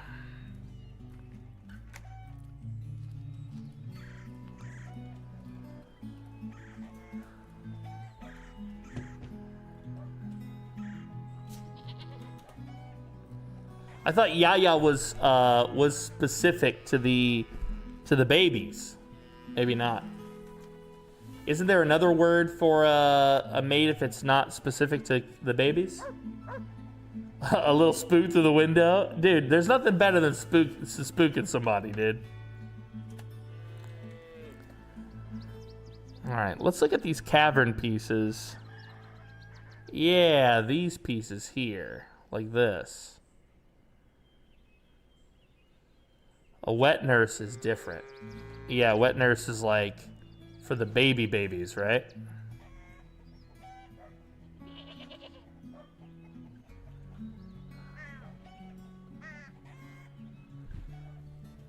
You can't say spook. I just did. Because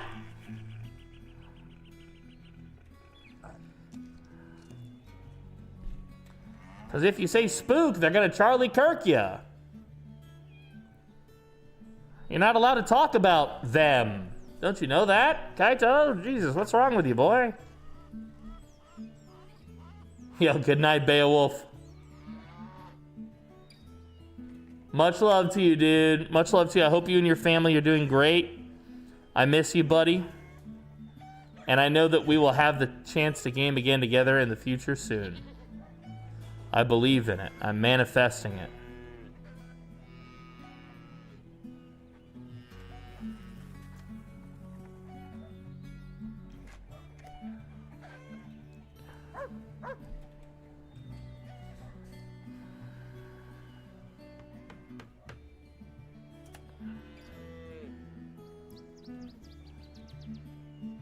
Don't worry about that, Kaito. Kaito, don't worry about all that. Jesus, Kaito.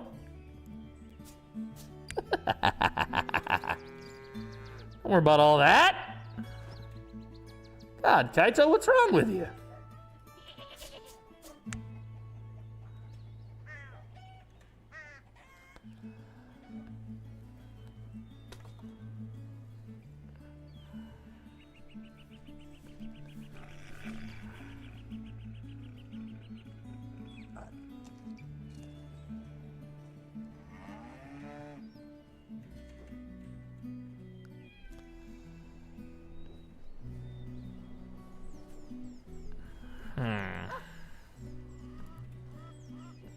I want to shape this.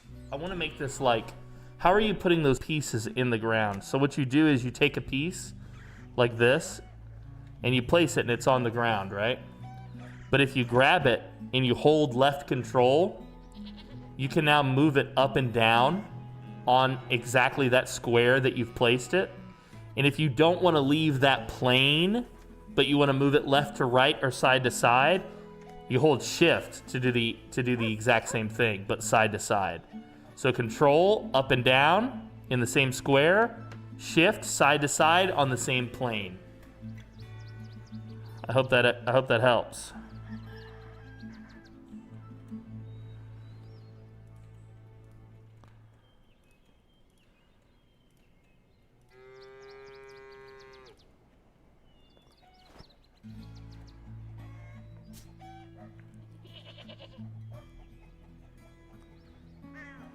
Yeah, okay.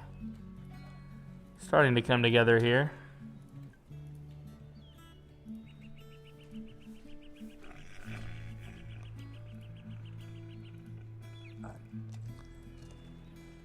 Yes, thank you. No, you're welcome. You're welcome.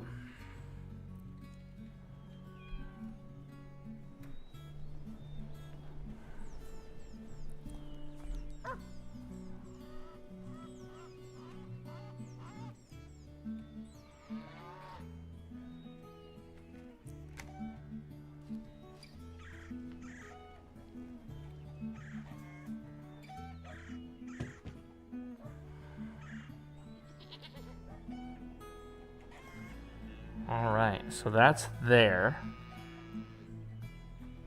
And now, in theory...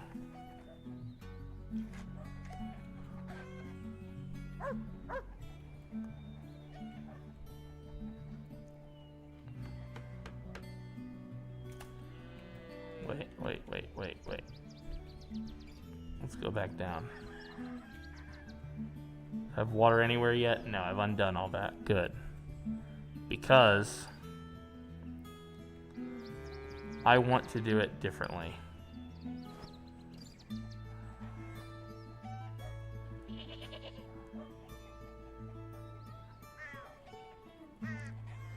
One, two, three.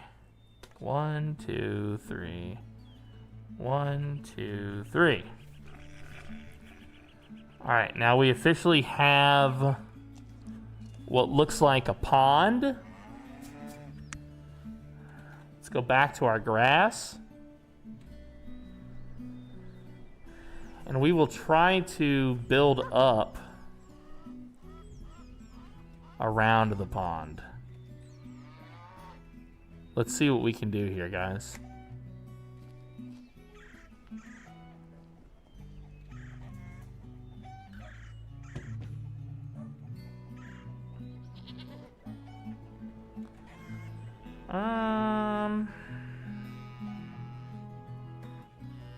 Sometimes it doesn't really work how you want it to.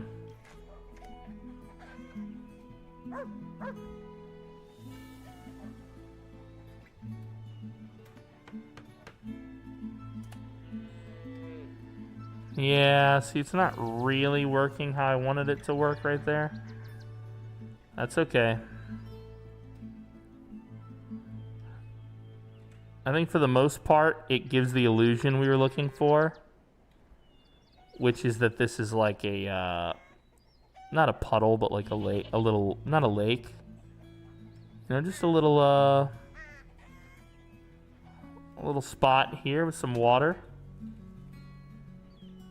So, like, can we put fish on that? Yeah, you can.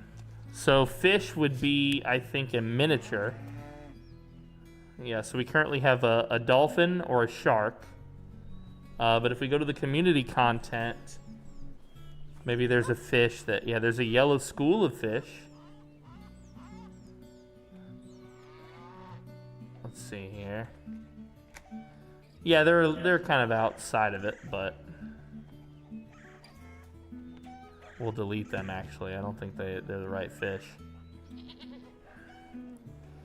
Maybe there's a smaller fish, just a single red fish. Yeah. So putting animals Right. are like putting miniature. Yeah, for the most part. Because earlier I was looking for like maybe I put a reindeer in the forest, Right. but all I could find are miniatures. I thought there's like not miniature animals. No, if you intend for it if you intend for it in any way to move like a deer or something, it should be a miniature. So what if it's just like for decoration? It's still a miniature. There's no. Okay, okay. Gotcha, gotcha.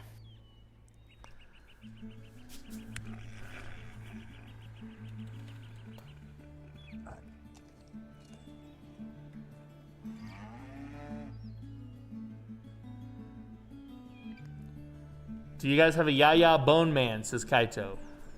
Yes.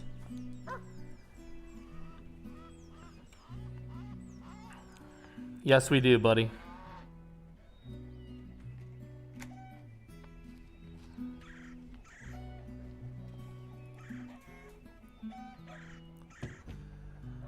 All right, there's a little fish hanging out in the pond there.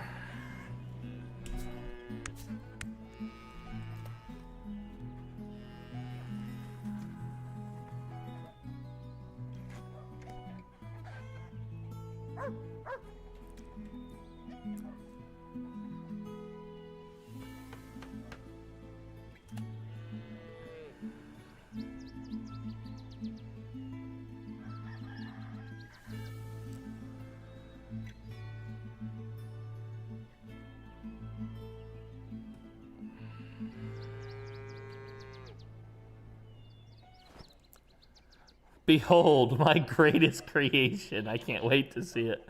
Is it this stone? This... Okay, hold on. Let's see it. Let's see it. Okay, okay, okay. Was this the more complex building too? Yeah, it was. And you did it!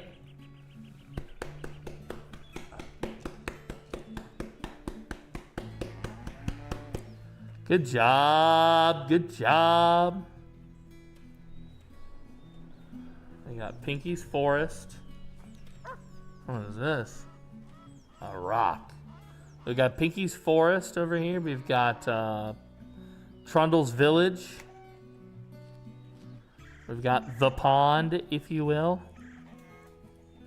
I want to find a better way to give him like a hidey hole. You know?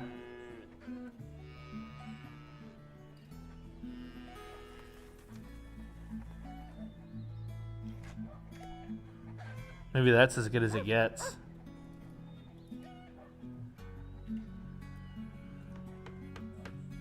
That's as good as it gets.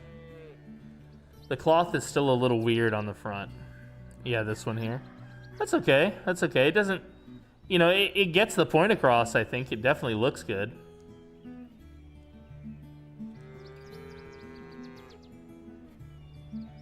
Looking good, dude. Looking good.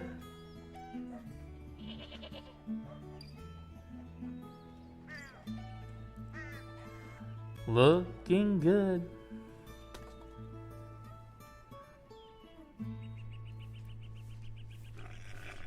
The music is also very pleasant.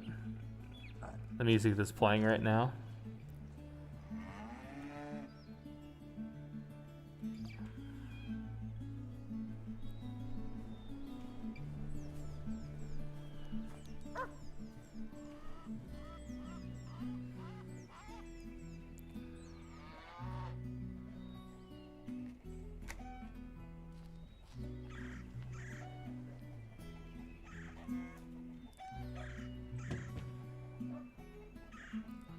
Did I overdo it with the reeds?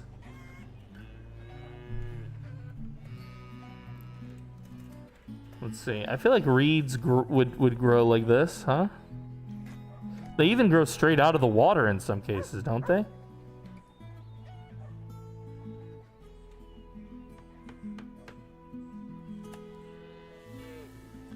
What's the... I'm gonna have to go to nature. I can't think of the word. It's like, it's flat. It sits on top of water. What is it called? These right here, lily pad.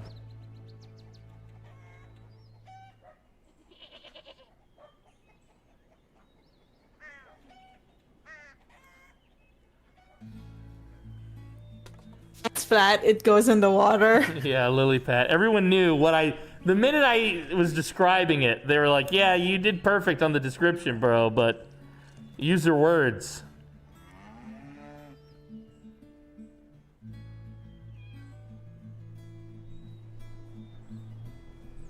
Thank you guys for your help.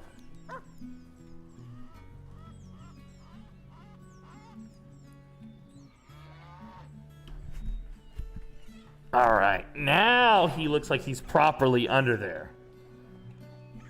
And this looks like actual depth to the water.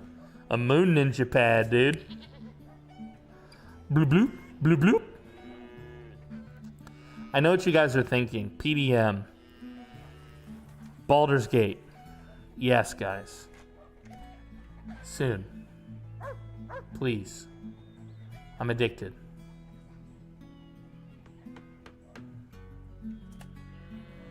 Please, guys. Those are underwater. That won't work.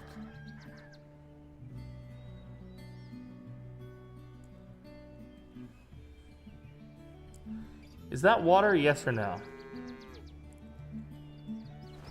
It's on the water. That's perfect. That's right where we wanted it.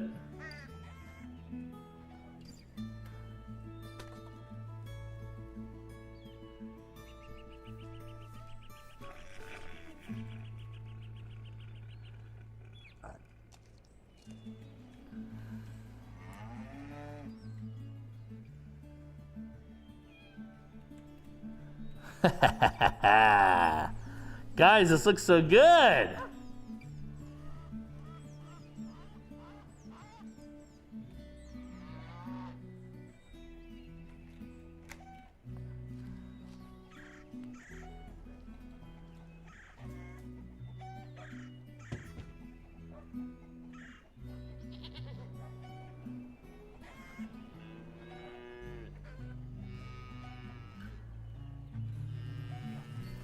A little bit of shade for our boy down here. What's this? These like leaves on top of the water? That could be kind of cool.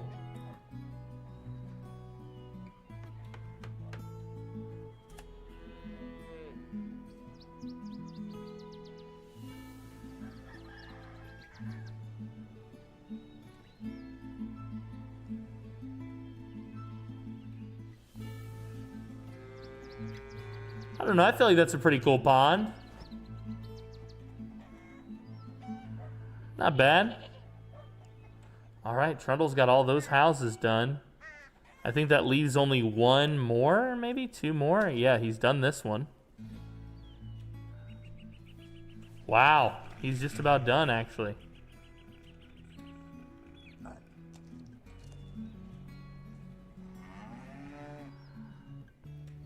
Yeah, all over there I've built really poor housing. Let's see what they come up with, those guys.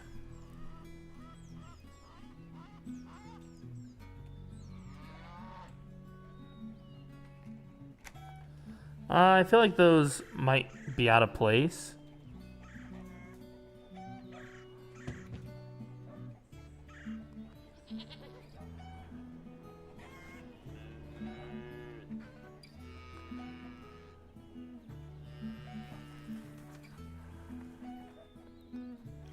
Hell yeah, dude. Little pond.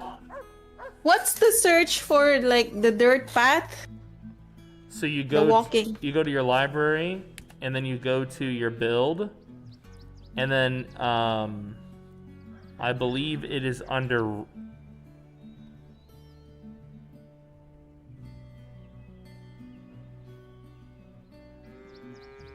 Good question. Good question. Nature. It's under nature. Can I teach you something though? No, I mean the one that's in front of the house ba. This one here, right? Yeah. Okay, yeah. That's under nature. Can I teach you something?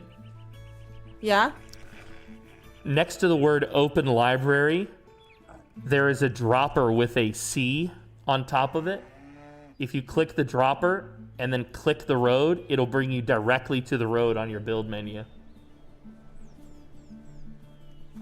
And you can do that with anything. I think, did except not. maybe a mini. Nope, it even works for miniatures. Yeah. Thank you, thank you. I did not know that. You're welcome, you're welcome.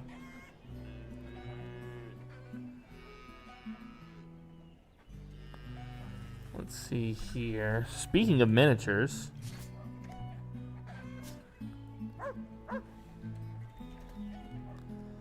Let's see here. Another smoke plume, smoke cloud, poison smoke cloud.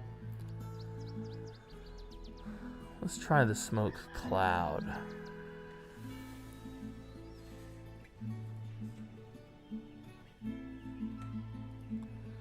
And let's do enable flying.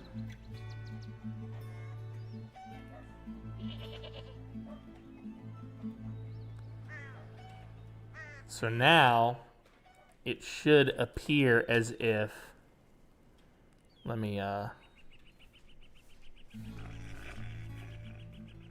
it kind of looks like there's some cloud coming out of there. That's kind of cool. All right, I have another way to do this. We'll do smoke cloud 2.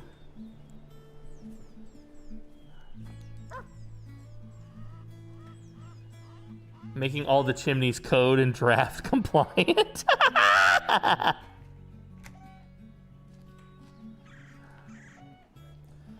We don't want no non-code compliant. We don't want any non-code compliant chimneys now.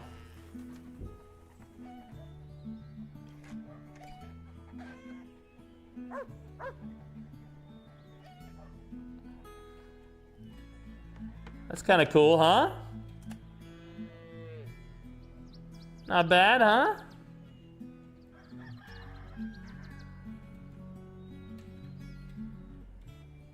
Not bad. I think that looks good. Looks like an actual smokestack coming out of there now. Now we'll just do that a couple more times, and as long as we make sure that all the smoke is headed kind of in the right direction, I think we should be kosher.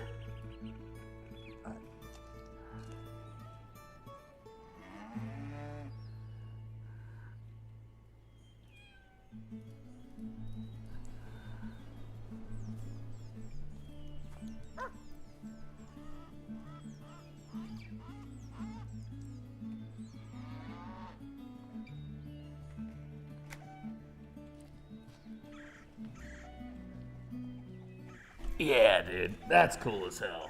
That's super cool. That's super cool. I'm loving the pond. All right, now one thing I do like to do, especially once I've made something like this little pond, I like to go into the community tab search, and then I'll search pond. Just to see, like, what are other people doing? So this guy's got this entire thing that he would put in a pond. This guy's got a large pond, which looks really nice. I mean, there are some good ponds. I'm actually pleased that there's no ponds roughly this size. You know? Okay, I love this, dude. I love that. So, okay, this pond has been given life, so now a lot of this area of the map has some meat to it, which is nice. I kind of think that a fence belongs right here. You know? Let's see what we've got here. What can we do? What wood can we do? If you hold X, by the way, when you've lined up something, sometimes your guy will snap to it.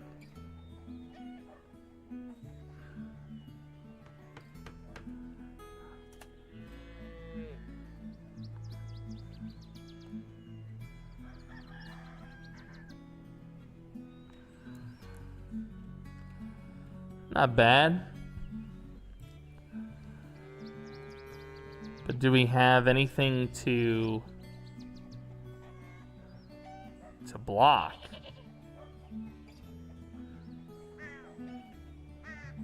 Yeah, I mean, I guess I could do that. I don't know how I feel about that. I move the one that I selected with the cube with the X. Let me come look at your screen. Can you share? Hold on.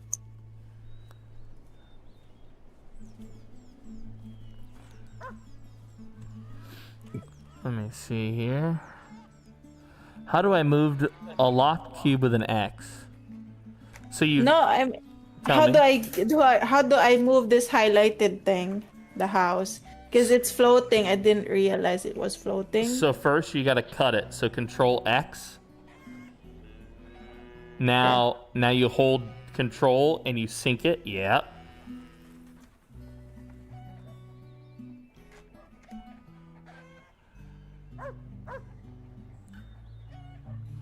Thank you. No problem. All right, guys. Yeah, don't. By the way, if you have Tab hit, your screen will look like this filter. That's GM mode. You don't want that mode.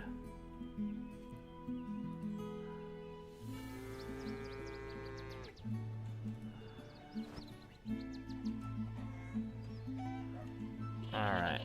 Back to the drawing board here. I kind of like the idea of this tall one.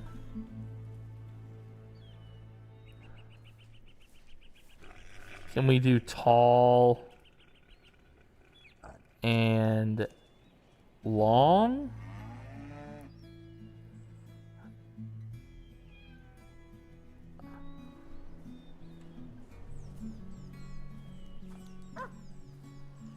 Okay. I'm digging that.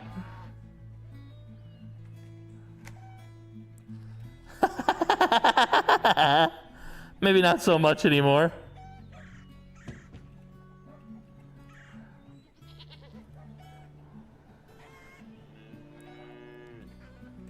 Let's see here.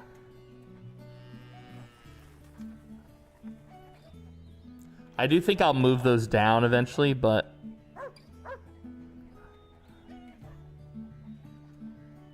let's see here.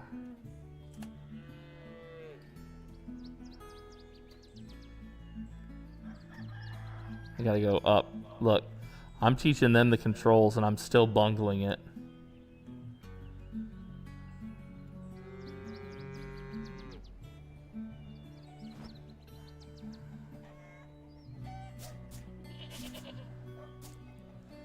I think that's a pretty good height for it. Oops. Let's pull you down. Can we not pull you down? I'm so confused.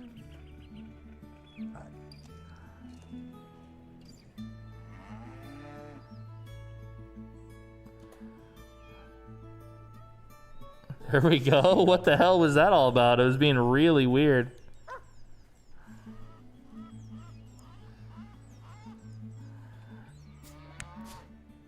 All right.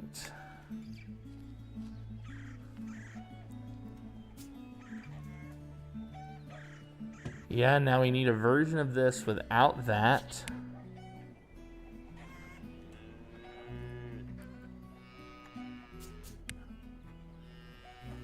Guys, I still haven't eaten my food. I'm addicted to the game. Help. Someone do something.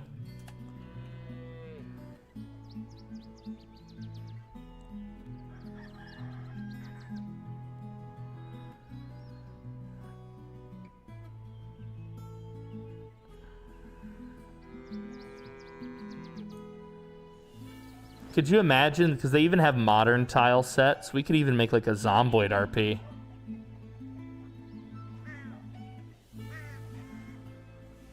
If we really wanted to, if we felt so inclined.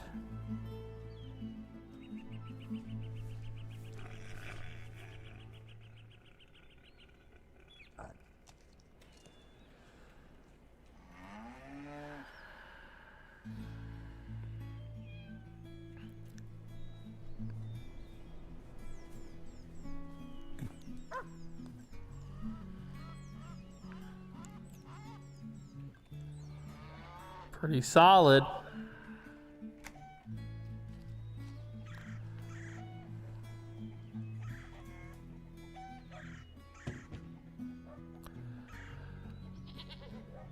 Pinky and I went and saw a movie. The new Conjuring.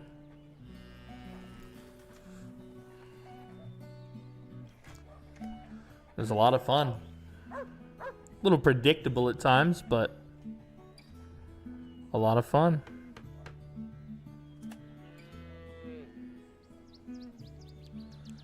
I really enjoy movies where it's like the priest versus the devil or something like that. I've always thought that that was like a really cool motif.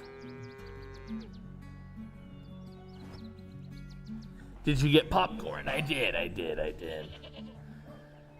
But here the Filipinos put like a cheese powder on their popcorn instead of butter. So I always have to get my popcorn plain because I don't want to eat cheesy popcorn.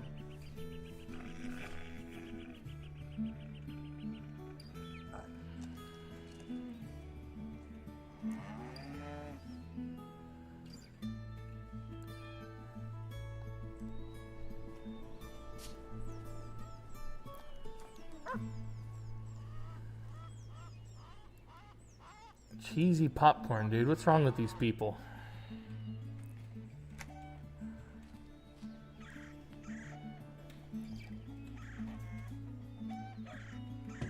What are they, broken? It's good though.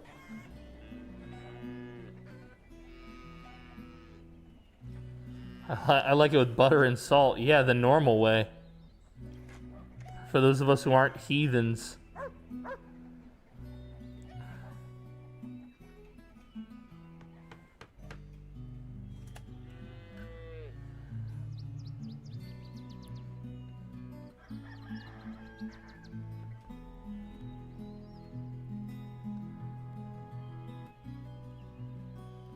Yeah, not bad. Now the neighbor has a little fence here that outlines his property.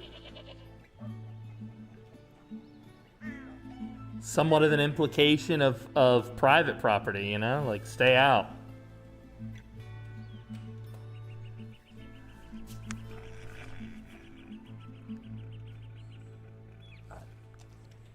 Let's see here. Oh, I gotta go back to the... Yeah, I was talking to one of my buddies, Smoke, actually, about roleplay stuff. He was,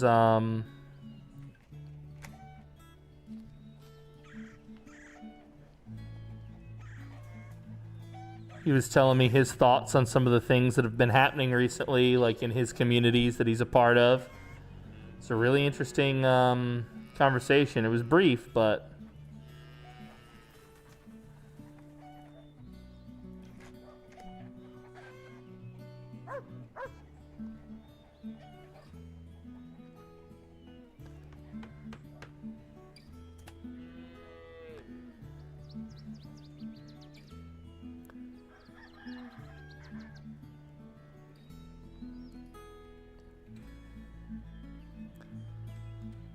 Very nice.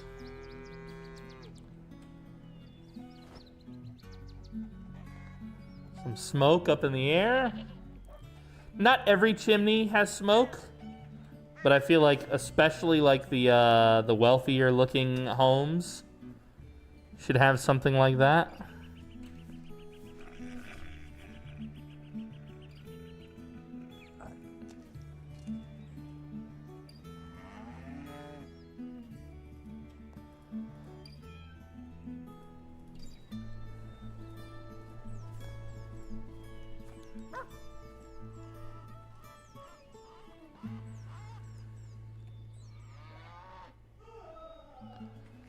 All right.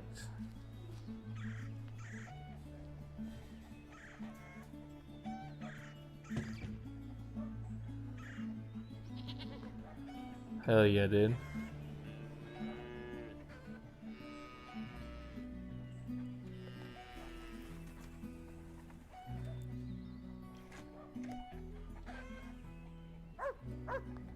Very nice.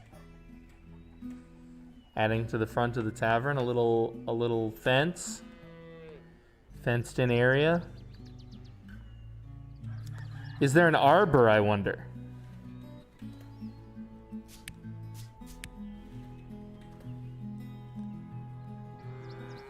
Arbor. No arbor, huh? That's crazy.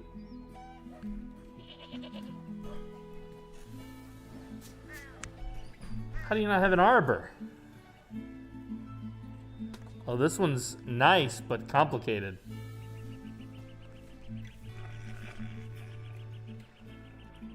Yeah, you probably don't want that anyway, because I feel like Milo likes to watch people arriving on that balcony. You know what I mean? So I probably don't want to put an arbor anyway. It's probably better that they don't have one.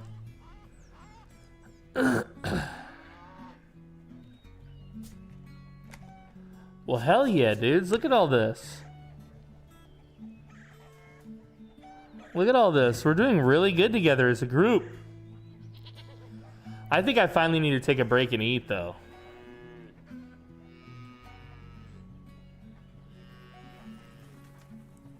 Is the fence a good touch? I love the fence, dude. I love the fence. It's a great touch. That's a great touch. It's not a bad touch. Yeah, I think fences add a lot. You know? Oh, I just saw something I didn't mean to have like this.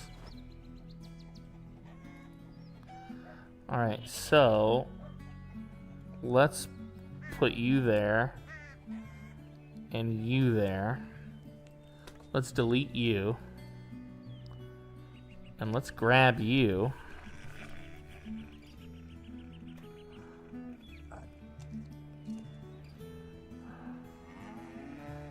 I actually think it needs to be over one more.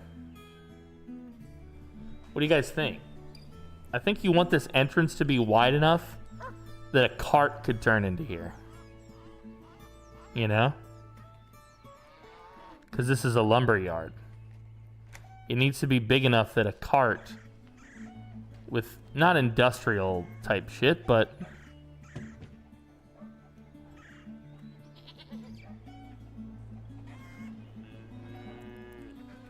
there we go, there we go.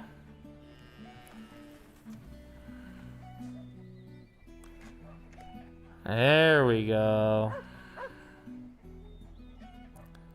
Now, is it worth it to fancy up the entrance here?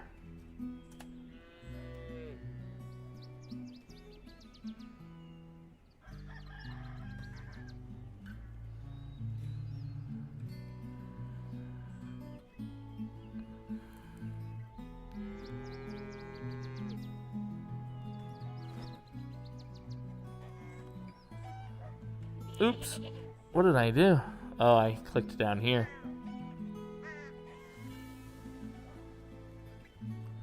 There we go. Now the entrance to this place has a vibe to it. You know, it feels a little bit different. I think that during the day when this guy is working, he's got a ton of employees here. I feel like he's got at least 4 guys working on the log cutting, or the axe, or the chopping wood. He's got at least a team of 4 more working on planing that into those. He's got at least 1 craftsman who's putting nails and boards together to make coffins for people. You know? I think old boy back here is busy. I think he's got a lot going on.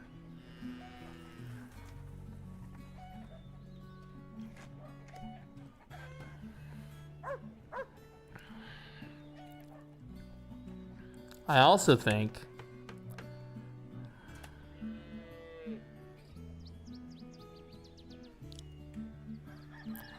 that's a little bit too much.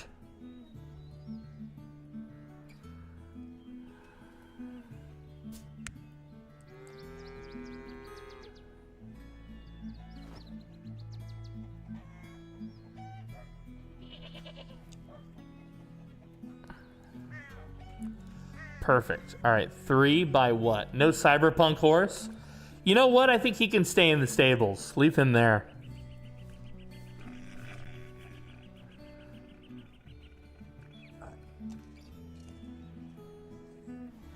All right, so that's 22. So we want a 3 by 22 forest. 3 by 22. And instead of mixed forest, let's make this sparse. Let's make this pine forest. Yeah. Generate. Copy. Okay.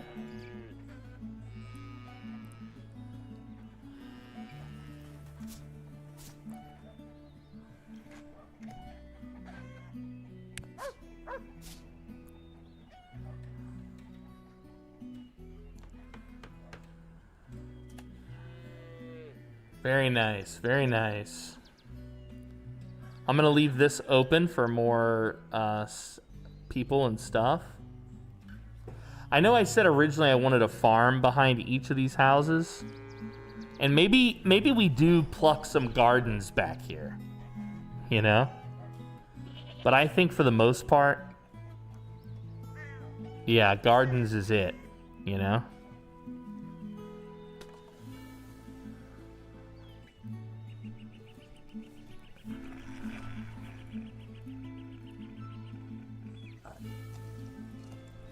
Guys, I said I was gonna go eat.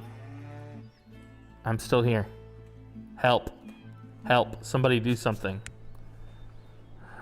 Help. Is there a pothole in the road in the front of the tavern? That's correct, there is. That's correct, there is. There is. There is. Isn't that cool?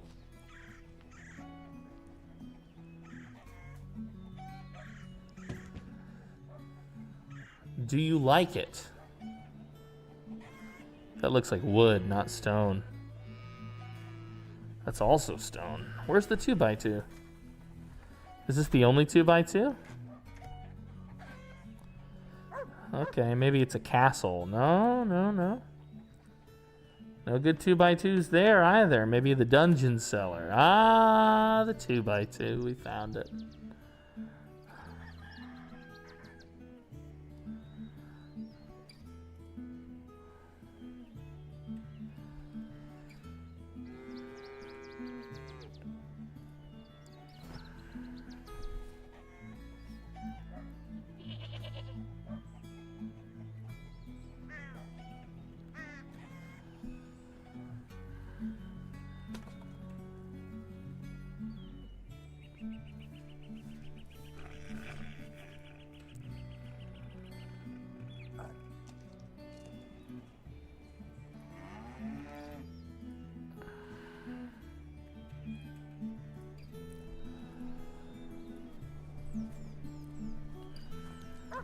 Everything in this game is about taking your time.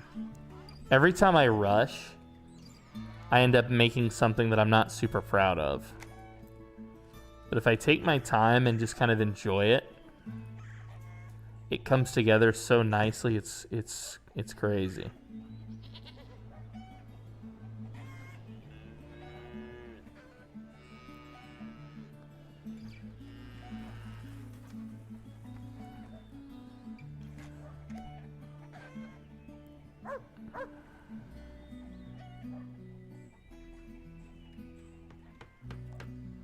I dare you to change the UI scale like you did for me in Zomboid. Oh God, dude. Yeah, where I can barely see anything. Where I'm bumping around the UI just to get back to my normal. Dude, that was nuts.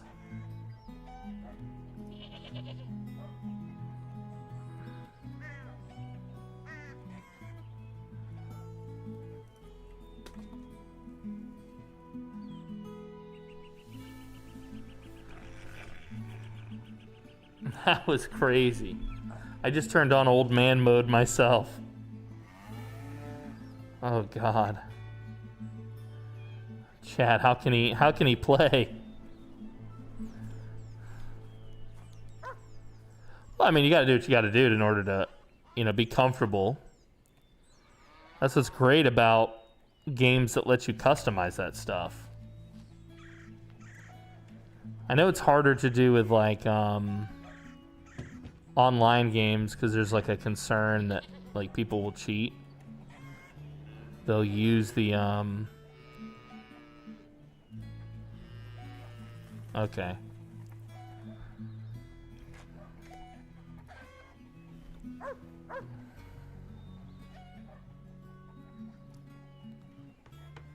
I'm having a blast, though. As you can tell by the fact that I'm unable to pull myself away.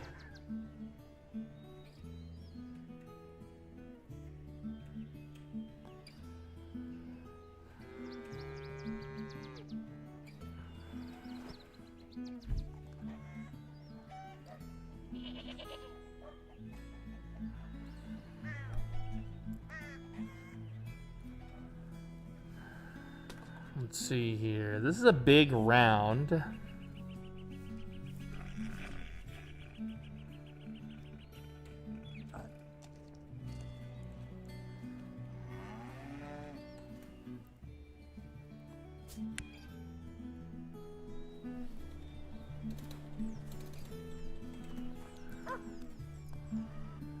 Let's see here. That's kind of small. Small. This is large, but I don't know how I feel about it being a dragon. And this is nice, but I don't know.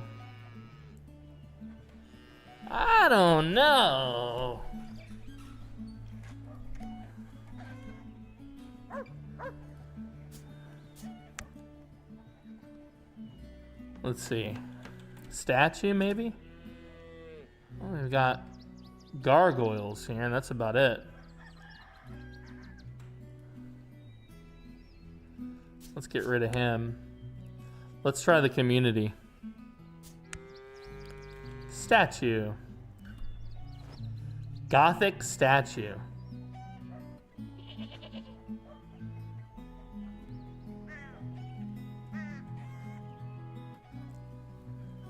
Oh, I kind of like this guy.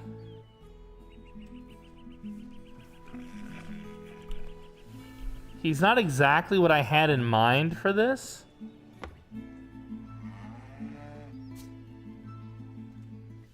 Oh, lighting is going to be something. Yeah, you can play with it.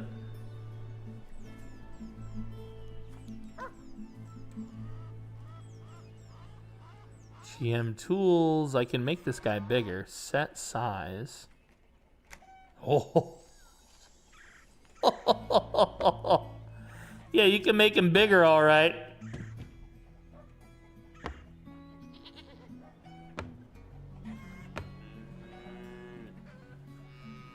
That made my screen shake when you sat him. Yeah, he's huge. I don't know if I feel like I'm gonna keep him. So the backstory here is that this area was previously run by a monarchy. But the monarchy has been overthrown by the people in a people's power revolution. But there are still vestiges of the old monarchy that remain. So that's why I think having a statue of the king out here would be kind of cool. It would kind of hint at like something. And I think the statue is more modern than the road. You know what I mean? I think the statue is like current. Or not current, but more recent. The Chinese money god statue. That's what we should do.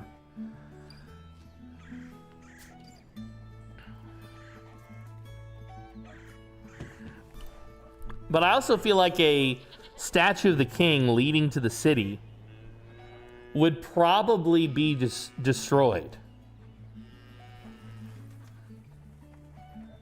So maybe if there's like a statue of like a people's power kind of thing.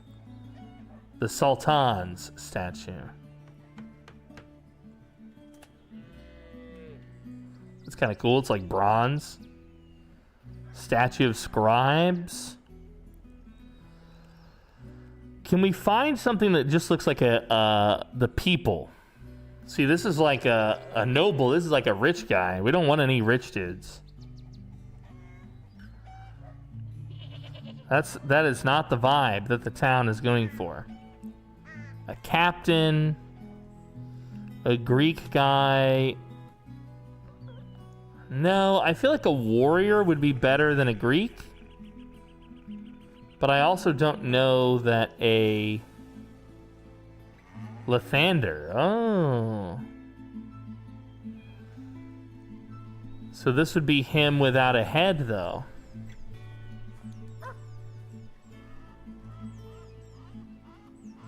I do like that. Statue of a pirate. I kind of like this.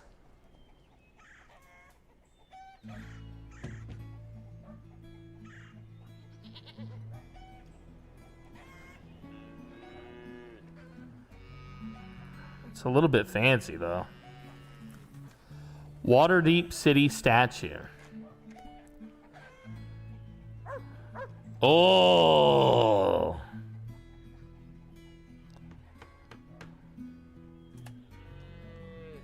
The only problem is that he doesn't have a proper base. He's kind of big, too.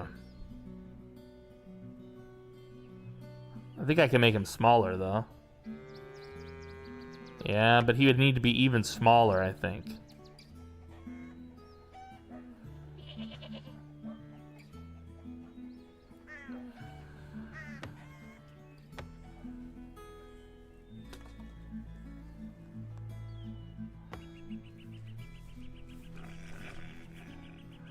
And I think he's looking... I think he's facing the road.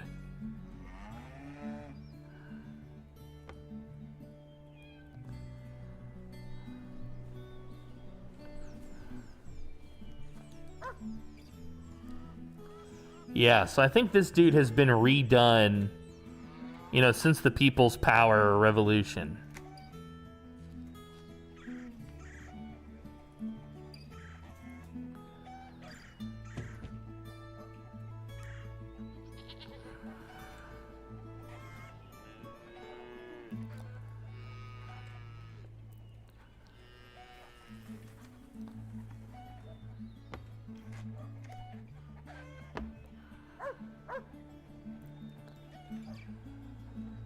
Very cool, dude. Very cool.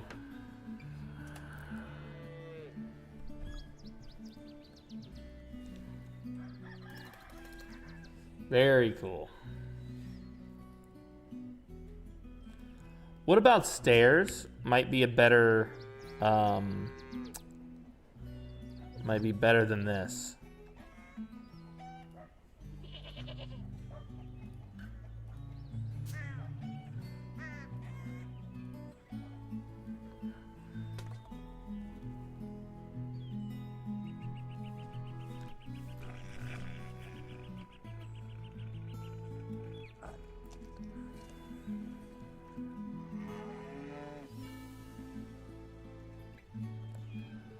Huh. The only thing about these stairs, they kind of sink into the ground a little bit right there, but I guess it's no big deal.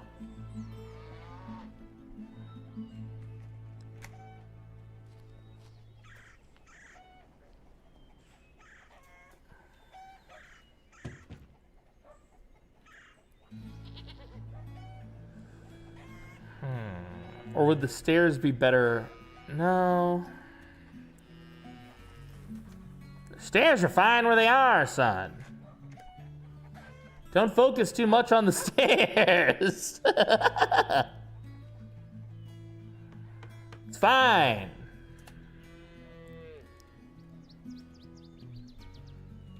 Okay, this is redundant because there's a building back here. So instead, Can we round out the back? Is that possible? Let's grab these pieces.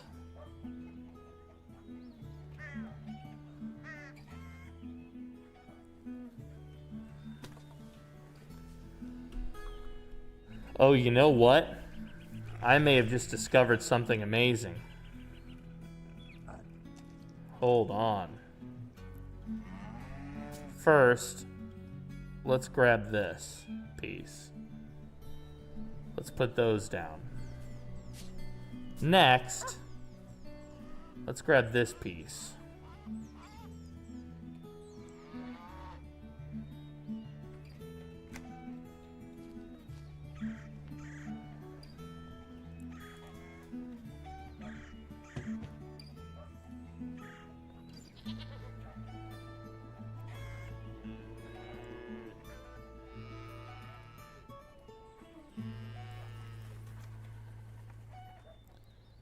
What if we...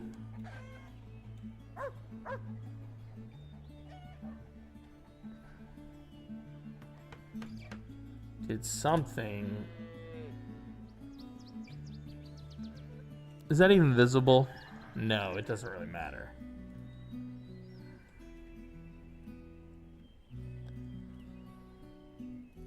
Beautiful. Thank you.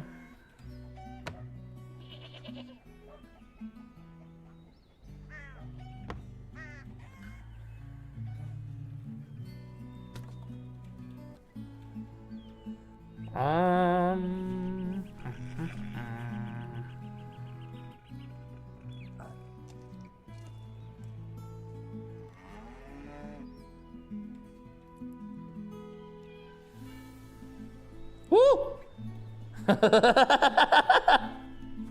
Whatever the hell that was.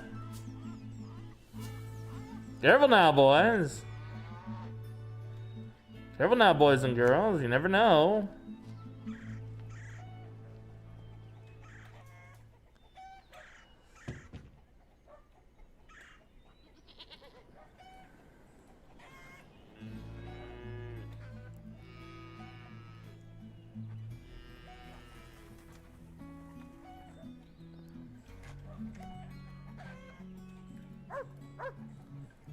I don't think it needs to be a platform that has access on all sides. Primarily because it's a platform that's next to the road. You know, it's facing the road, and it's a waypoint, I think, for people who are passing through. We know that south to north is the town, and that this is the main town.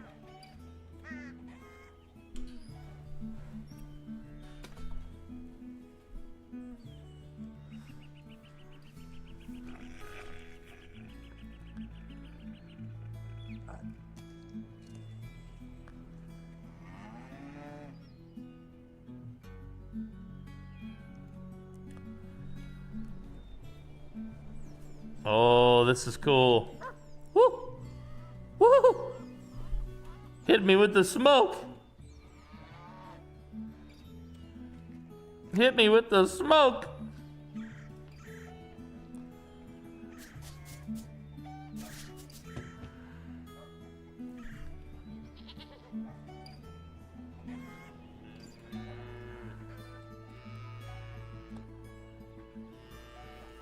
This is so cool. Me, Pinky, and Trundle all building at once.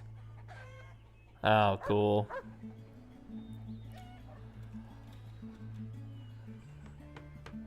How cool, dude. See, now that is a proper platform to walk up, to see it, to experience it. You know? Yo, what's up, Nuggins? Good to see you, dude. We're planning some D&D here, so we're building out one of our maps for one of our upcoming scenes. Good to see you, bro.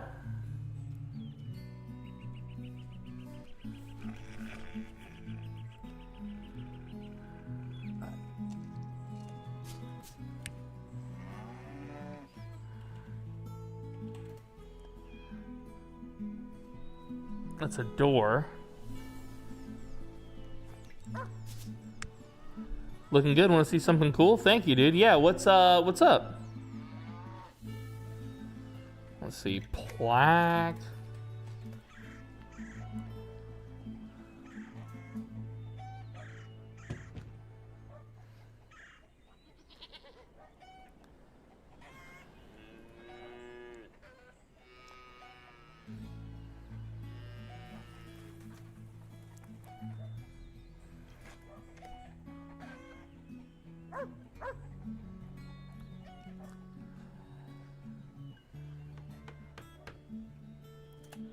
Oh, those are very, very large. Maybe something more subtle.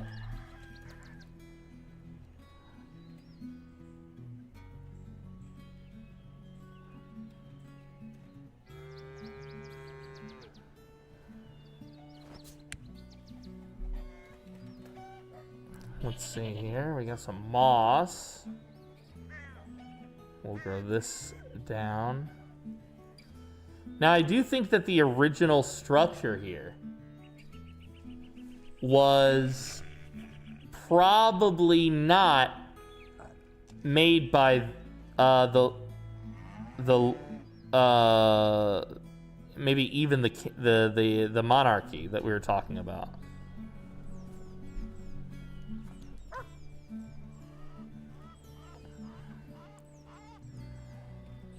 Food na uy. Yeah, I need to eat. I know. Nuggins has something for me. I can't leave till he gives it. Nuggins, if you never give me the thing you're gonna give me, I don't have to go. I can sit here and be addicted to this game forever.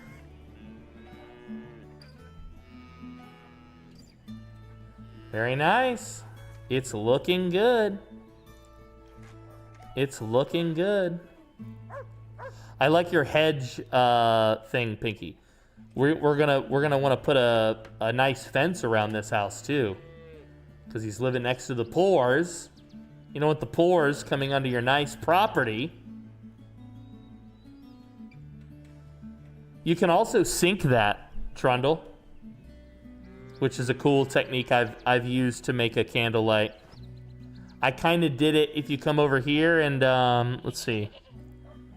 See, this is supposed to be Milo's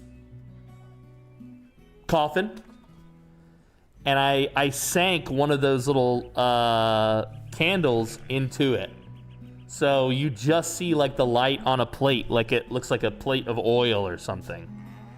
I just thought you'd find that interesting, you know. There's so many things you can create here just by, oh, this is cool. I like those a lot. These are very nice. That's a perfect use of those. And I like that you turned out the arch. That's cool, dude.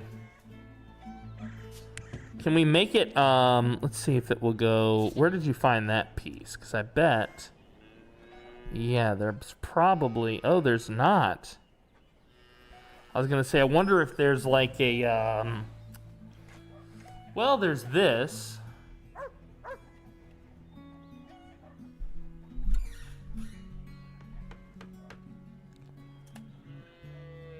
Oopsie poopsie.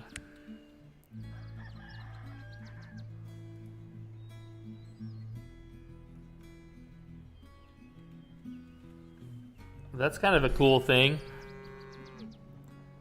It's just a little bit, we'd have to move it back, I think. Maybe not.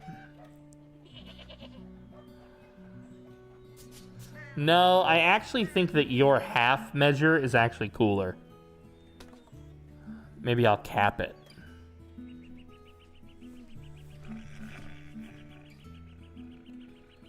I don't like the look of that.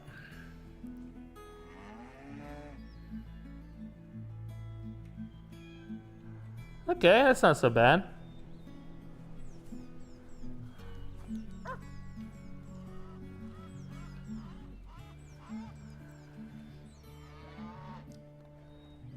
It's not so bad.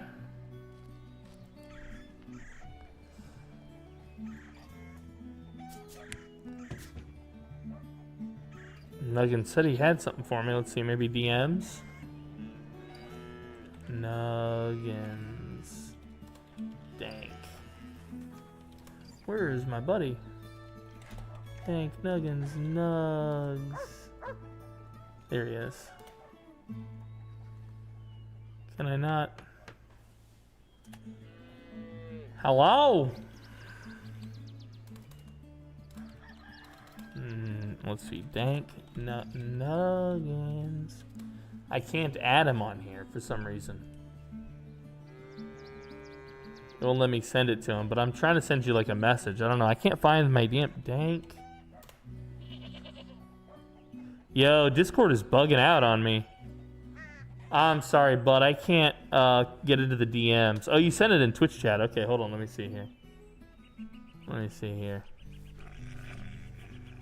Let's see. Let's unmute. Hiya! Let's check out Dank Nuggins' clip from his stream. Let me mute my TaleSpire. What were you playing here, Nugs? Let's make it full screen. Am I in the way of his camera or anything? No, I'm not. All right, let's check it out. So this is a clip from Dank Nuggins, guys. He's playing... Well, I'm frankly not sure what game this is. Path of Exile 2. Okay, there you go. Lots of fire, dude. Oh, explosions. He's losing a lot of mana, but he hasn't lost any life. Is he literally taking this dude without taking any damage? His life isn't going down at all. Is he tanking this dude without taking any damage? That's bullshit. Oh, now he took damage. He's fine now, though. He healed right away. Oh, he took half health all of a sudden. Okay, so even though he's got a lot of hit points and he's tough, against this boss, he's a little squishy. If the boss actually hits him, it's painful. Oh, very close to death. Nice dodge.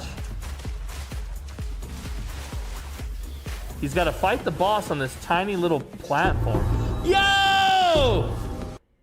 He did it! Hell yeah, dude. That was actually not an easy fight.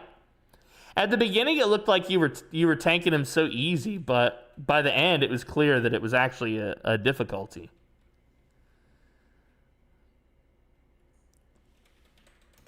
That's very cool, dude. Thank you for sharing with us. Guys, check out my buddy Nuggins.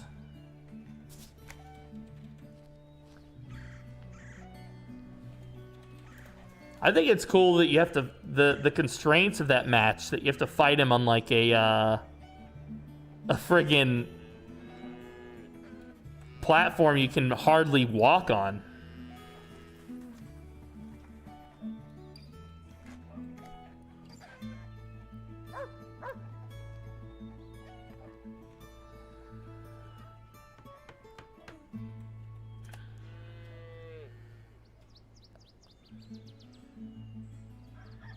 Yeah, that was a crazy run, dude.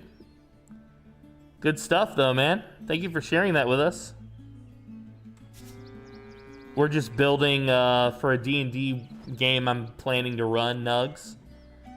So we've got miniatures, and we've got this tavern, and the garden, and this little house, and this is like where you would turn wood into coal. I had to make all this by hand with assets, you know?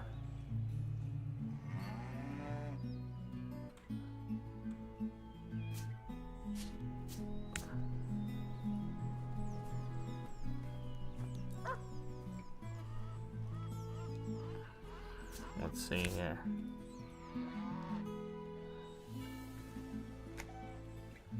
Yeah, this program is called TaleSpire, and it allows you to create 3D environments that you can play on.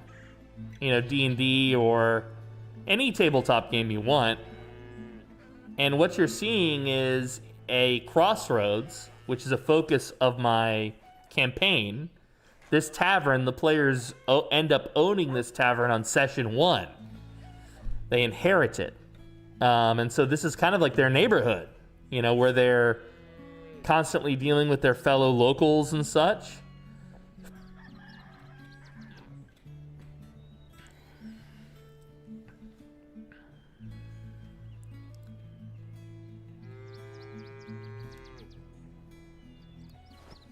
I've got Pinky in here with me and Trundle.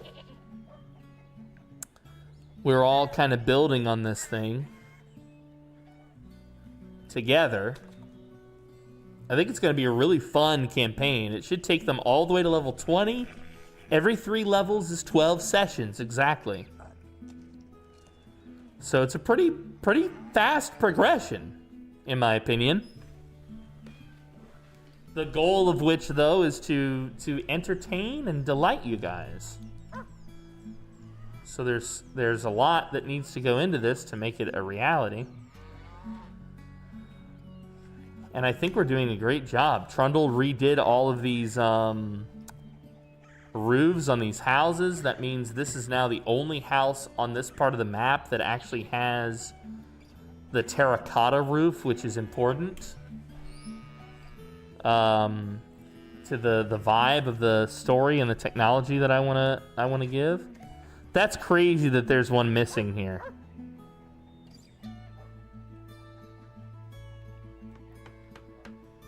That's crazy.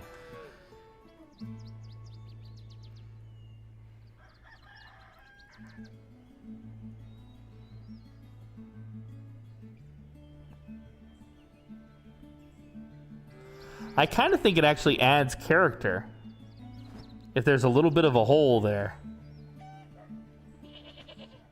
You know, kind of like, I don't know. I don't really know why there'd be a hole there, but it does add character. Hopefully you agree. There's so much to add, guys. It's like you do one thing and then there's 10 more things. Oh, that's a really cool pillar. Okay, so I love this little statue that we built together, Trundle. This is so cool, dude.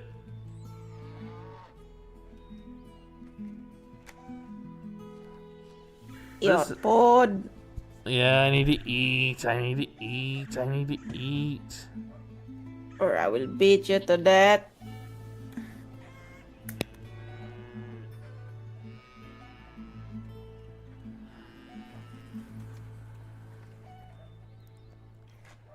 This is great, dude. This is the type of shit, like, you start building it, and then you're like, all right, I don't want to help. I don't want to DM.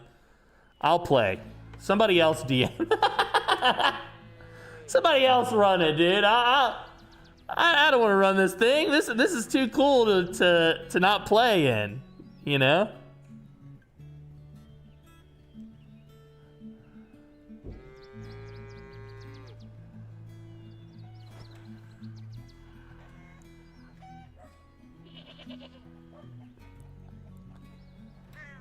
All right, guys. Well, I gotta eat. You know, if I eat now, let's see. Take my full break. By the time I come back, it's almost the end of the show. Maybe I should just go eat and call it, huh? I can leave this up, though. We can keep editing. In fact, I don't even think they need me to be on here to edit, now that I think about it. Now that they're invited as GMs, I think they can just edit. You can eat what off cam. That's true, but I kind of want to relax while I eat, you know? Okay. Lad, check out the fence I made. Let me come check. You can tell it's a woman who built it.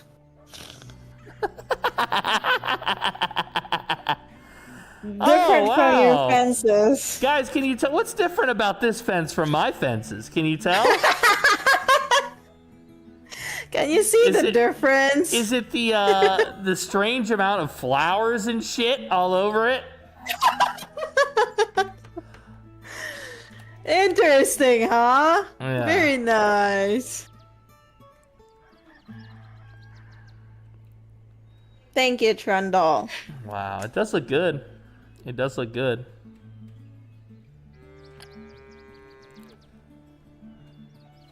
Yeah, this is cool.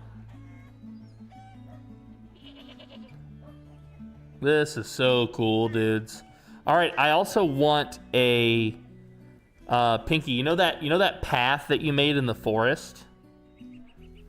I want a path like that runs between these two townhouses over to the back of this double barn house.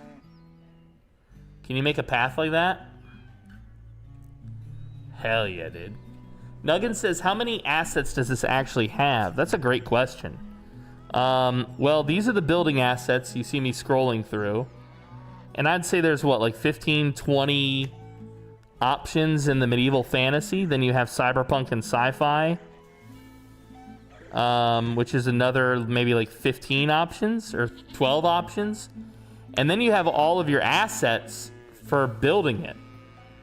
And there's what, I don't know, maybe 20, 25 categories, 40 if you include cyberpunk and sci-fi. And then all your miniatures, which I think there's about 500 different minis.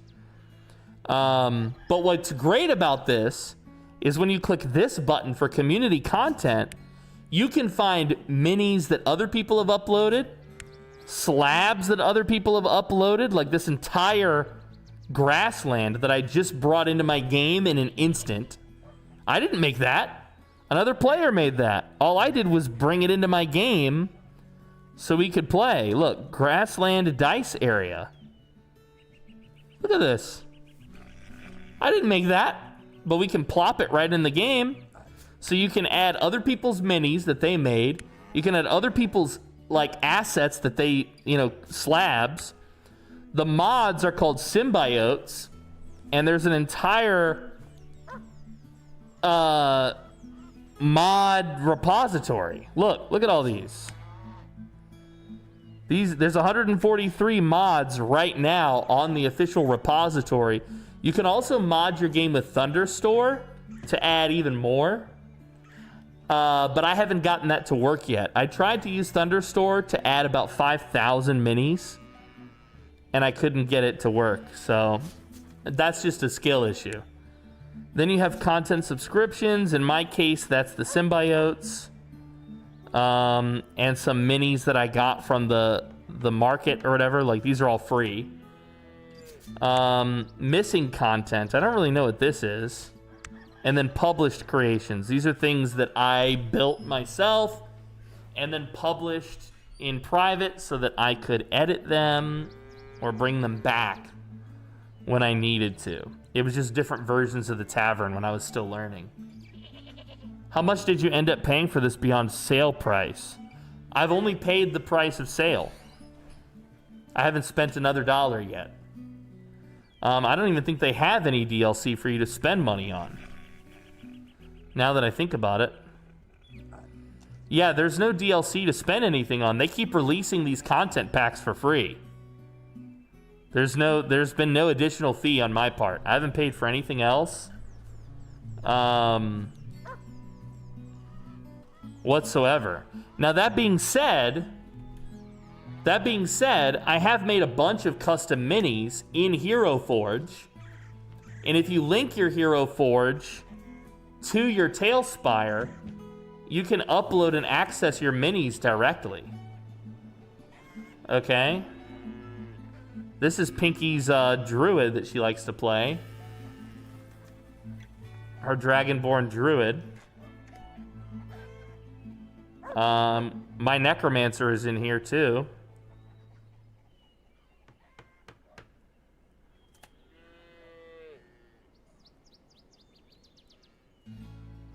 And of course we got some bar girls. Who doesn't love bar girls, guys?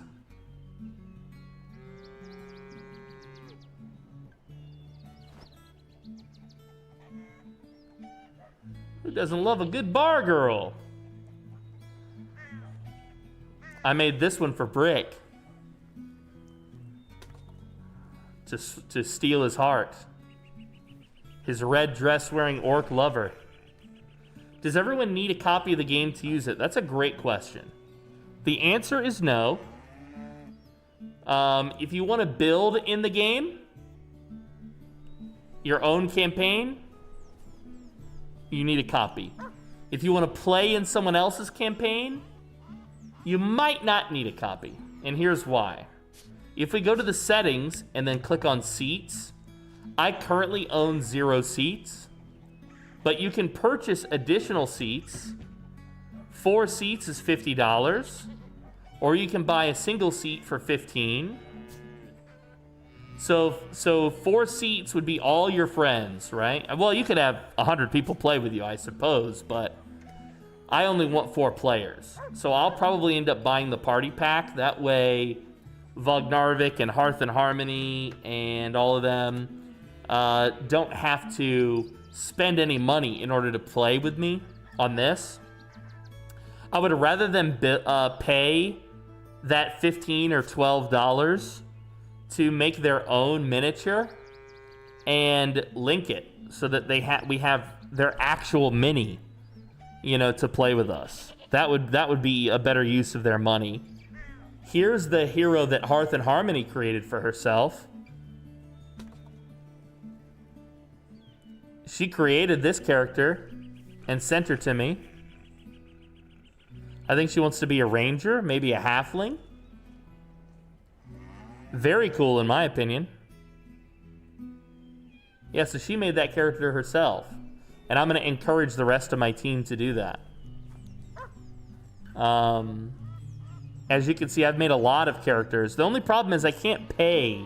I don't have the money to bring all these guys in, so I need to find an alternate route to add minis to my thing. Because each mini is $7.99. Not a big deal when it's just your mini. Or 3 or 4 minis that represent your favorite character. But, you know, I'm up to hundreds of dollars based on these minis. All these minis. And some of these play a very minor role, like these mourners. Like, I don't want to spend $8 to bring that character into the thing, you know? So, I don't know. But yeah, you don't have to you don't have to buy the game if you want to play. Currently, my seats are full on the planned upcoming campaign. I only have room for 4, and it's full. But in the future, you know, we might. Who knows? I will be doing a newbie kind of thing where I play with some noobs. I'm gonna bring some noobs into the game, some new players, and show them the ropes. But that's separate from the main campaign, but it'll still use these assets, and it'll still take place on this map, or this world. So, very nice. An alien invasion campaign. High fantasy meets sci-fi. Oh, hell yeah, dude. Hell yeah. Alien invasion, man. I'm all about them aliens.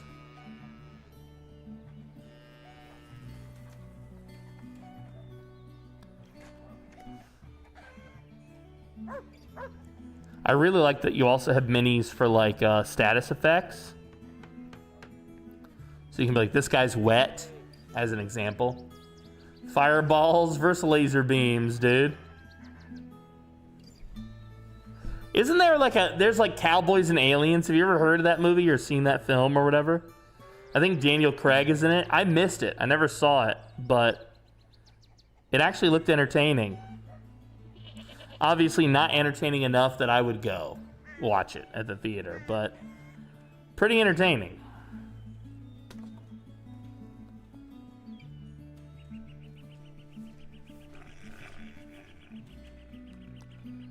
Very nice. Is there like a toggle snap off or on or something? What's snapping? A tile or a slab, a dirt. A slab? There's no toggle on and off, unfortunately, but if you hold shift, you can stay on the plane that you're on, and you might be able to get it where you want it exactly. But no, there's no toggle.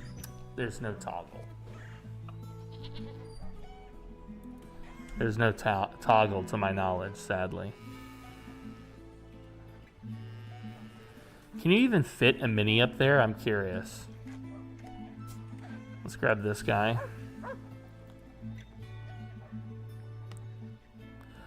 Boop, boop, boop, boop. Oh, you can.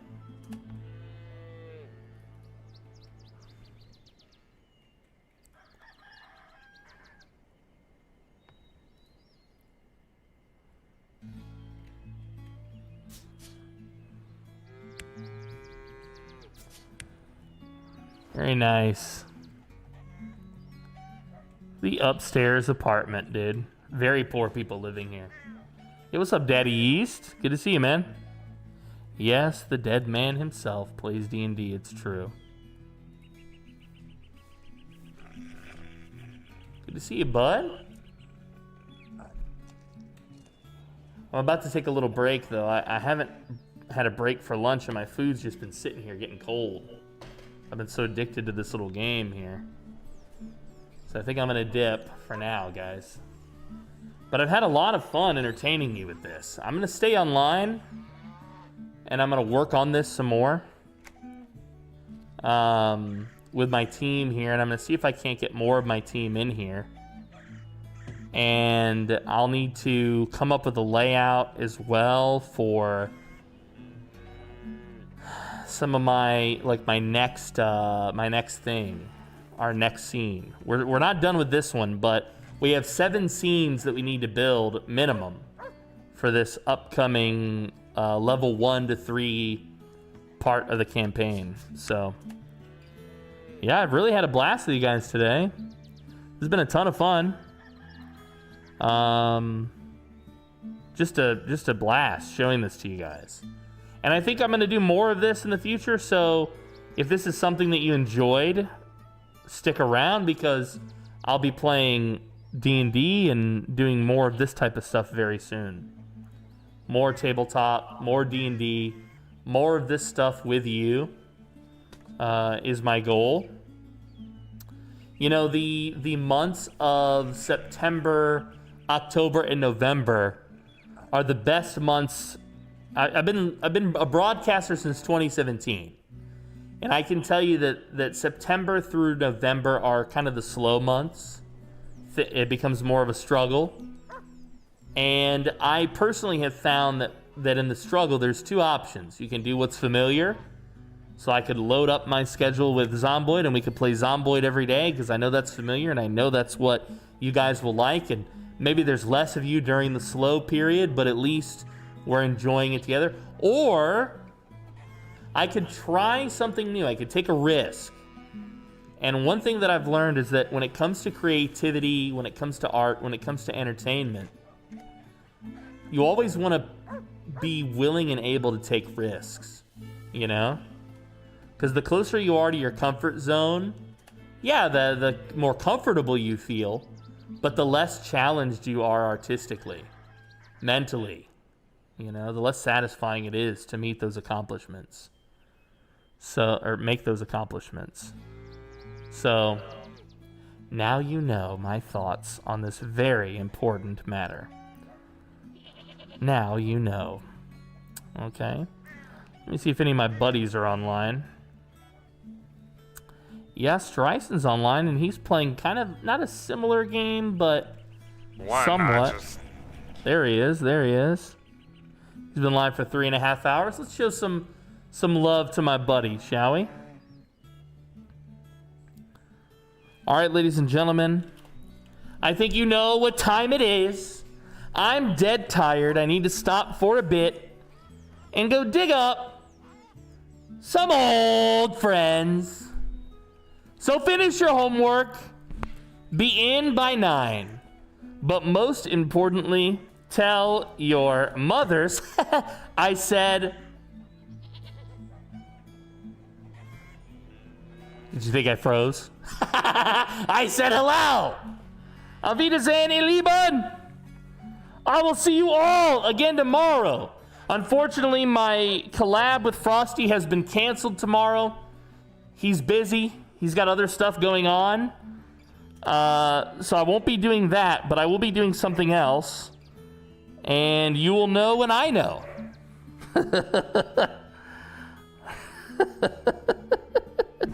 Thank you to each and every fan of the show. Spanky with the 23 months. Harmony with the 77. Twitchy Puppy with the 7. Squiddy with the gift sub to Beowulf. You guys are awesome. Much love to you. But Deader has left the building.